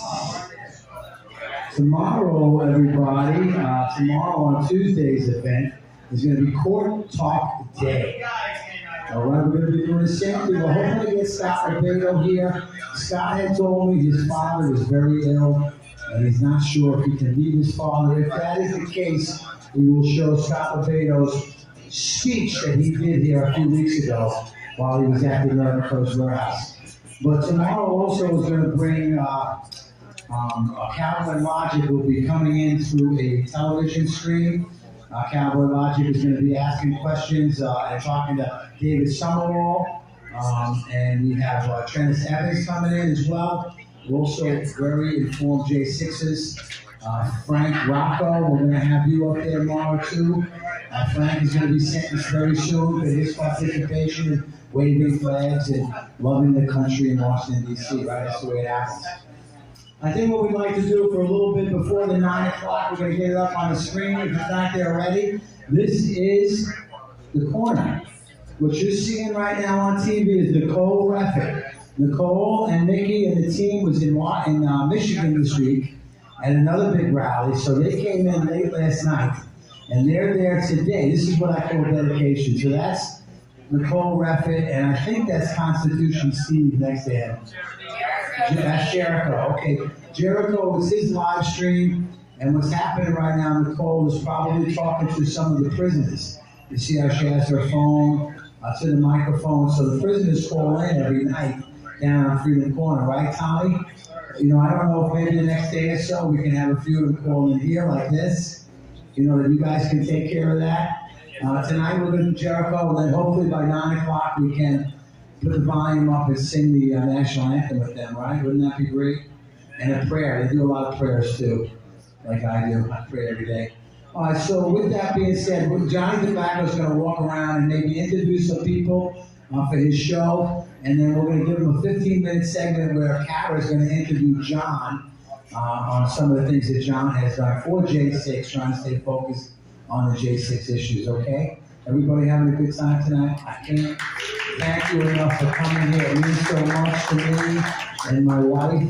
Even if it was only 2 years that showed up, we'd be very happy to have you, okay? A couple more minutes. God bless. There's folks in the back for you, too.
We have 2 mics or one?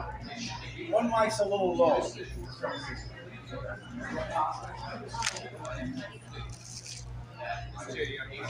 I got the other one. If we can have Kara and Johnny up to the stage, my 2 favorite wise guys. I understand that Frank Rubino will be on the wise guy table now, maybe. Kara Casanova could kick the wow out of almost everybody in here. Test. Johnny Tobacco, is any roommate?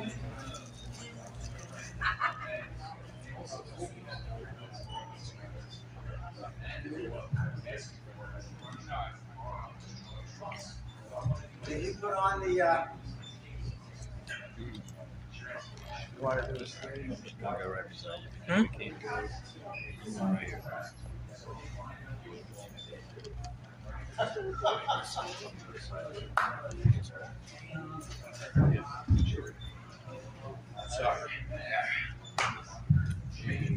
Wise guys, Johnny Tobacco, Cara Casanova, 5, 4, 3, 2, 1. Hi, everybody. Welcome back to America's First Warehouse, and I'm here with John Tobacco, who is also a host on Newsmax, and we're talking about January 6th. Like I was telling everybody before, it's really kind of magical the way that you meet people. I met John at a political event for our friend Mark, and he was there because he was running for office at the time, I believe, and I asked him if he would come to my January 6th rally. It was an awareness rally that I was doing, and speak. And that's how we first met. And he's like, oh, would you like to be on a Newsmax show that I'm pitching? You can't be afraid of being canceled. And I'm like, I am not afraid of being canceled. I've been canceled. It's the most liberating thing to be canceled. So that's how I met John, was through kind of through all the chaos. And he's become a January 6th supporter, I think a lot through me, and pushing and pushing and pushing and pushing. And John, I know that your interest has become renewed in January 6th because Trump is now a J6er. Yeah, well, everything about Wise Guys and everything that I support is solely and strictly based on Cara's influence on me, of course. I wouldn't be the man I am without her. But I think I was a January 6th supporter before we started doing Wise Guys. And thank the Lord we met that night because she's an amazing addition to Wise Guys, as you can see. But I think you raised my awareness even more, showed me more details, more facts. Sometimes I wanted to go to sleep, and you kept pounding me with more facts and showing me videos from Gary, Tommy. I heard Tommy's almost broken leg story probably a dozen times, but maybe that's why you didn't get arrested. Your leg was caught under the railing. But no, my renewed thing is Trump's like officially a January 6er now. That's what they want. That's what the whole setup with the January 6 cases and the Proud Boys and the Oath Keepers.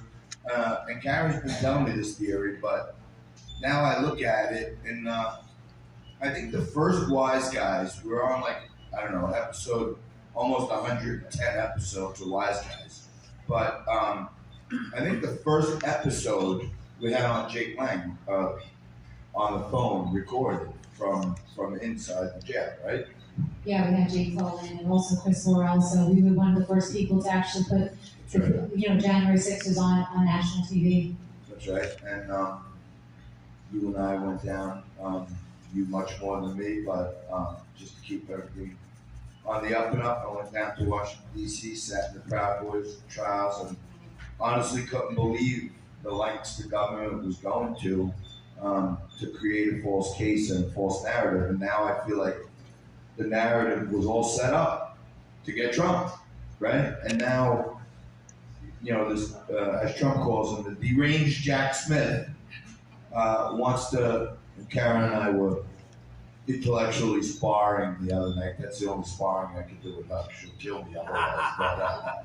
But that, a lot of the stories I've heard from J6ers and attorneys and advocates is that some of them can't get a trial date. They can't get the discovery. They keep getting pushed off. The docket's full. There's not enough judges because of COVID. And now they want to make Trump's trial within 4 months. So I'm starting to think, why doesn't Trump people say, hey, as soon as you're done giving every single person in jail for 2 years the speedy trial that they're asking for, then you can put me on trial. But why is he getting sped up? So I think there's a lot of crap going on, and thankfully Kara's kept me connected to the situation. I think pretty deep. Thank you. Well, for me, and I said this to John since the beginning, If they do this to January 6ers, that we know, we have friends in the room that are January 6ers, like Sarah, who I would love to tell your story in a second. They could do it to anyone. Like, I was there that day. I felt the feeling in the crowd. Honestly, anybody, including people I've spoken to that aren't even Trump supporters, have said, oh, well, yeah, I would have walked inside.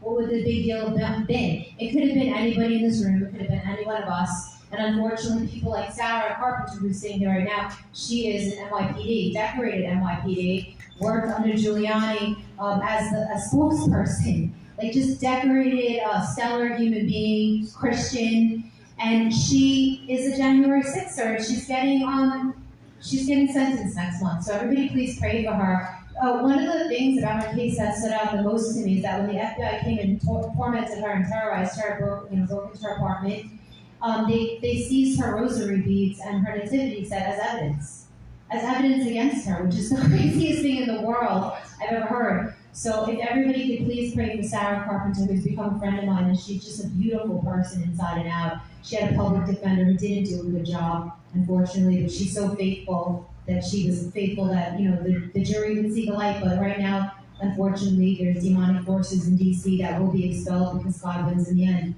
And I'm very hopeful for your trial, your sentencing. So pray for Sarah Carpenter tonight. And she remains faithful. And John knows Sarah's story because he was around when I was covering it. Oh, yeah. When Kara starts writing a story, if you're around her, you know every single detail.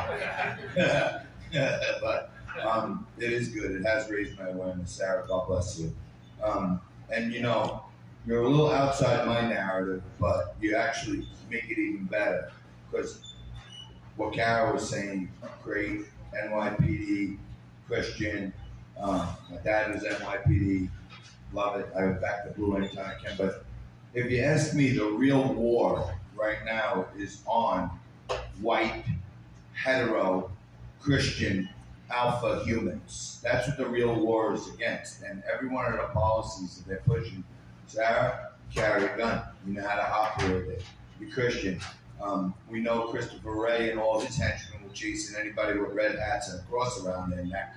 So it's not surprising that they would overly persecute even Sarah, because that's, to me, anybody who would stand up, anybody who's trained, anybody who's former military, those are the first people they want to take off the streets, because they know if they overstep, those will be the folks who will lead the charge against them. Well, Sarah had one weapon on her that day, and that was a tambourine.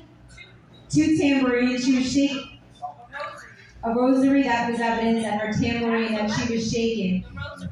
Right, and she's known as tambourine lady. Like, she had a tambourine. She was dancing and praying and yelling. So, She was going to Hail Mary him to death.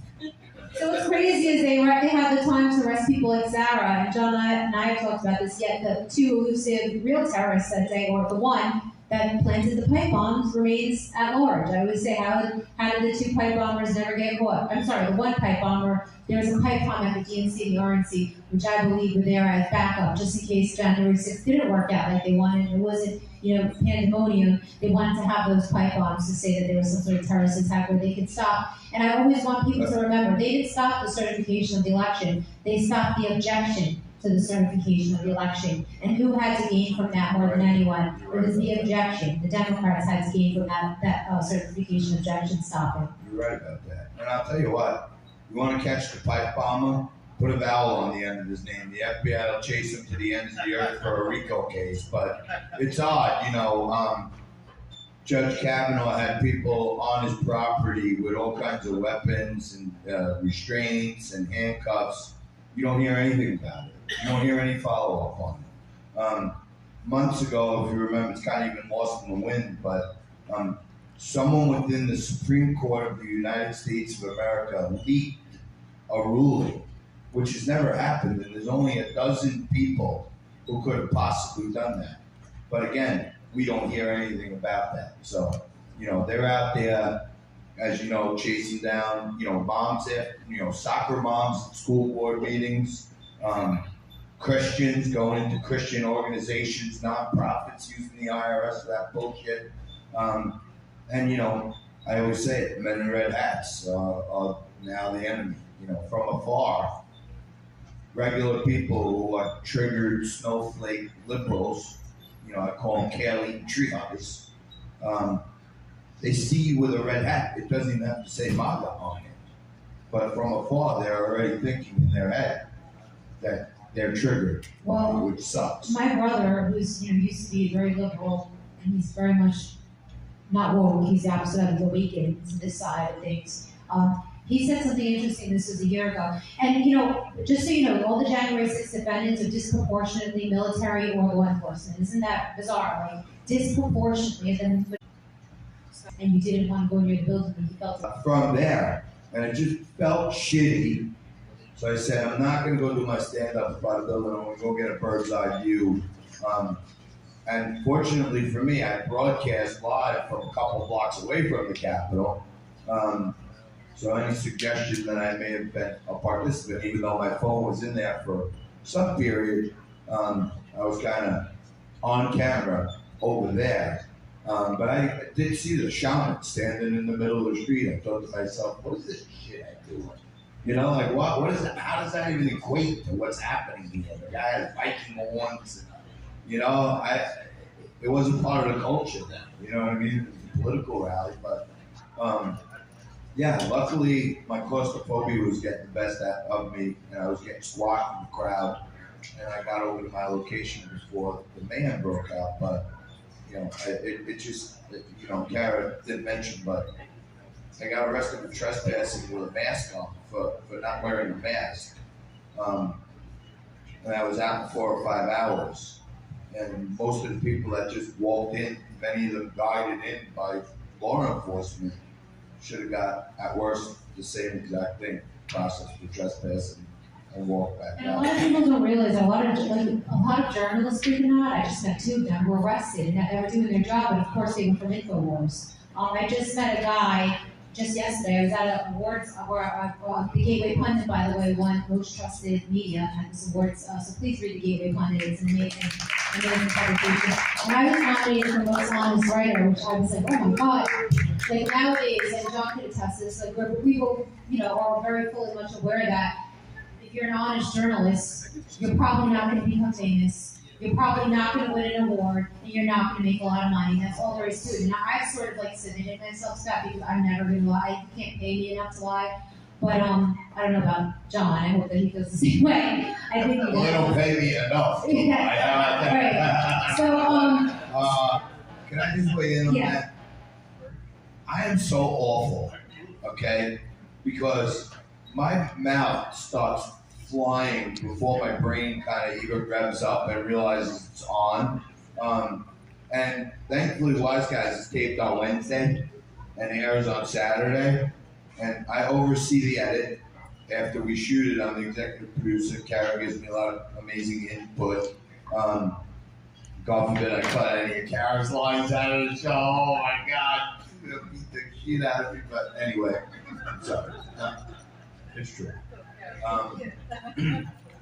But I watch it and I think, okay, that's pretty good. We got a good episode there. And then, we have this little Jewish guy who's an amazing old-time TV producer. He's like my rabbi, and he has to look everything over before it goes to quality control. And I think I did good and edited nicely. And then all of a sudden he calls me up like with his hair on fire. Did you say this? And did you say that? This is outside the guidelines. You can't say that. All right, well, we got to find another 4.5 minutes of show now. Gary, you're back in. Well, hopefully tonight we can interview some of you guys. We're going to be asking about Trump now being a January 6th defendant, which, like I've been saying to John this whole time, I don't think anyone, raise your hand if you really thought Trump was eventually going to get arrested for January 6th. I did. A lot of people didn't. He did. She did. And I'm like, this is all to get Trump. I'm like, sadly, if Trump wasn't with us anymore, these Januaries, they wouldn't be wasting time arresting Enrique Notario or Sarah or anyone. These guys are literally just collateral damage for them to get to Trump. And it's really, really sad, and it's just so pathetic that they would do this. And I don't know why. I still haven't placed my finger on why they hate him so much. And that includes the Republicans. I raise your hand if you think Trump is going to get found guilty. First time? I think if he doesn't get a change of venue, there's no. I've sat in on enough trials. I was where Sarah was the most innocent person in the world. Sarah, you have no, and they found her guilty. A jury of your peers, they're all wearing masks and voted for Joe Biden. They weren't wearing masks, and the thing is, we very much get lulled into thinking that because I guess we're not spoiled. I don't like to say we're spoiled because we're not. We deserve. Everyone deserves a fair trial. So you shouldn't consider yourself spoiled. But in a sense, you walk into that thinking, okay, I'm going to be around people. It is so compromised that you literally, look, I would look at me and be like, after the fact, if I didn't know the whole situation, I would say, well, what the hell were you thinking? Why didn't you get up on the stand and say something? Right, a lot of she didn't take the stand. My lawyer did not correct me, and I was unable to get across. They could set me up where they, trick me into saying something. Right. It's so tricky. A lot of the public defenders, which I told Sarah before her case, that's why I was like, they're not going to let you take the stand. They're going to tell you that you don't have to defend yourself because you didn't do anything wrong, so we don't have to launch a defense. So this is what they do. The prosecution literally nails you to the cross, badly, and then the defense, I don't know if your lawyers do this, but I've seen other lawyers get up and then they go, the defense rests. No defense. You know what I mean? So all these people are getting found guilty across the board. Unfortunately, Sarah sort of had to learn the hard way, but you're going to be fine and you're going to appeal. Can I make another point? Sure. Upset me about it all, and with President Trump, is that I didn't see this either. And again, you can say, oh, okay, you're such a brainiac, so you saw it, now you're going to look at me like you don't. But hey, I think we're all in this together in the sense we're all getting blindsided one way or another. And what I didn't see coming out of it, because people were like, take a plea. I said, no, why would I take a plea? I am not guilty. But when you go to trial and they make you guilty, it now sets up a precedent for Donald Trump. Exactly. And I did not see that. No, that's what I saw and that's that. why I have to appeal. Right, you have to appeal, and everybody has to appeal. And Trump needs to change the venue to work, and everybody in this room, like I said before, needs to literally call Jim Jordan, leave messages with his staff, and say we want a hearing on the judges and how they've been unfair with January 6 cases to help Trump get his change of venue to West Virginia. Because once Trump gets not found not guilty, I think they're going to let the court go. Let the news go a little bit on the J6ers. They're not going to need them anymore. They need them right now to prosecute Trump. So I guess we'll end it at that. But John Tobacco, thank you so much for all the work that you do fighting for freedom and the support you've given the January 6th community. And like everybody, keep fighting and just remember, in the end, God wins. Please pray for Sarah. Can I just say one thing? Sure. The war right now, certainly for New York City and the surrounding areas, is this immigration crisis coming to everyone's neighborhood with the illegal aliens, and they're busting them in. Military-age men, thousands of them coming in your neighborhoods. This Sunday at 2 o'clock, myself, Curtis Sliwa, Scott Lebedo, and others will be at Gracie Mansion. Joe the Box will be there supporting us as well. And we're telling Eric Adams, if you want to put illegal aliens in our backyard, you put them in your backyard first. And you can hold 1,000 people at Gracie Mansion, then come to the other boroughs and the other suburbs. So if you can get down there Sunday, 2 o'clock at Gracie Mansion, please do. Or go to a local one because it's happening everywhere. If it's not, it's coming soon to a theater near you. God bless you all. Thank you.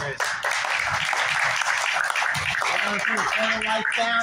We're going to be singing the national anthem in a few minutes. This is Nicole Record down there on Freedom Corner. You guys are familiar with it, my Freedom Corner. We're going to come up here like this, and we're going to sing the national anthem with them. We're going to get that on and get the sound up there.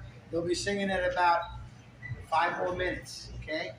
It's an incredible thing that they do every day down there. Every day they do it. Thank you, Johnny T.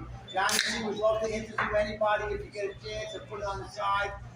I know Fred is going to interview. Anybody else who look like a good interview? Andrea Young is here. Her husband is in jail too. A J6er. Frank Rocco is going to be sentenced next week too. It's terrible. Could get us. Can I hear her? Or? Working on it.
Yes, that it is such a, it's scary the times that we're living in, but I've heard people say a lot, and I wake up before it, and I think, no, I'm not going to be sad for Ashley today. I am going to be ready for Ashley today. And, because we are sad. We're sad at the state of our country. We're sad at the state of our families. Because my son is hurting very much, but my family is not alone in that pain. There are at this point 1,115 families that are dealing with that pain. And it is really hard to swallow to know that it is the United States government that is put them in this situation. And to everybody out there, know that it could be your family next.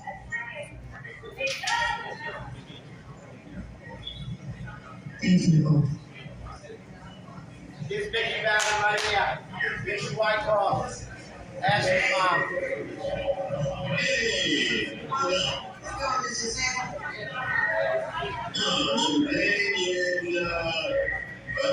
In D.C. Yes. Can we kill the stage lights? I work a little better than you.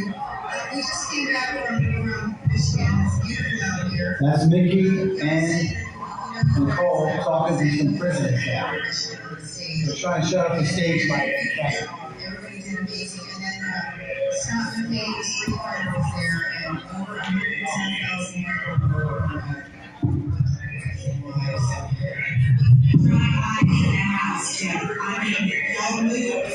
She's walking to the prison.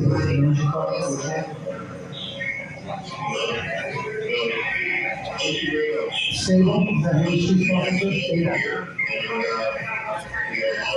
She's Sable, isn't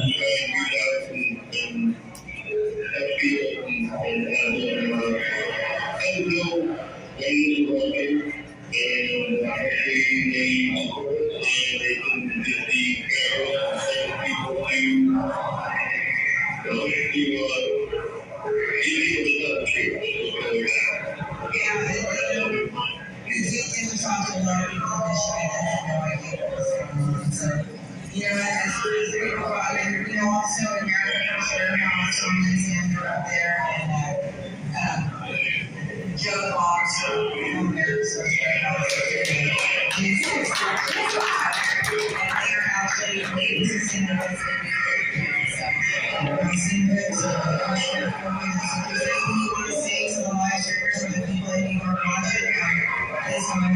We're all watching. This is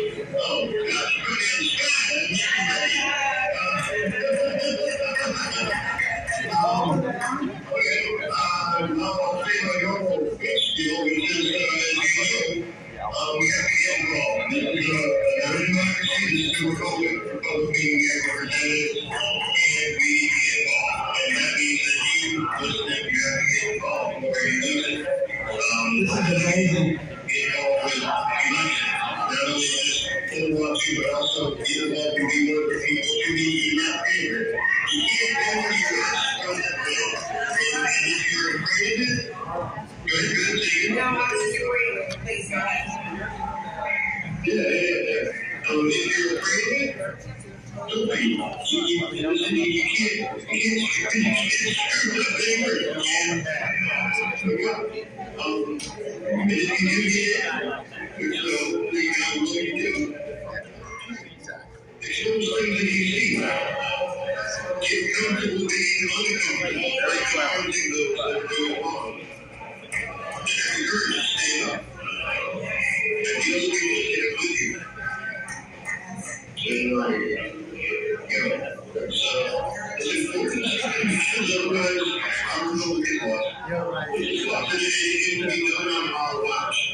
A lot of Chinese people that help the freedom fly.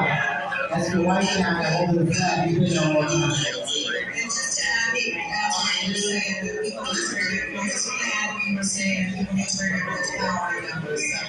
You know, tell your neighbors, tell your friends, tell your uncle, cousins,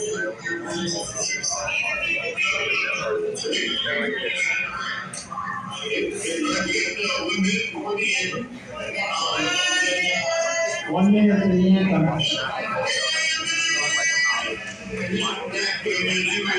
Come on up, boys and girls, we're going to sing the anthem 1 minute more. Our great national anthem, our great country. Right on the corner of January 6th prisons.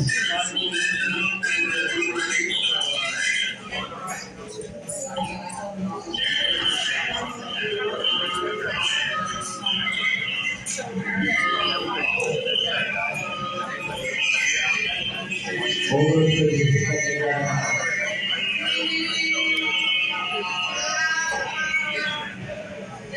Here we go, ladies and gentlemen.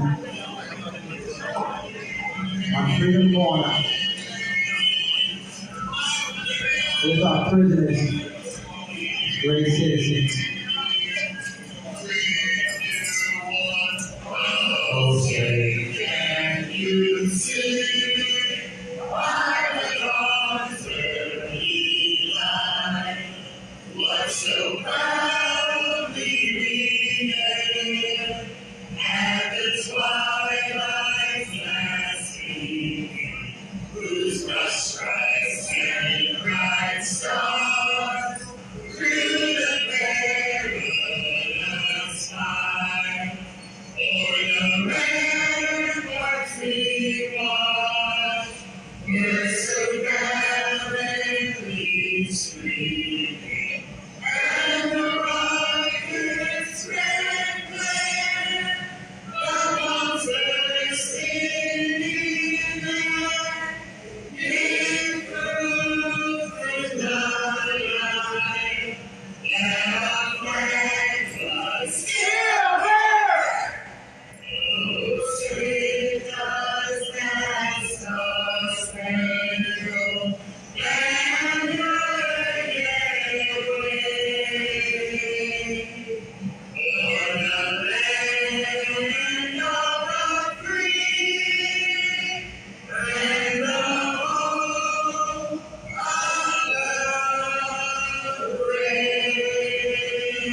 you got a small crowd there tonight, because many of them are here tonight with us, right?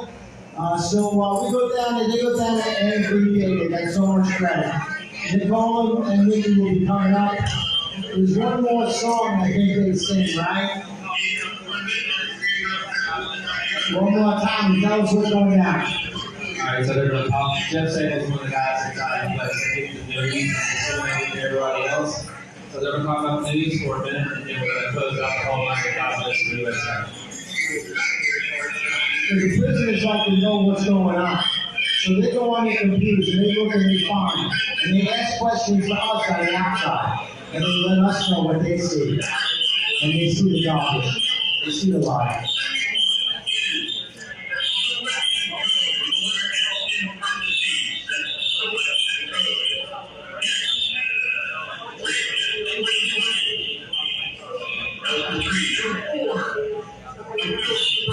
What he's doing, he's getting a list of January 6th documentaries you can go watch. So list of movies.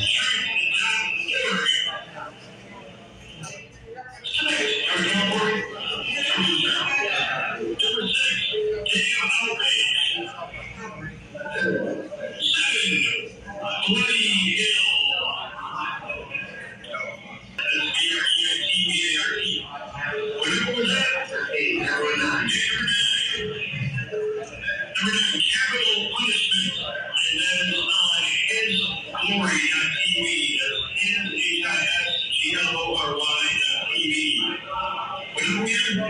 And the real Anthony Fauci movie.com. One more time, the real Anthony Fauci movie.com. Fauci, F-A-U-C-I, I believe. 11. Patriot Purge. Number 12. Writing History. That's at StopHate.com. Next number. You guys can get a list of these movies or hashtag.com. There's a list of all these movies.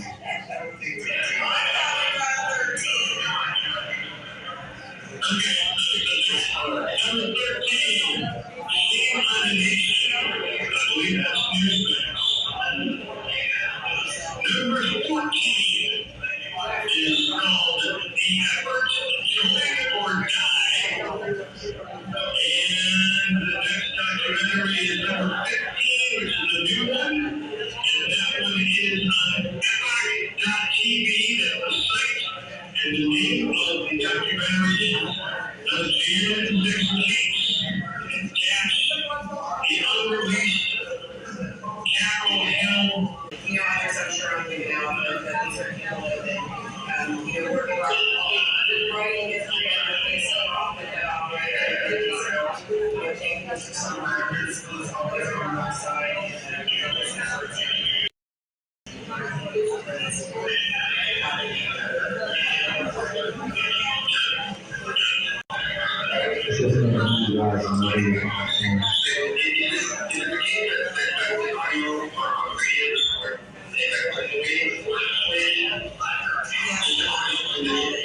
Yeah, everything. Yeah, they're talking about emails, radio transmissions, everything.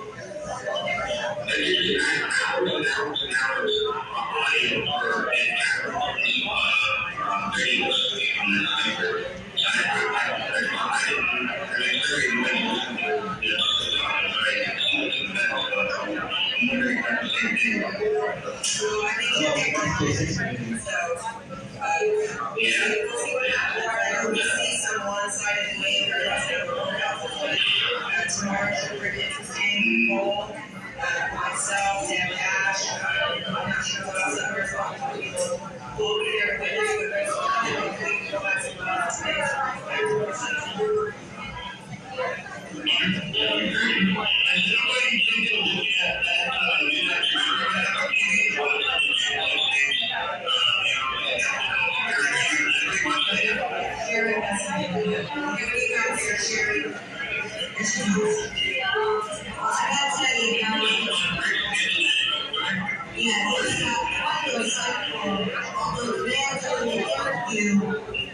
absolutely doesn't speak against his officers. He has some very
Silence from her. Nobody could get any answers from her.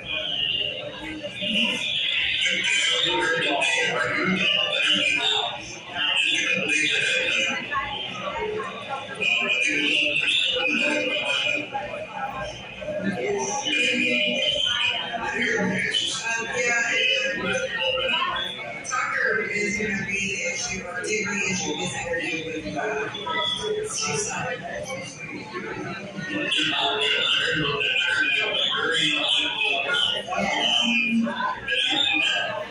Yes, yes we have. Well, I don't know if we can get that one too. I think we'll tell I go tell us so she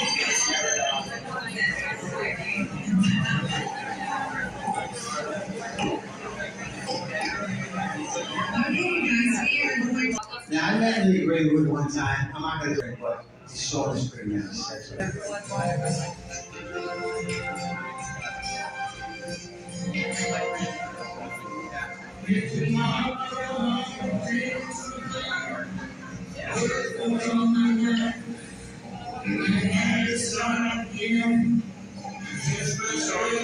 And my wife.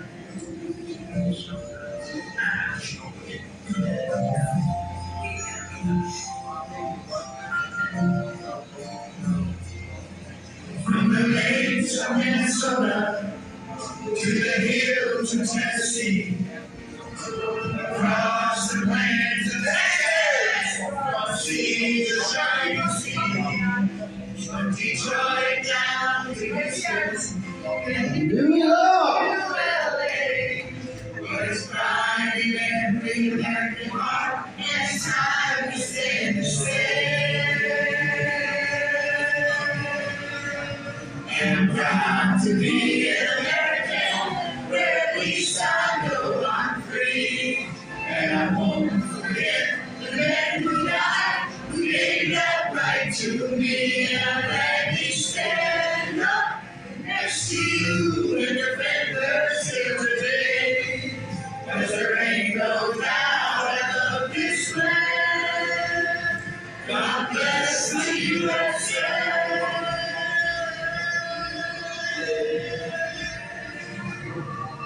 And I'm proud to be an American, where at least I know I'm free. And I won't forget the men who died, who gave that right to me. And I'm glad we stand up next to you and defenders through the day. 'Cause there ain't no doubt I love this land. God bless the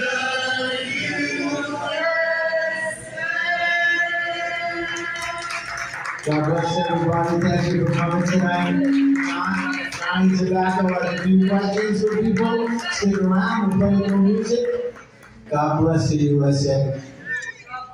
and J6. Music, maestro. Oh, Sue. My God, from the America, from the Huntington Patriots has a few words. I promise that I will understand. Hi, everybody. I just want you to know we have an organization called Americans for Justice. They are at a4justice.org. And they supply a letter on their website that each state can give to their Attorney General to help, to help encourage them to get at the J6 prisoners. So I brought that letter with me tonight, and I just would like to make sure everyone takes one home. All you have to do is sign the letter and mail it to the address on the letter, as simple as pie. And I am going to recommend that you make some copies before you sign yours, so that if you just think it's a little something that you can do, you can share it with others. And always keep a blank copy so that you could share that, get ready to print and share. So I'm just going to make sure everyone goes home with that tonight, and I thank you very much.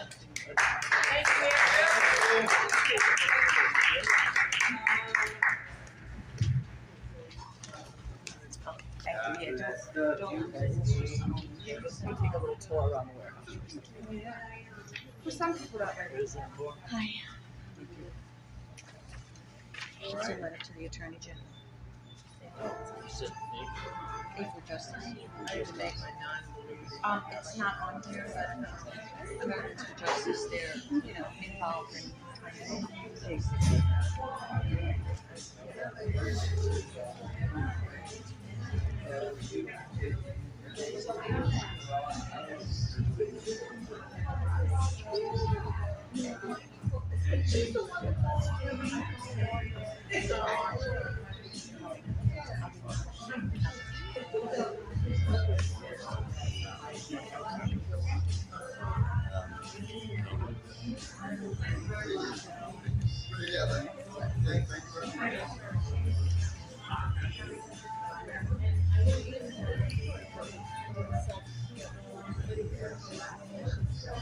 Got this here.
No, I'm flying out tomorrow. Back next week.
She wanted to.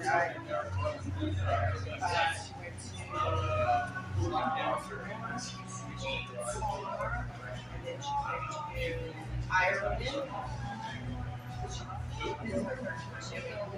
A group of different friends. So I'm doing just I'm new. I just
Yeah, it's it makes sense, and the fact that for literally it's makes sense, and because I don't I we all heard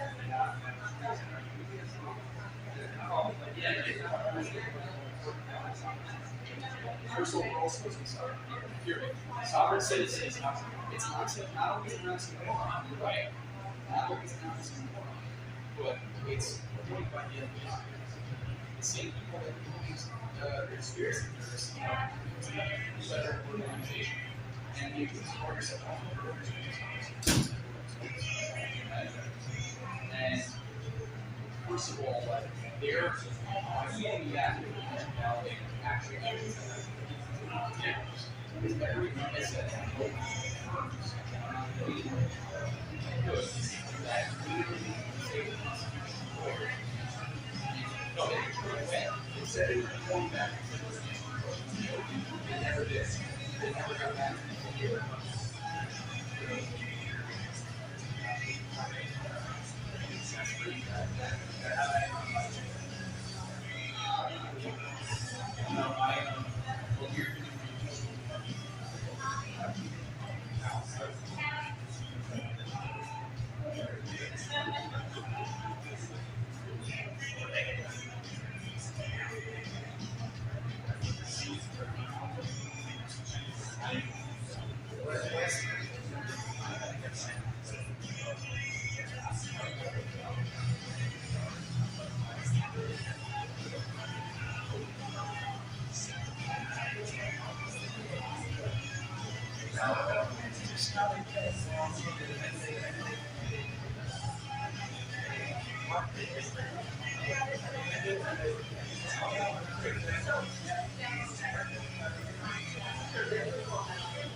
Even though this woman is quite young, she still has to do it.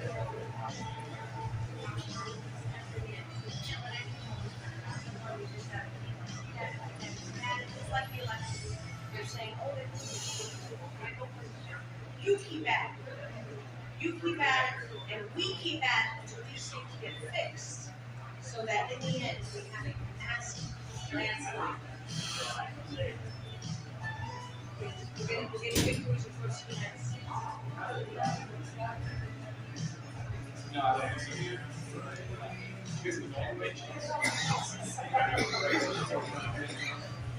Gary. No, you must be. I'll see you tomorrow. Yeah.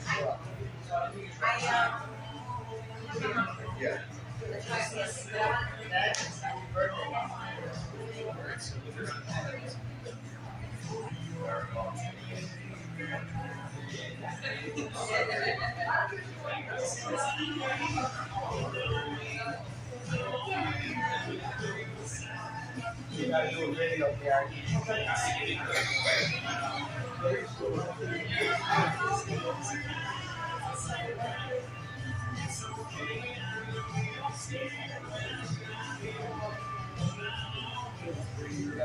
Very second.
U.S.A.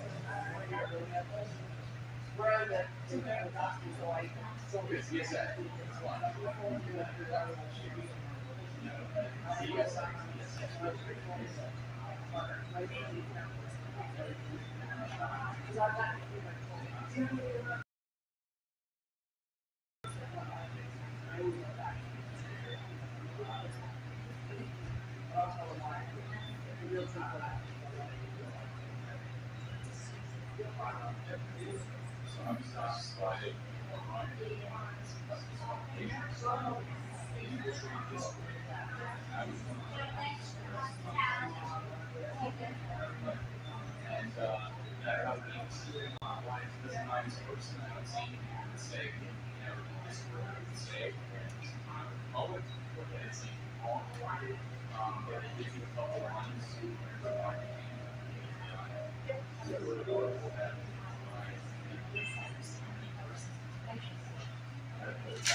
and the movie star from the show here.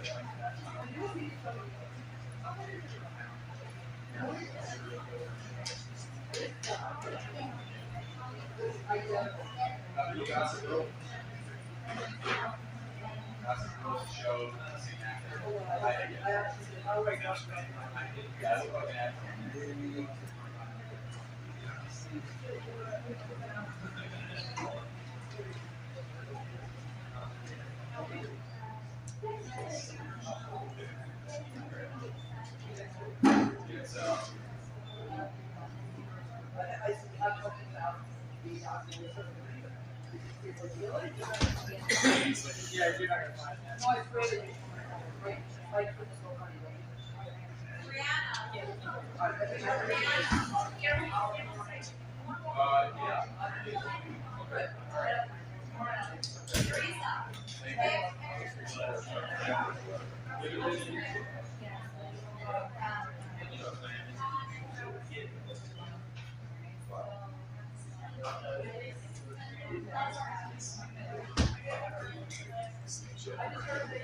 Yes. Yeah.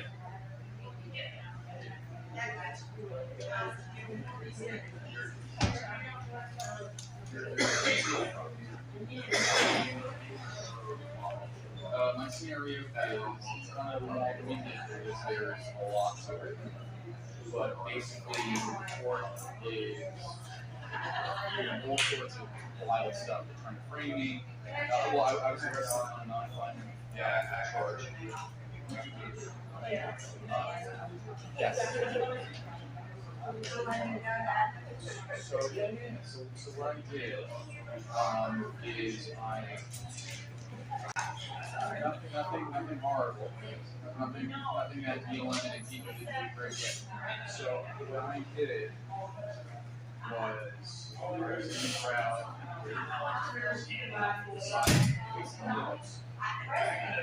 and before we knew it, we were going to tear gas. Before anybody knew.